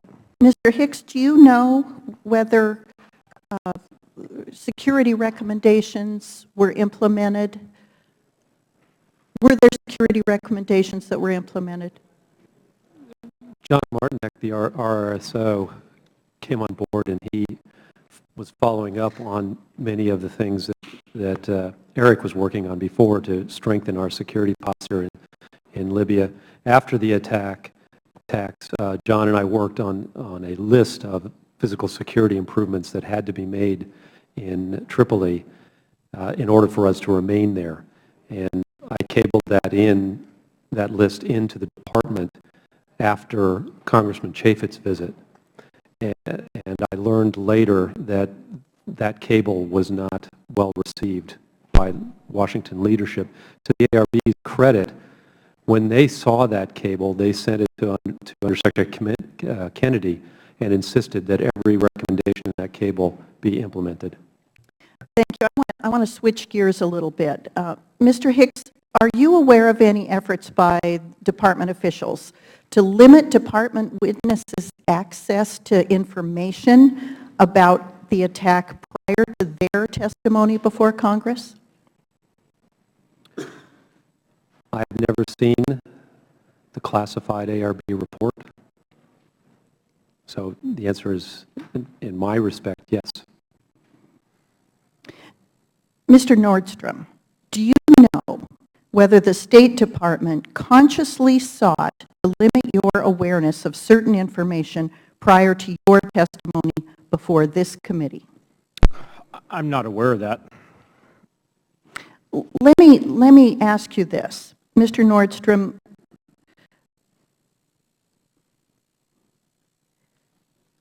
I want to read you an excerpt from an email Ambassador Stevens sent to you and a colleague on July 5th, 2012. The email concerned a draft cable intended to request an extension of security personnel for the embassy, which was ultimately sent on July 9th.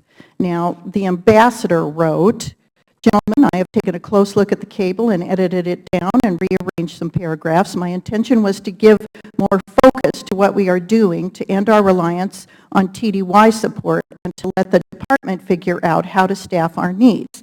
If it looks okay, please run it by DS and see if they want it front channel." Then, Mr. Nordstrom, can you briefly explain what Ambassador Stevens meant when he asked you to run it by DS and see if they wanted it front channel? What he's referring to is the process by which we would send an official State Department cable. I had done that for prior requests, and it was my advice to the ambassador, I do remember that dialogue, that we do in fact send that front channel. Within the Department of State, that is considered to be the official record. If I sent something by email or informally discussed it by telephone, it's still valuable, but unless it's on that cable, it's not official. My experience in the past was that as soon as we put those recommendations, just as Greg just alluded to, as soon as we put that onto an official cable, somehow we were seen as embarrassing the Department of State because we are requiring them to live up to their end of the bargain. Thank the gentlelady. We now go to the gentleman from Georgia, Mr. Worrell. Thank you, Mr. Chairman. I'll add my thanks to the gentleman on the panel. I know you've heard that over and over and over again from members here, but only because folks believe it. And we're grateful to you not just for being here today, but for your decade upon decade of service. I'll tell you, Mr. Thompson, I'm comforted, and I know folks at U.S. posts across the world are comforted that there are men and women who do what you do, who live by a code that says if you're in harm's way, we're going to come for you. Just hang on. And I thank you very much for that commitment. Thank you. Mr. Nordstrom, my questions are followed up on my colleague from Wyoming, thinking back to early July 2012. But do you recall your back and forth with Charlene Lamb particularly? Vividly. What did you think of that decision-making process? Were those decisions that Ms. Lamb was making, or were those decisions being kicked up to a higher level? It was unclear. I think largely Das Lamb, but one thing that struck me throughout the entire time that I was in Libya was a strange decision-making process. Specifically, again, the Undersecretary for Management in many ways was dealing directly with Das Lamb. As her supervisor 2 levels ahead, obviously he has that ability to do that. He's well within his right.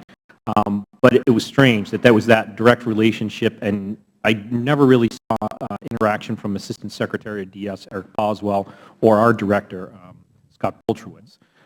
It was even more clear in October when we were all sitting up here. There was 2 levels, if you will, that were not reflected, and it was quite a jump between Das Lam and Undersecretary Kennedy.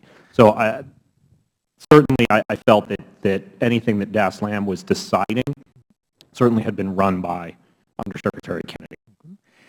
And given the seriousness of that conversation, thinking about extending SSD and MSD as security support, did you receive an explanation for why that request was denied that satisfied you? I didn't, as I testified before, what I perceived that it was some sort of, explained to me that it would be somehow embarrassing or politically difficult for State Department to continue to rely on DOD, and that there was an element of that. That was never fully verbalized, but that was certainly the feeling that I got going away from those conversations. And then following up on moving these discussions from back channel to front channel, what was the nature of your conversation with the ambassador, that this was such a serious issue that rather than leaving it with a no on back channels, he wanted to elevate that? That's exactly what it is. In fact, I recall all the way back to our first meeting with Congressman Chaffetz and the chairman.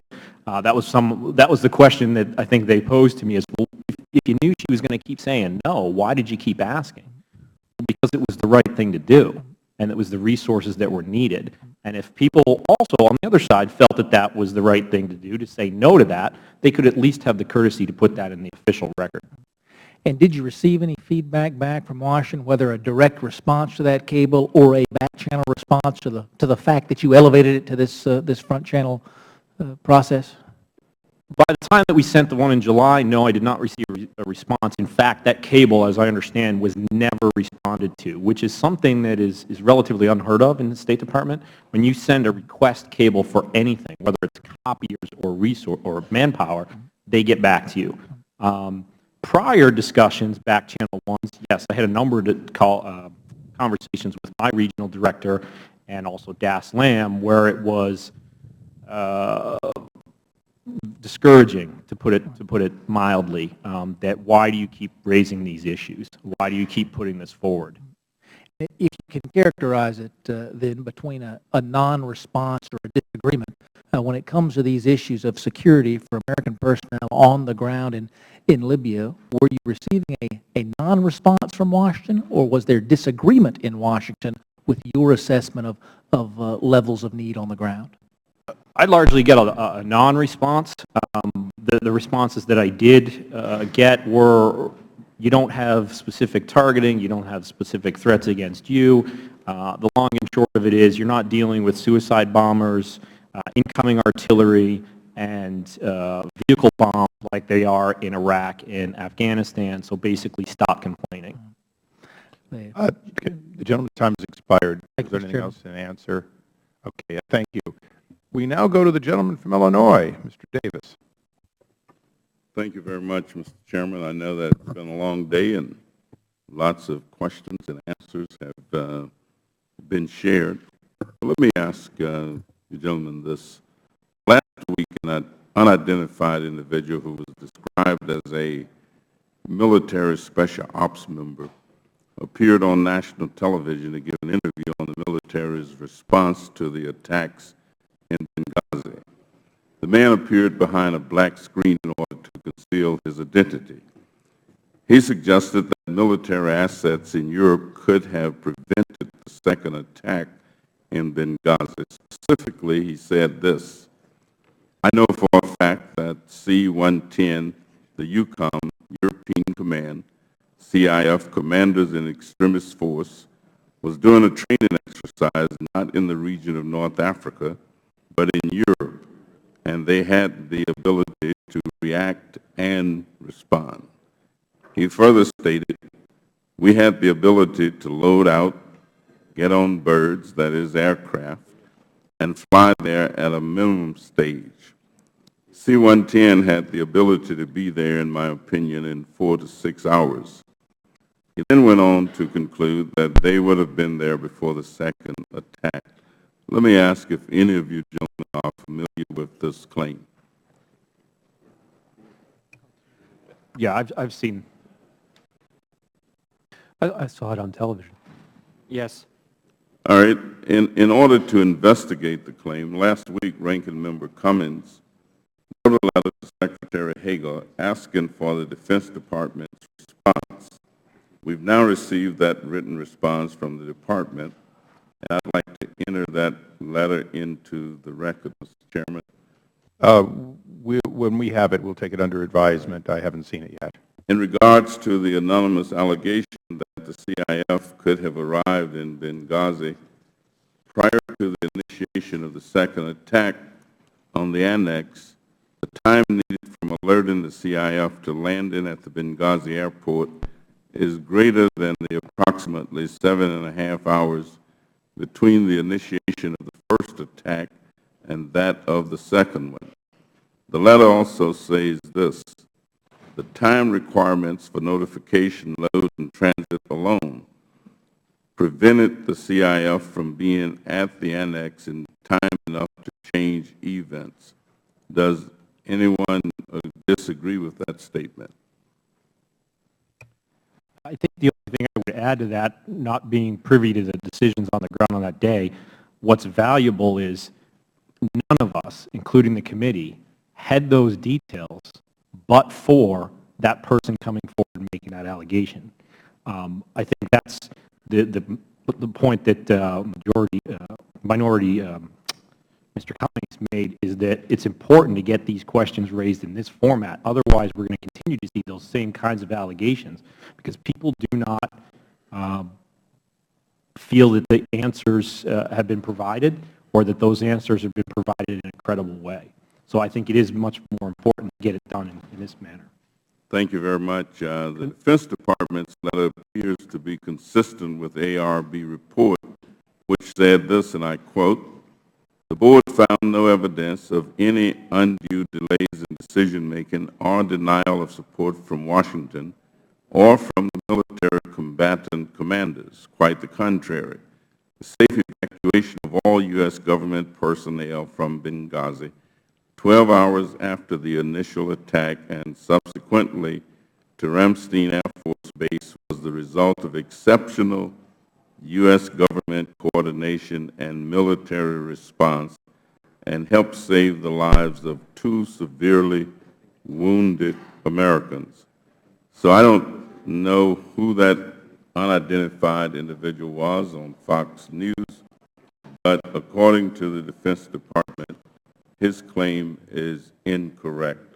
And so, Mr. Chairman, I simply wanted to get that into the record, and thank you very much. Will the gentleman yield? Will the gentleman yield? Yes. Would the gentleman yield? Yes. Oh, thank you. I believe you yield to me, correct? I'm yielding to Ms. Maloney.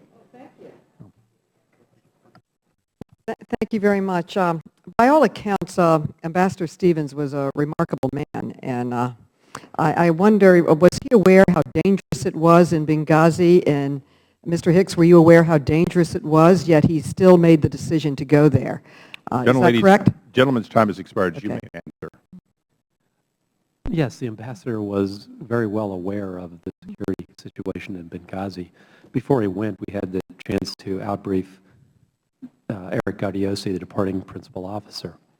Thank you. We now go to the gentleman from Kentucky, Mr. Massey. Mr. Chairman, thank you for holding these hearings. Mr. Chairman, it's been said that all that's necessary for evil to triumph is for good men to do nothing. But I submit to you we have 3 very good men here who are going beyond the call of duty to come here and testify today.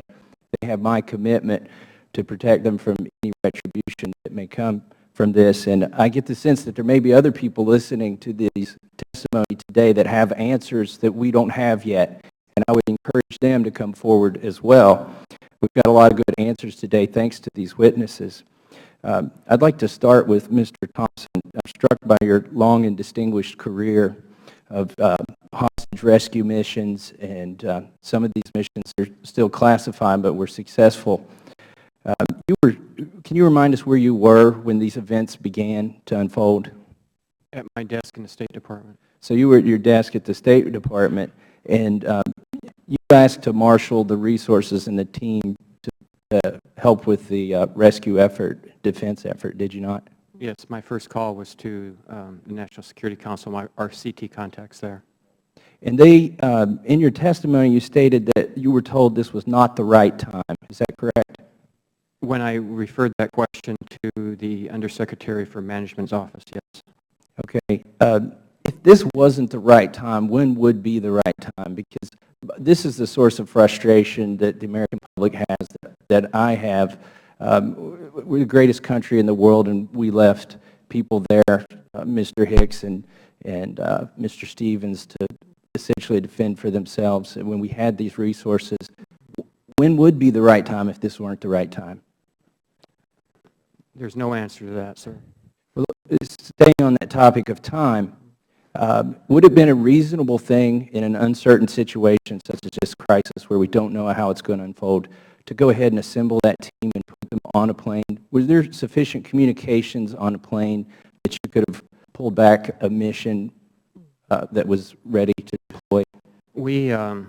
We practice this at least twice a year, as in a complete deployment to a overseas location to work with our interagency partners. And the team, obviously, again, is staffed with interagency CT professionals. The answer to your question is yes, that plane, which is funded by DOD, has a robust communication suite.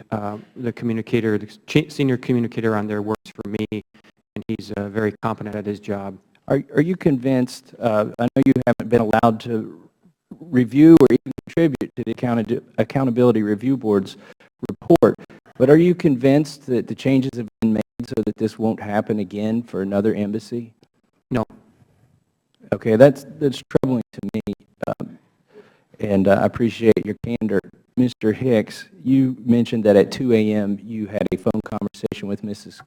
Secretary Clinton. Is that correct? Yes. At any time during that conversation, did she ask what resources you might be able to use or might need? Yes, she did. I asked for security reinforcements and transport aircraft to move our wounded out of the country to a medical facility. Was there any indication that you would receive air support? She indicated that the Marine Fast Team was being deployed to bolster our security posture in Tripoli, and that a C-17 would be coming down to take people back. But no immediate military response? Well, the Marines were on their way, and they would be arriving later on the 12th. Okay. Did you tell the Accountability Review Board about Secretary Clinton's interest in establishing a permanent presence in Benghazi? Because ostensibly, wasn't that the reason that the ambassador was going to Benghazi?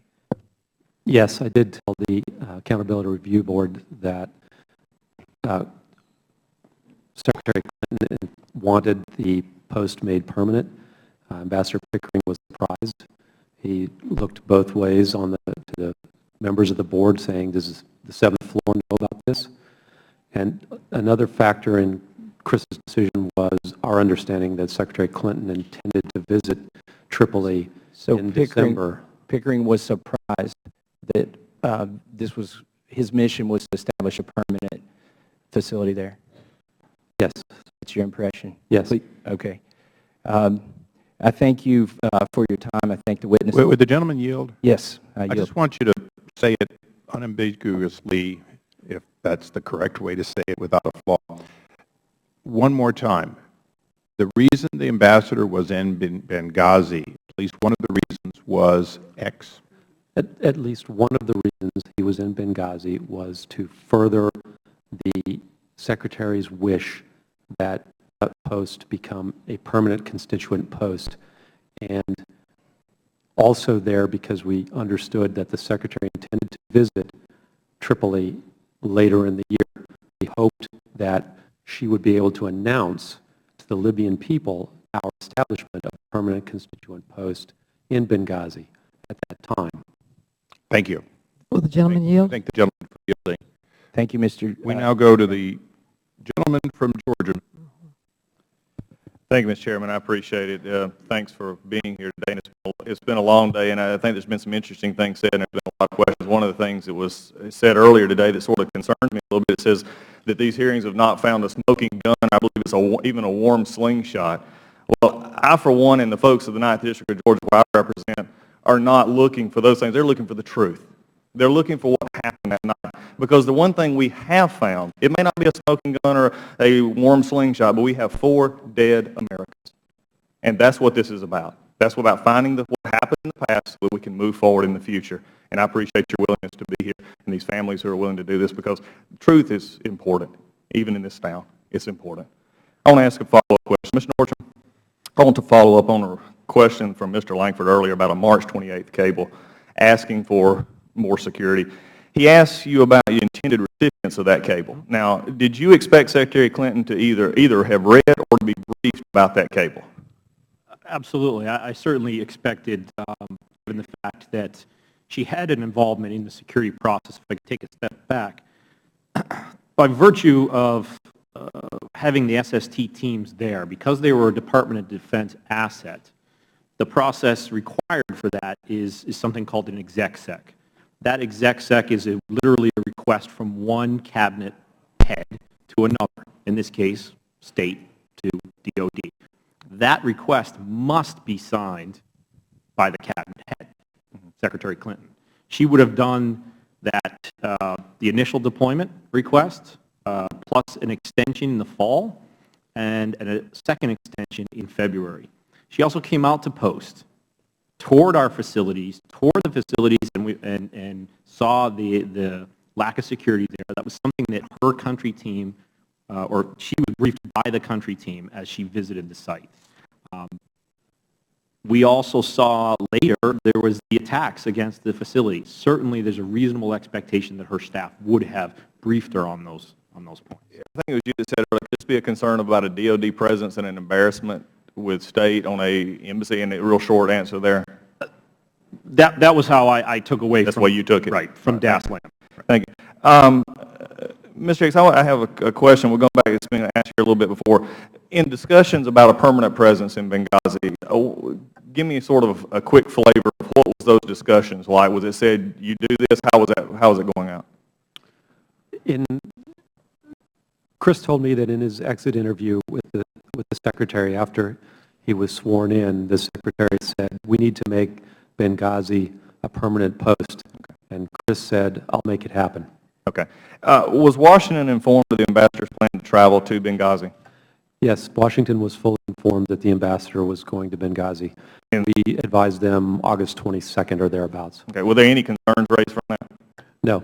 In fact, given the timing and everything? None. Okay.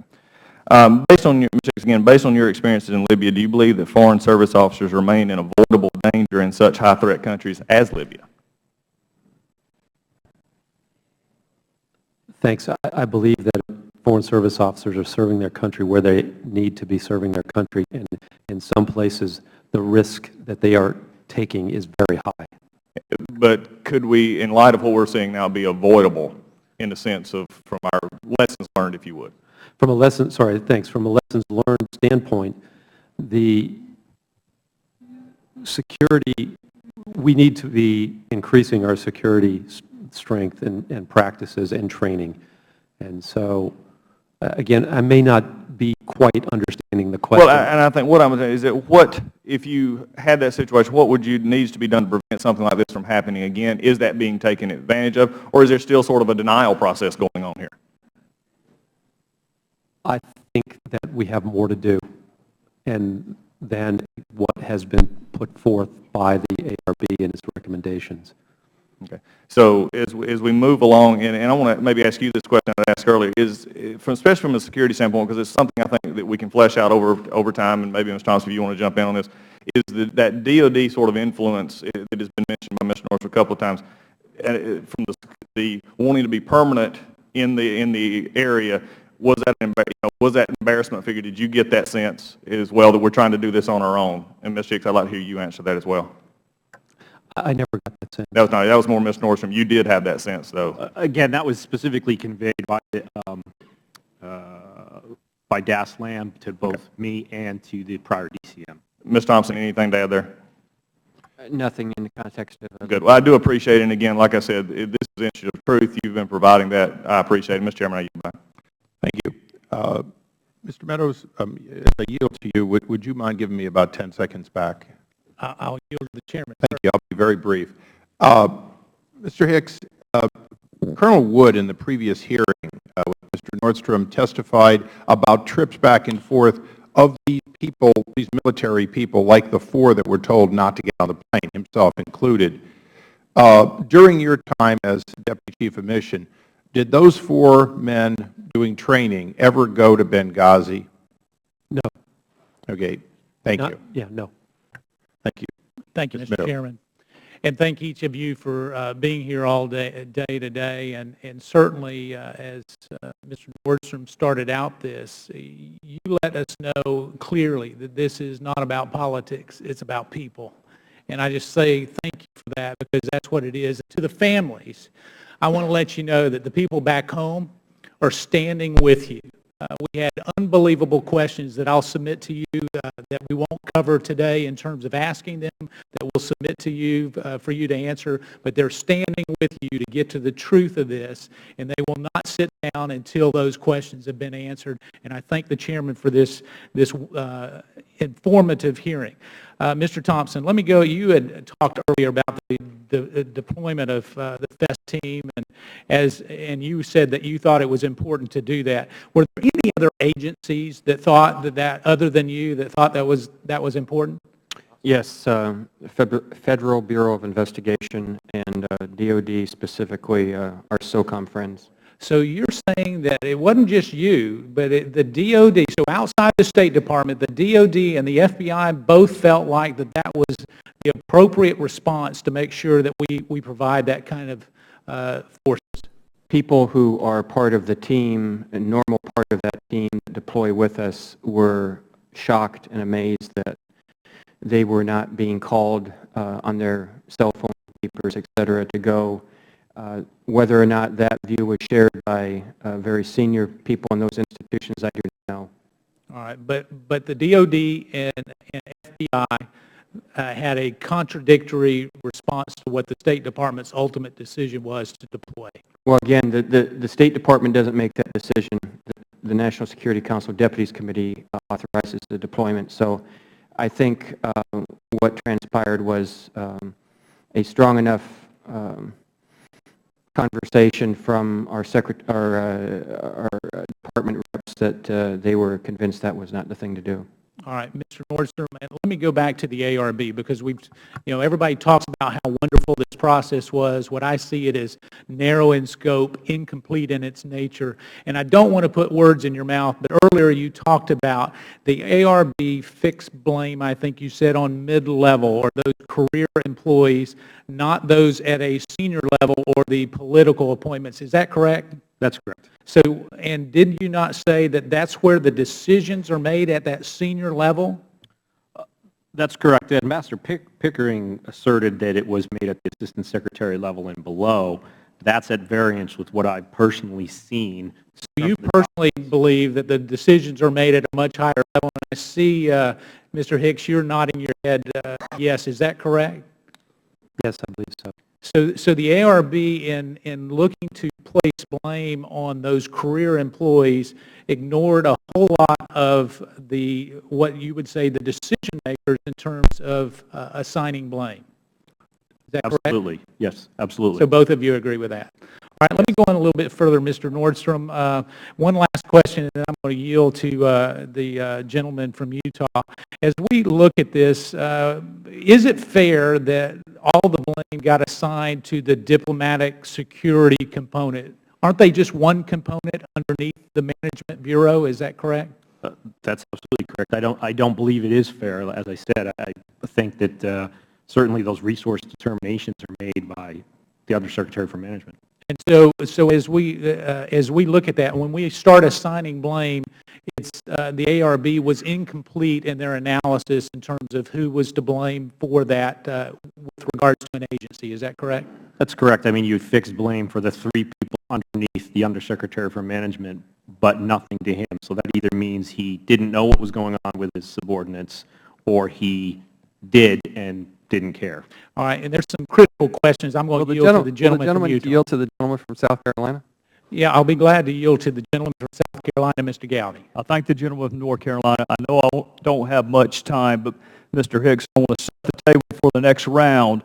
September the 12th, 2012, did you receive an email from Beth Jones that also copied Victoria Newland, William Burns, Patrick Kennedy, and Cheryl Mills? You're also on the distribution list. Do you recall receiving that email?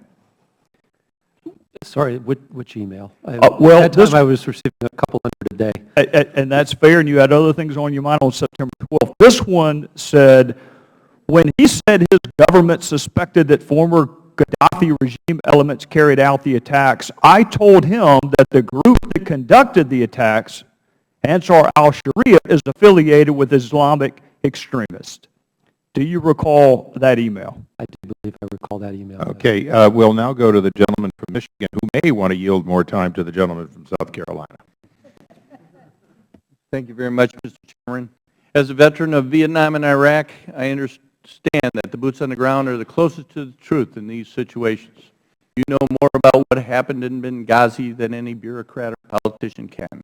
The fog of battle is easily blamed when mistakes are made at the highest level. Being caught between the political dictates of superiors and the chain of command and doing what is necessary to protect our citizens abroad is difficult. I understand the risk you've taken by showing up here today as well. Thank you for having the courage to testify before us. We are counting on you to reveal the truth about the failures of this government and to protect the men and women who served in Libya and how we can do a better job in the future. Mr. Thompson, earlier you mentioned that you hang out with some brave and honorable group. Are they Navy, Army, Air Force, Marines, or shallow water sailors? All of the above. All of the above. Can you tell me, according to recent... I might add, sir, from the other agencies of government too, the Federal Bureau of Investigation, Intelligence Community, Department of Energy, Diplomatic Security is on the team. And this is part of your special security force or no, team? this is the interagency component of the Foreign Emergency Support Team. They're all highly trained? Very much so. SWAT?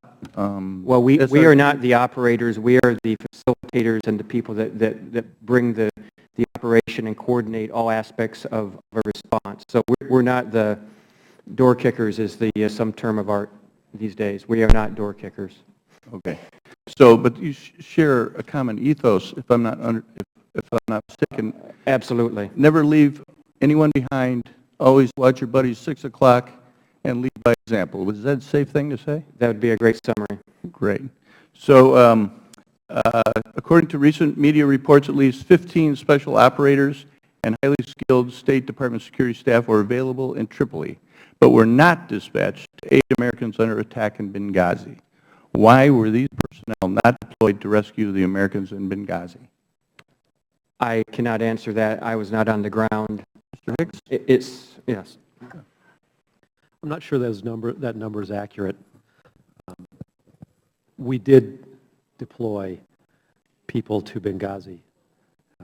The first team went with 7 members at midnight. The second team left at about 6:30 or 7 a.m. that morning. We could not deploy all of our security personnel because we still had about 55 diplomatic personnel in Tripoli that were under threat for attack. Thank you very much. And I yield the rest of my time to the gentleman, Mr. Gowdy. I thank the gentleman. Mr. Hicks, all right, we're going back to that email. You're on the distribution, and just so it's clear, Mr. Chairman, nothing would thrill me more than to release this email, and it's certainly not classified. We all had access to it. All you had to do was go downstairs in the basement and look through it. So I hope that my colleagues on the other side of the aisle will be as full-throated in calling for the State Department to release this evidence as they are when they're unhappy with us. So against that backdrop, this email was sent on September the 12th, and I want to read you a little quote from Ambassador Rice. Well, Jake, first of all, it's important to know that there's an FBI investigation that has begun. This is on September 16th, that has begun. It has not begun in Benghazi, has it? No, it has not. All right, and it will take some time to be completed. I was an average prosecutor, but I did it for a long time. So let me ask you this. Are you aware of any crime scene that has improved with time? I'm not a criminal investigator, but... All right, trust me when I tell you crime scenes do not get better with time. They're unsecured, which means people have access to them. They can walk through them. They can compromise the evidence. Would you agree with me that you would want to talk to witnesses as close to the event as you possibly can? It seems reasonable. Right, and you would want to search incidents as close to the time as you possibly can. Again, seems reasonable. Right, so Ambassador Rice is telling the media that the FBI investigation has begun when she's also talking about a video, and the reality is, and this is the point I want to drive home, the reality is it was a direct result of what she said that the Bureau did not get to Benghazi in a timely fashion. Is that true or is that not true? That is my belief. All right, you used the word immeasurable, that what she said was immeasurable in its damage. I want you to try to measure immeasurable. Tell me what you meant by that. The FBI team was delayed. The Libyan government could not secure the compound. It was visited by numerous people. One of the items that was taken from the compound was Chris's diary, which through the extraordinary efforts of David McFarland, we were able to retrieve and return back to the department. There were other documents that were published that another journalist managed to acquire while visiting the compound. So it made achieving the objective of getting the FBI to Benghazi very, very difficult, and the ability of them to achieve their mission more difficult. I thank the gentleman. We now go to the gentleman from Florida, Mr. DeSantis. Thank you, Mr. Chairman.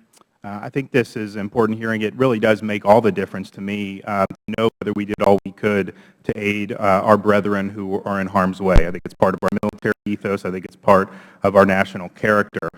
Mr. Hicks, I just to go back and get this, even though you believed help was needed, there was a soft unit, special operations unit ordered to stand down, correct? Yes. And even though you thought air support was needed, there was no air support sent. No air support was sent. So no AC-130 gunships, no fighter planes, right? AC-130 gunships were never mentioned to me, only fighter planes out of Aviano. And in fact, there was no request for airspace other than the UAV request to the Libyan government, right? Yes, and that preceded the attack, if I'm not mistaken. So when the order to stand down was given, who issued that order? Were you told, did Lieutenant Colonel Gibson told you who was ultimately responsible for issuing that order? He did not identify the person.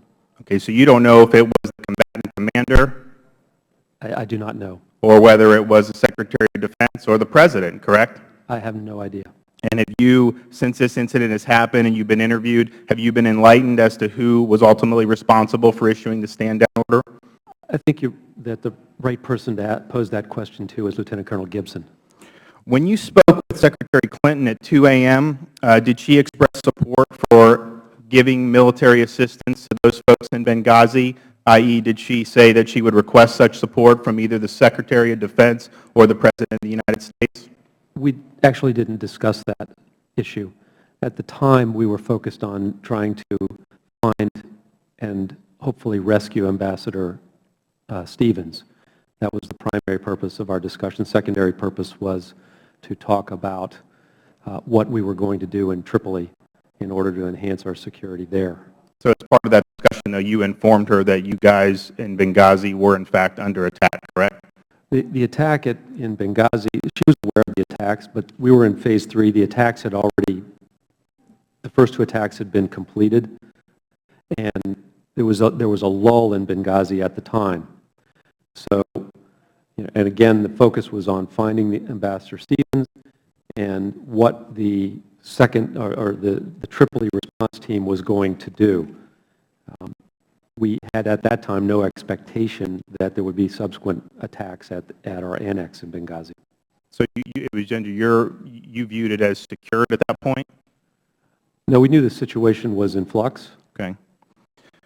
When you spoke to the President following the attack on the phone, did he say anything about deploying assets, why assets were not deployed?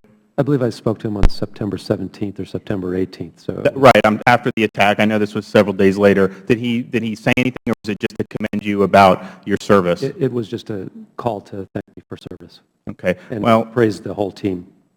I appreciate that. I think that this has been a good hearing. I think that there are still questions remaining. I think we need to know who actually gave the order to stand down. I'd like to know why you've been demoted, why the Secretary Chief of Staff called you and spoke with you the way she did. And so with that, I'll yield. Would the gentleman yield for just a moment? To the Chairman. Thank you. Committee Chairman. Always the right answer. Thank you.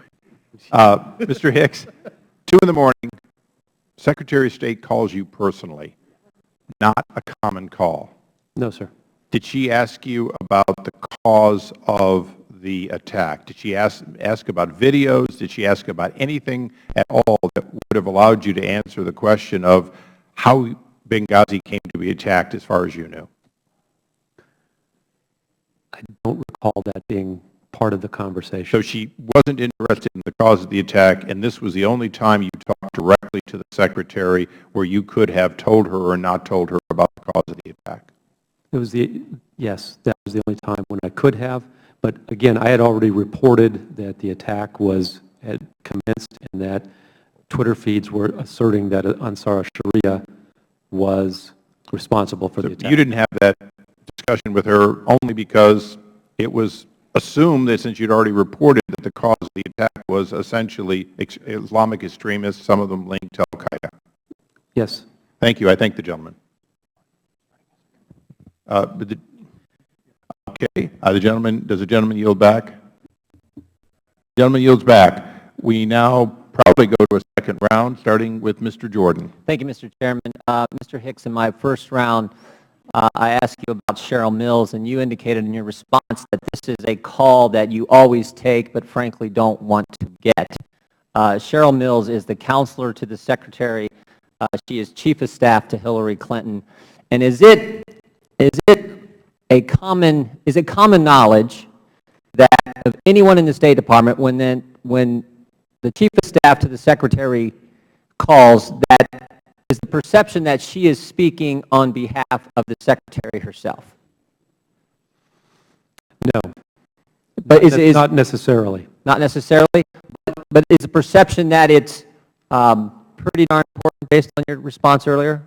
Absolutely. Yeah. So you got this call. I want to go back to the Chaffetz, to Congressman Chaffetz's visit there. You were instructed that there was going to be an attorney accompanying Mr. Chaffetz, and this attorney was to be next to you at all times. And here's what I'm trying to get at. The Secretary has said nobody, in front of the Senate, nobody is more committed to getting this right. If the intent is to get it right and get to the truth, then why this concerted effort to shield the interaction of Congressman Chaffetz from you? That's what I'm not figuring out. If we want to get to the truth, shouldn't you and Mr. Chaffetz be able to have a dialogue and conversation without some babysitter from the State Department, some lawyer there monitoring, taking notes, calling back, doing all things that this individual did on that congressional visit? I should be able to have a conversation with the congressman if he wants that. And didn't you say, didn't you say, Mr. Hicks, in my first round that this was the first and only time this had ever happened where someone from the State Department accompanied a congressional visit, and you were instructed specifically by the State Department, do not talk to Congressman Chaffetz or anyone on the committee's delegation who was there without this lawyer being present? That's correct. And shortly after the one time when you did have a chance to interact with Mr. Chaffetz and the lawyer was not present, you got a phone call from Cheryl Mills. That's correct. And on that phone call, what did she say? She asked for a report on the visit, which I provided. The tone of the report, the tone of her voice was unhappy, as I recall it, but I faithfully reported exactly how the visit transpired. I described the content of the briefing that... Can I interrupt you right there, Mr. Hicks? Were you in a classified briefing at the time and were pulled out of that briefing to talk to Ms. Mills? I recall the phone call afterwards. Okay. I was pulled out of the briefing, but I don't recall that that was the time when I talked to Councilor Mills. What were you pulled out of the briefing for? I actually can't remember, to be honest with you. But in close proximity to the time you had the briefing, the one time you were apart from the minder from the State Department, you received a call from Ms. Mills? Yes. Okay. I guess, Mr. Chairman, I just want to stress, I mean, this is the equivalent of Don Emanuel when he's chief of staff. When he calls, for my colleagues on the other side, when he calls, you take the call. You understand that's important, and you understand that he is representing the White House. When Cheryl Mills calls, you understand, everyone in the State Department understands, this is the person right next to Secretary Clinton. And the fact that we had, for the first time in Mr.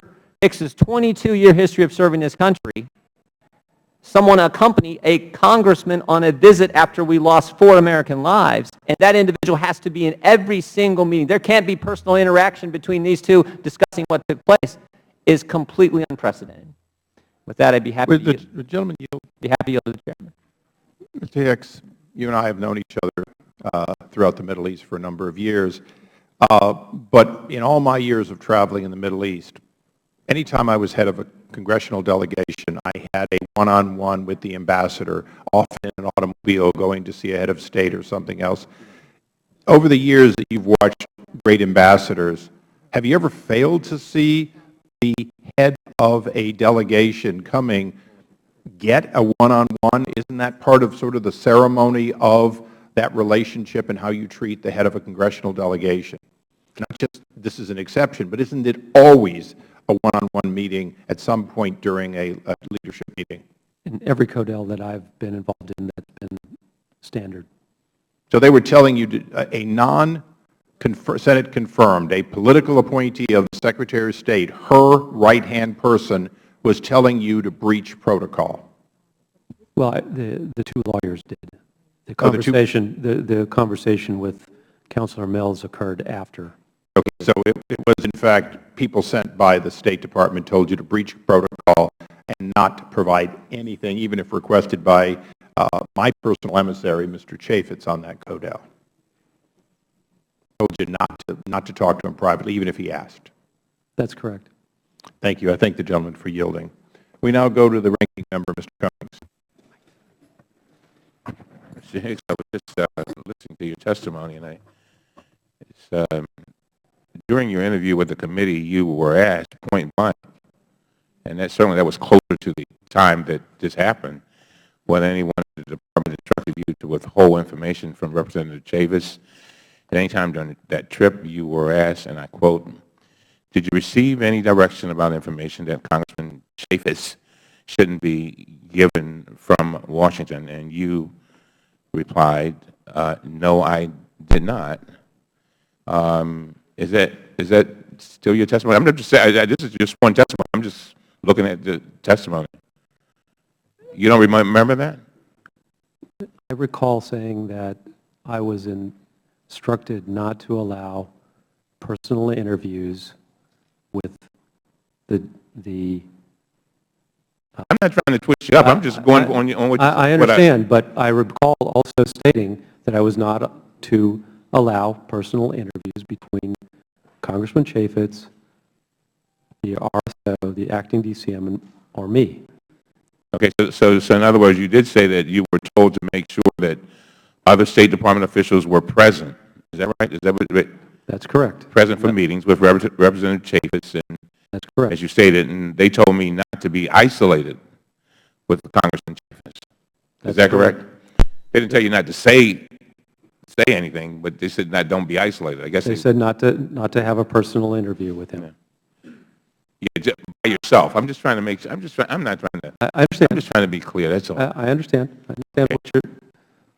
Okay, now, Mr. Hicks, you said that 4 military personnel were told not to board that plane, and that this call, you don't know where it came from. That's what you said a few minutes ago. And so you did not know that it came from the Special Operations Command Africa? I knew it came from Special Operations Command Africa. I do not You know the know individual. who. I did not know who. I got you. Because I just wanted to clear that up because it wasn't. That's okay. Thank you. On October 1st, 2012, the Secretary of State convened an accountability review board led by Thomas Pickering, Ambassador, Admiral Michael Mullen, to investigate the attacks in Benghazi.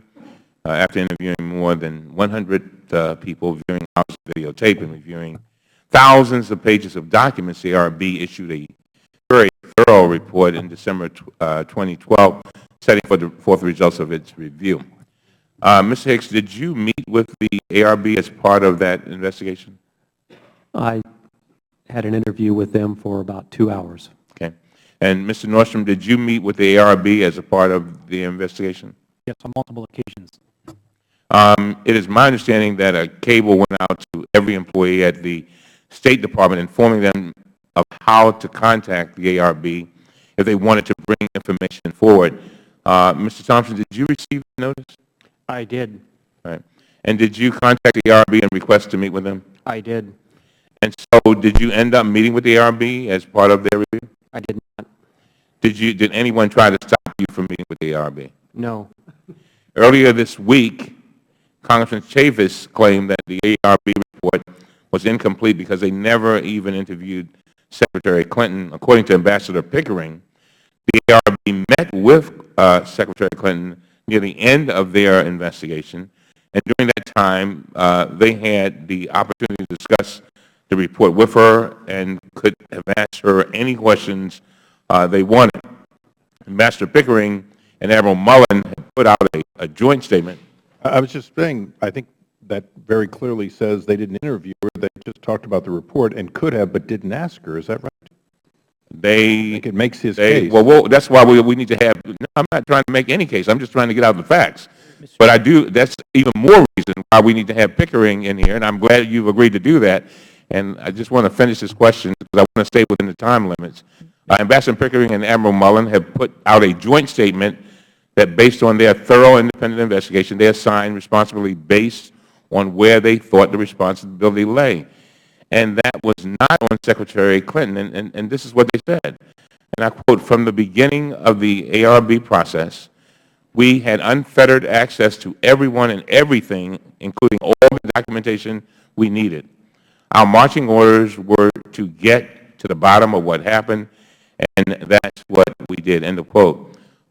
Just wanted to, and again, we will, as you said, Mr. Nordstrom, we want to get a complete picture, and we'll hopefully be getting that complete picture very soon so that we can get to the point that we want to, and that is to reform so that these kinds of things are prevented from happening again. Thank you. I thank the gentleman. We now go to the gentleman from Utah, Mr. Chaffetz. And thank you, Chairman. I would say to the ranking member, Mr. Cummings, who I have the utmost respect for in every way, shape, or form, I totally concur with you. We, too, just like the ARB, should have unfettered access to all the information, all the witnesses, and all the documents. We as a committee should stand up for ourselves and demand that all the unclassified documents be released so we all can look at them at the same time, at the same thing. So, Would the gentleman yield for 5 seconds? Sure. I agree. I yield back. Thank you. Yeah, one. Like basketball.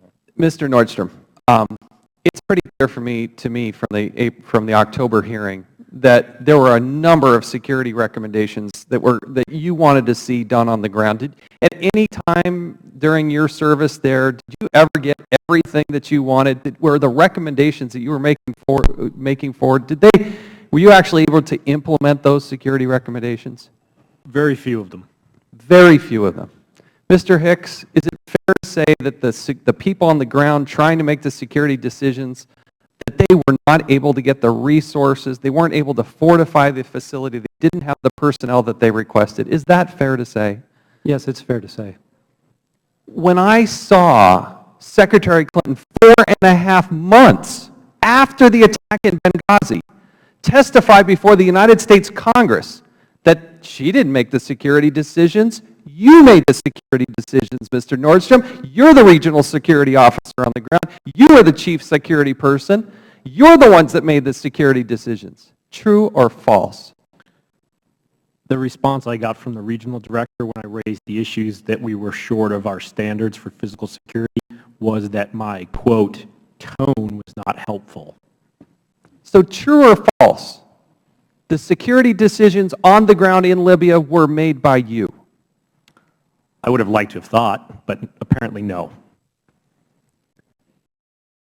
When you heard and saw that, did you have a reaction to it? What's your personal opinion? When I was there, I was very frustrated by the situation, at times even frightened by the threat scenario that we were looking at relative to the resources we had to try to mitigate that threat scenario. And to the leadership of this committee on both sides of the aisle, I find it stunning that 4.5 months after the attack, Secretary Clinton still has the gall to say, it wasn't us, it was them. I take full responsibility, but I'm not going to hold anybody accountable, but it was them that made the decisions. That was not the case. I yield to the gentleman from Ohio. I thank the gentleman. Mr. Nordstrom, you testified in October there were 200 and some security incidences in Libya the 13 months prior to the attack. Is that correct? That's correct.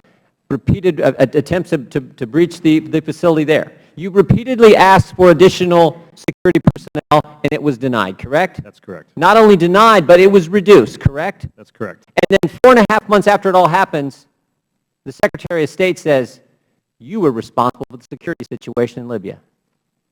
That's what we have. That is exactly what we have. You repeatedly asked, send us some more of the good guys.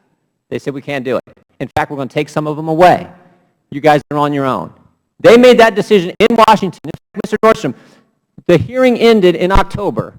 The only hearing we had last fall before an election hearing ended with you referring to the folks in Washington, your superiors, who didn't give you what you needed, you referring to them as the Taliban. Is that correct? Yes. You remember that statement you made? Yeah, I've had a lot of questions about that metaphor. Understand. But for them to say now you're responsible for the security situation flies in the face of fact. I yield back to the gentleman. I thank the gentleman. Mr. Chairman, one of the things I see in the Accountability Review Board, page 37, that I just find, first of all, I want to highlight, quote, Embassy Tripoli staff showed absolute dedication and teamwork in mobilizing to respond to the crisis with the DCM, and then it goes on there, naming you specifically for your heroism and for your work. That's what I saw. I could see it in your eyes, and I could see it in the others. God bless you for the great work that you did. But the next paragraph, Mr. Chairman, I have a real problem with. It says in the third sentence, the board found no evidence of any undue delays or decision-making or denial of support from Washington or from the military combatant commanders. And as we've heard today, that is not true. And the next sentence is the most troubling. Quite the contrary, the safe evacuation of all U.S. government personnel from Benghazi 12 hours after the initial attack. That's not true. There are 4 people that were not safely evacuated. And at the very beginning of the ARP, it says, quote, those who cannot remember the past are condemned to repeat it. I think that's true. We always have to remember them. And we can't allow this ARB to say that everybody was safely evacuated, because they weren't. But there was an awful lot of heroism. I thank the gentleman. That's so true. We now go to the gentlelady from New York, Ms. Maloney. Thank you. And I agree with Mr. Chavez completely that there should be equal exchange of information, that we should have access to all information. But the Democratic minority was denied access to a witness. The only way we knew anything about what Mr. Thompson was going to say was what we read in the press. Now, there should be equal access to witnesses, and there should be equal access to information. Would the gentleman yield? On your time. May I? Well, hold the clock, because you made an allegation I don't understand. We didn't have a transcribed interview with 2 out of the 3 witnesses. Mr. Thompson was not made available to either. Mr. Nordstrom was, in fact, a previous witness, and we felt that there was sufficient information about what he felt. And Mr. Hicks, I think he went through 5 hours on a bipartisan basis. We forwarded their statements, not ours, their statements. We participated not at all in preparation. We forwarded them to the minority as we got them, period. So I'm a little bit concerned only in that there's nothing fair about partisan politics, but I believe we've fully complied deliberately with the spirit of the rules all along. So I would hope the gentlelady, when better informed, would appreciate that we tried to be very forthcoming. Now remember, these are Mr. whistleblowers. Chairman, I'm all for equality, and we did get copies of Mr. Hicks's statements and Mr. Nordstrom. But your staff met with Mr. Thompson. Our staff was not allowed to meet with Mr. Thompson. He's represented. It's just not true. You didn't meet with him? No, it's true that we have had some meetings with him, but we haven't prohibited or in any way. He's not our witness. But the gentlelady yield. He's Absolutely. a whistleblower that came forward. Yeah, let me, I'm so glad we are stopping the clock. You all stopping the clock, right? We need to clear this up. Well, I don't think there's anything to clear up. No, I'm These sure, are whistleblowers. Yeah, and we want to protect whistleblowers. That's very, very important to us. The first thing, we have not gotten a syllable from, you've had conversations with Mr. Thompson. We've never had a conversation with Mr. Thompson. I see you looking over here, Mr. Gowdy, and you know that's not fair. And so so all I'm saying to you is that we have a witness that came in here today that you had an opportunity to interview. Well, I appreciate that. And we never had that opportunity. Well, you know what? Stop the clock for 1 second. One quick question. I'm asking the witnesses. Mr. Thompson, is it your decision who you talk to, and did any of my people ever tell you not to talk to the Democratic minority? And I'm not accusing you of that. No. Okay, Mr. Hicks, have we ever suggested that you not talk to the minority, any of their people? No. Mr. Nordstrom, has anyone on my staff or any of my members ever asked you not to speak to them? No, in fact, I spoke with both sides. Thank you. That's resolved. The gentlelady may continue. Well, we did request to meet with Mr. Thompson, and through his lawyer, he said no. But he did speak to the Republican staff. I'd like to go back to Mr. Chavitz's or other people's questioning about Cheryl Mills's phone call, and reading the transcripts of it, Mr. Hicks, you told our investigators that she did not seem happy when she heard that no other State Department official was in the classified briefing. Is that true? She was unhappy that her minder, the lawyer that came with Congressman Chaffetz, was not included in that meeting. Was she unhappy that no other State Department official was included? Just that State Department official? That State Department official. And you also said that she never criticized you, and according to your interview transcript, you said she never gave you any direct criticism. Do you stand by that statement today? The statement was clearly no direct criticism, but the tone of the conversation, and again, this is part of the Department of State culture, the fact that she called me and the tone of her voice, and we're trained to gauge tone and nuance in language, indicated to me very strongly that she was unhappy. And it just, if I may... my time is limited. Going to the diplomatic post in Benghazi, as I understand it, the British ambassador's convoy was attacked, a gentleman was killed, and they decided to pull out of Benghazi. Is that correct? I don't believe anyone was killed. I believe we saved the life of one of those people. And I'd like to defer to Eric because he was actually the RSO there. My question is, did the British ambassador close the post in Benghazi and leave? He did. He did. Do you think it was wise?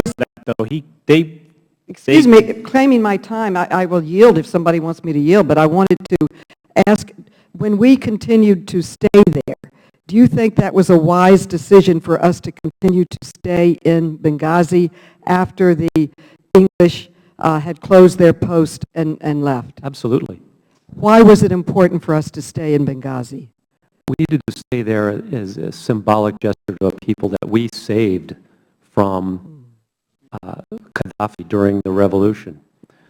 As we know, Gaddafi's forces were on the doorstep of Benghazi right before the NATO bombing commenced.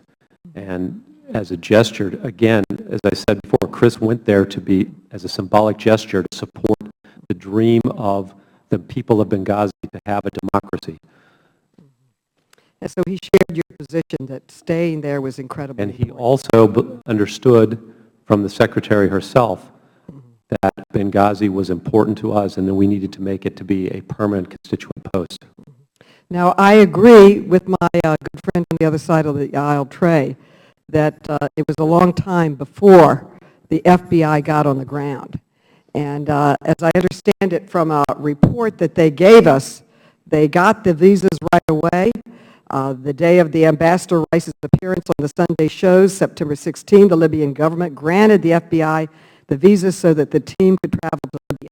Their flight clearance was granted the following day on September 17th, and the FBI arrived in Tripoli on September 18th.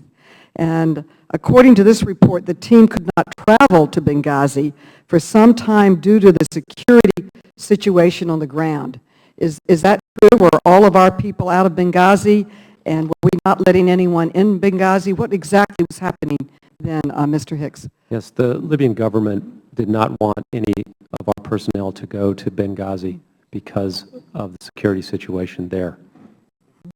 So when the FBI went to Benghazi, it was when the Libyan government felt that it was secure enough for them to go there. Is that a fair statement? We strung together a series of approvals at the mid to upper levels from the government and organized a military escort to go with the FBI and Special Forces troops that escorted them as well. Thank you. The gentlelady's time has expired. We now go to her friend, Mr. Trey Gowdy. Thank you, Mr. Chairman. I am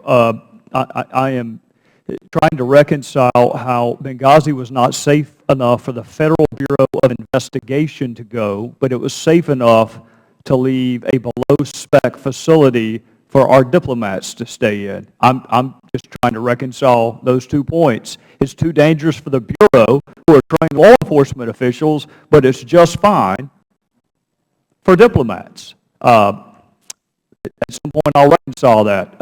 Let me do this, Mr. Hicks. I'm going to dust off something called the best evidence rule. The best evidence of what you said when you were asked about Mr. Chaffetz's visit is actually what you said. So here it is. Those instructions were to arrange the visit in such a way that Representative Chaffetz and his staff would not have the opportunity to interview myself, John Martinic, and David McFarland alone. That's what you said in a deposition. So there shouldn't be any ambiguity about who said what when. That's your testimony. Now, I'd like to try to weave this tapestry together because this will be the last opportunity I have certainly today to talk to you. If I understand your testimony correctly, Mr. Hicks, and I want to be fair about it, so if I mischaracterize anything, you need to correct me. If I understand your testimony in part, the ambassador was interested in going to Benghazi because of interest that Secretary Clinton had in Benghazi. Is that fair? That's fair. All right. Now, Mr. Norsom, same thing to you. And if I'm unfair in my characterization, you need to correct me. I thought I understood your testimony to be that Secretary Clinton alone was able to approve facilities that were below specs. That's correct, part of the specs. There's two categories, SECA and OSPB. She is the only one that can authorize waivers for SECA. In this case, both apply because we didn't meet either. So we are able to show that in part he went to Benghazi because of Secretary Clinton. In part, Benghazi was still open despite the fact it was below specs because of Secretary Clinton. And now to my third point, to complete the circle, who is Cheryl Mills? Counselor and Chief of Staff to the Secretary. And she was copied on that email that I know my colleagues on the other side of the aisle are going to have a press conference on as soon as we get out of here, calling on the State Department to release this email. I know it, because I have heard all afternoon about denying access to documents, and they do not want to deny the public or the media access to this document. So I know they're going to call on the State Department to release this non-classified email, which Cheryl Mills was copied on, which demonstrably undercuts Susan Rice's talking points. And Cheryl Mills was copied on that email.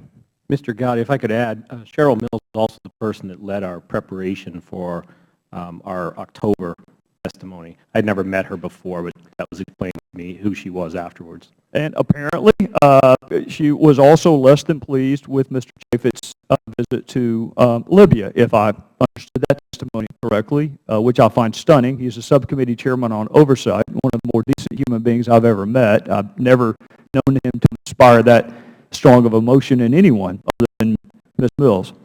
Let me say this to you, Ambassador, in conclusion.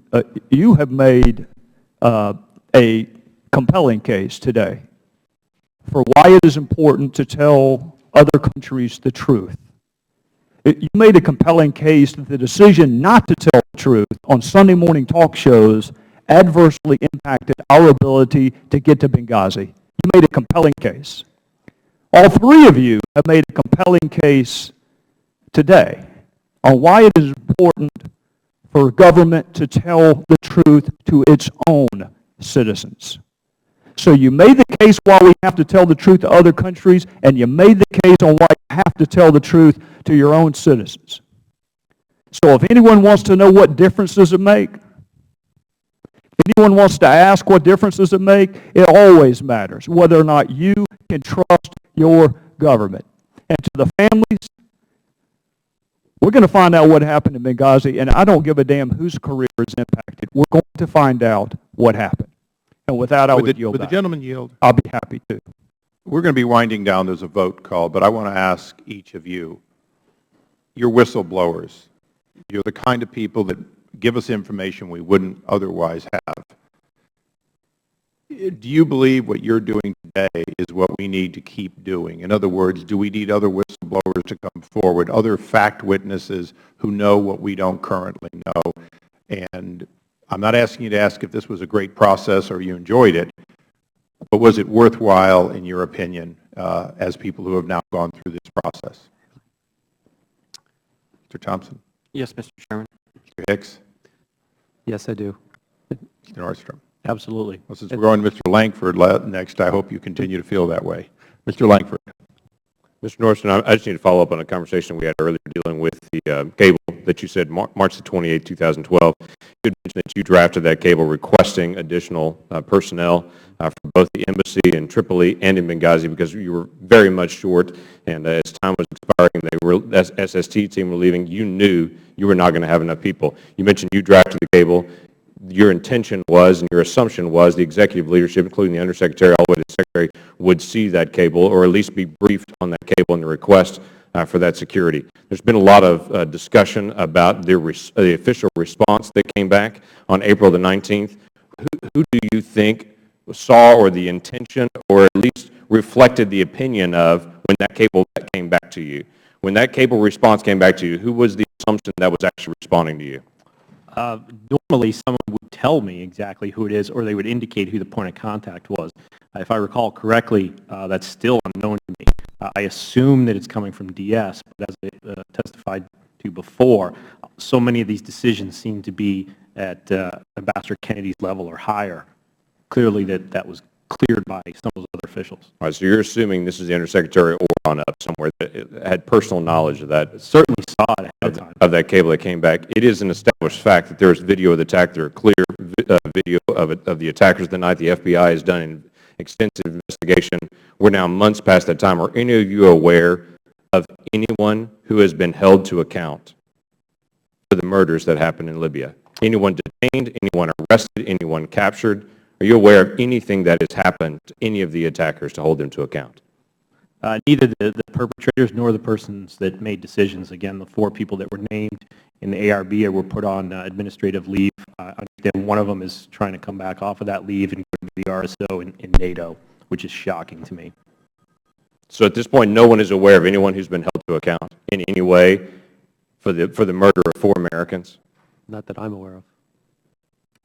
In 1998, we've discussed frequently there was the bombing of the embassy in Kenya and Tanzania. There was an ARB at the end of that as well.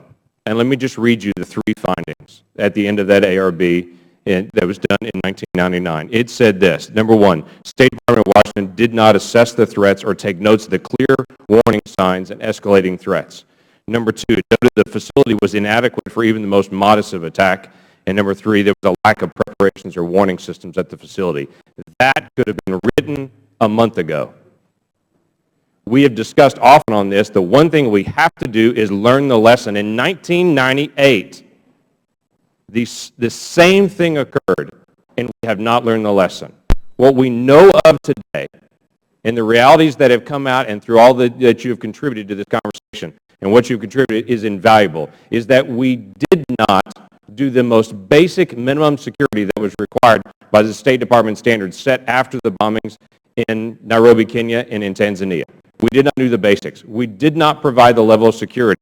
There were, in fact, cameras that were in the box still in Benghazi because a technical person had never been sent to actually install those, and so there could have been additional warning signs, but they had not actually been installed and done. We know that the Tripoli facility was even at a greater risk than Benghazi. There were even more vulnerabilities in Tripoli than there were at Benghazi's, both in physical security around the facility and in actual staffing of people that are the gun toters, as you mentioned before, the door kickers and such, people that would actually be there to be able to provide that security. The minimum level was not provided.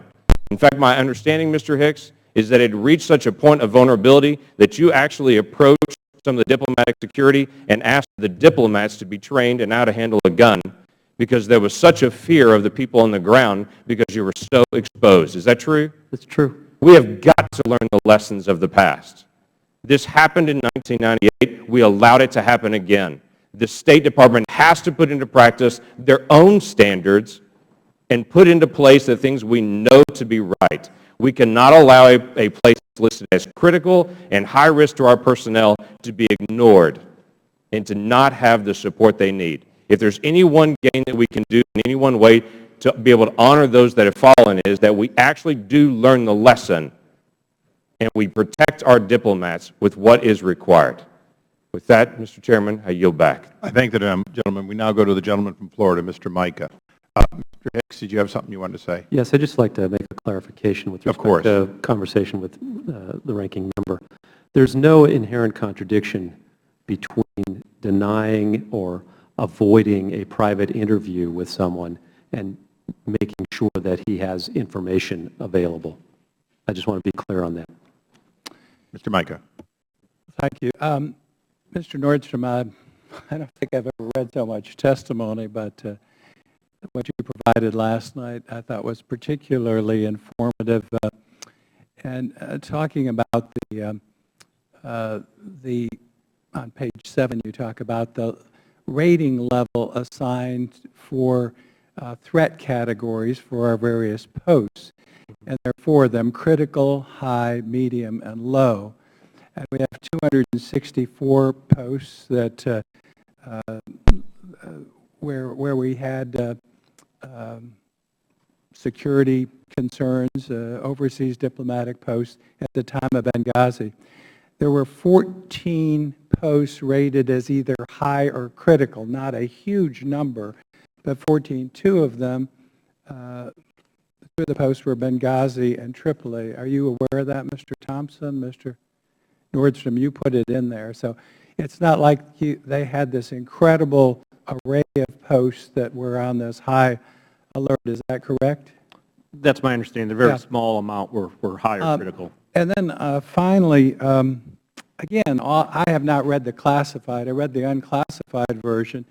Mr. Chaffetz pointed out later in the report where it looks like they tried to cook this to put blame basically on the lower level. There's a certain plateau, and then everybody below gets the blame. Up on page 4, when I had my time before, I said, Embassy Tripoli, this is from the report, did not demonstrate strong and sustained advocacy with Washington for increased security for Special Mission Benghazi. And yet, we've heard your predecessor, Mr. Hicks, pleaded for additional help. You pleaded for it. it's documented and you didn't get it. You actually got a reduction. Is that correct, as was pointed out? Yes, Yeah. drastic reduction. So it wasn't like this was all over the place. Finally, for the ARB, you put in here to ignore the role of senior department leadership played before, during, and after the September 11th attack sends a clear message to all State Department employees. It looks like they're whitewashing the folks at the higher pay grades and levels, and you all are taking the blame. Is that a fair assessment? I think the basic message is that whether or not you're sitting out at the post requesting resources, preparing for testimony before this committee, or standing on a building surrounded by an armed mob attacking you, the message is the same. You're on your own. Mr. Hicks? I share what Mr. Nordstrom had to say. Mr. Thompson, and I still can't believe that you were never interviewed and you had one of the most strategic positions by the ARB, and that is true? I'll let you use strategic, sir. But, well, it's a tool that should remain on the menu of options is probably my basic point. And it was early taken off the menu. It's a very sad commentary. Yield back. Thank you, Mr. Would gentleman yield? Yeah, well, I've got time. Thank you. I think what we've heard here today clearly is that in the future, RSOs, chief of missions, need to put everything in a cable. In the future, when you know there's a security problem and you're being told your application would not be helpful, it would not be wanted, or people say just be patient, or they say don't put it in a cable, the answer is the next ARB will probably whitewash, the same as this one. On October 10th, Ranking Member and I and many others sat through a hearing in which it was made very clear that message after message after message, including the actual, if you will, open source information about the attacks that occurred on other diplomatic missions and our own. If that's not saying loudly, they blew a hole in our wall, when are you going to give us the security we need, then I'm afraid the deafness at least Undersecretary Kennedy's level is not in any way curable by technology known to amplify sound. So with that, this hearing is closed, but this investigation is not over.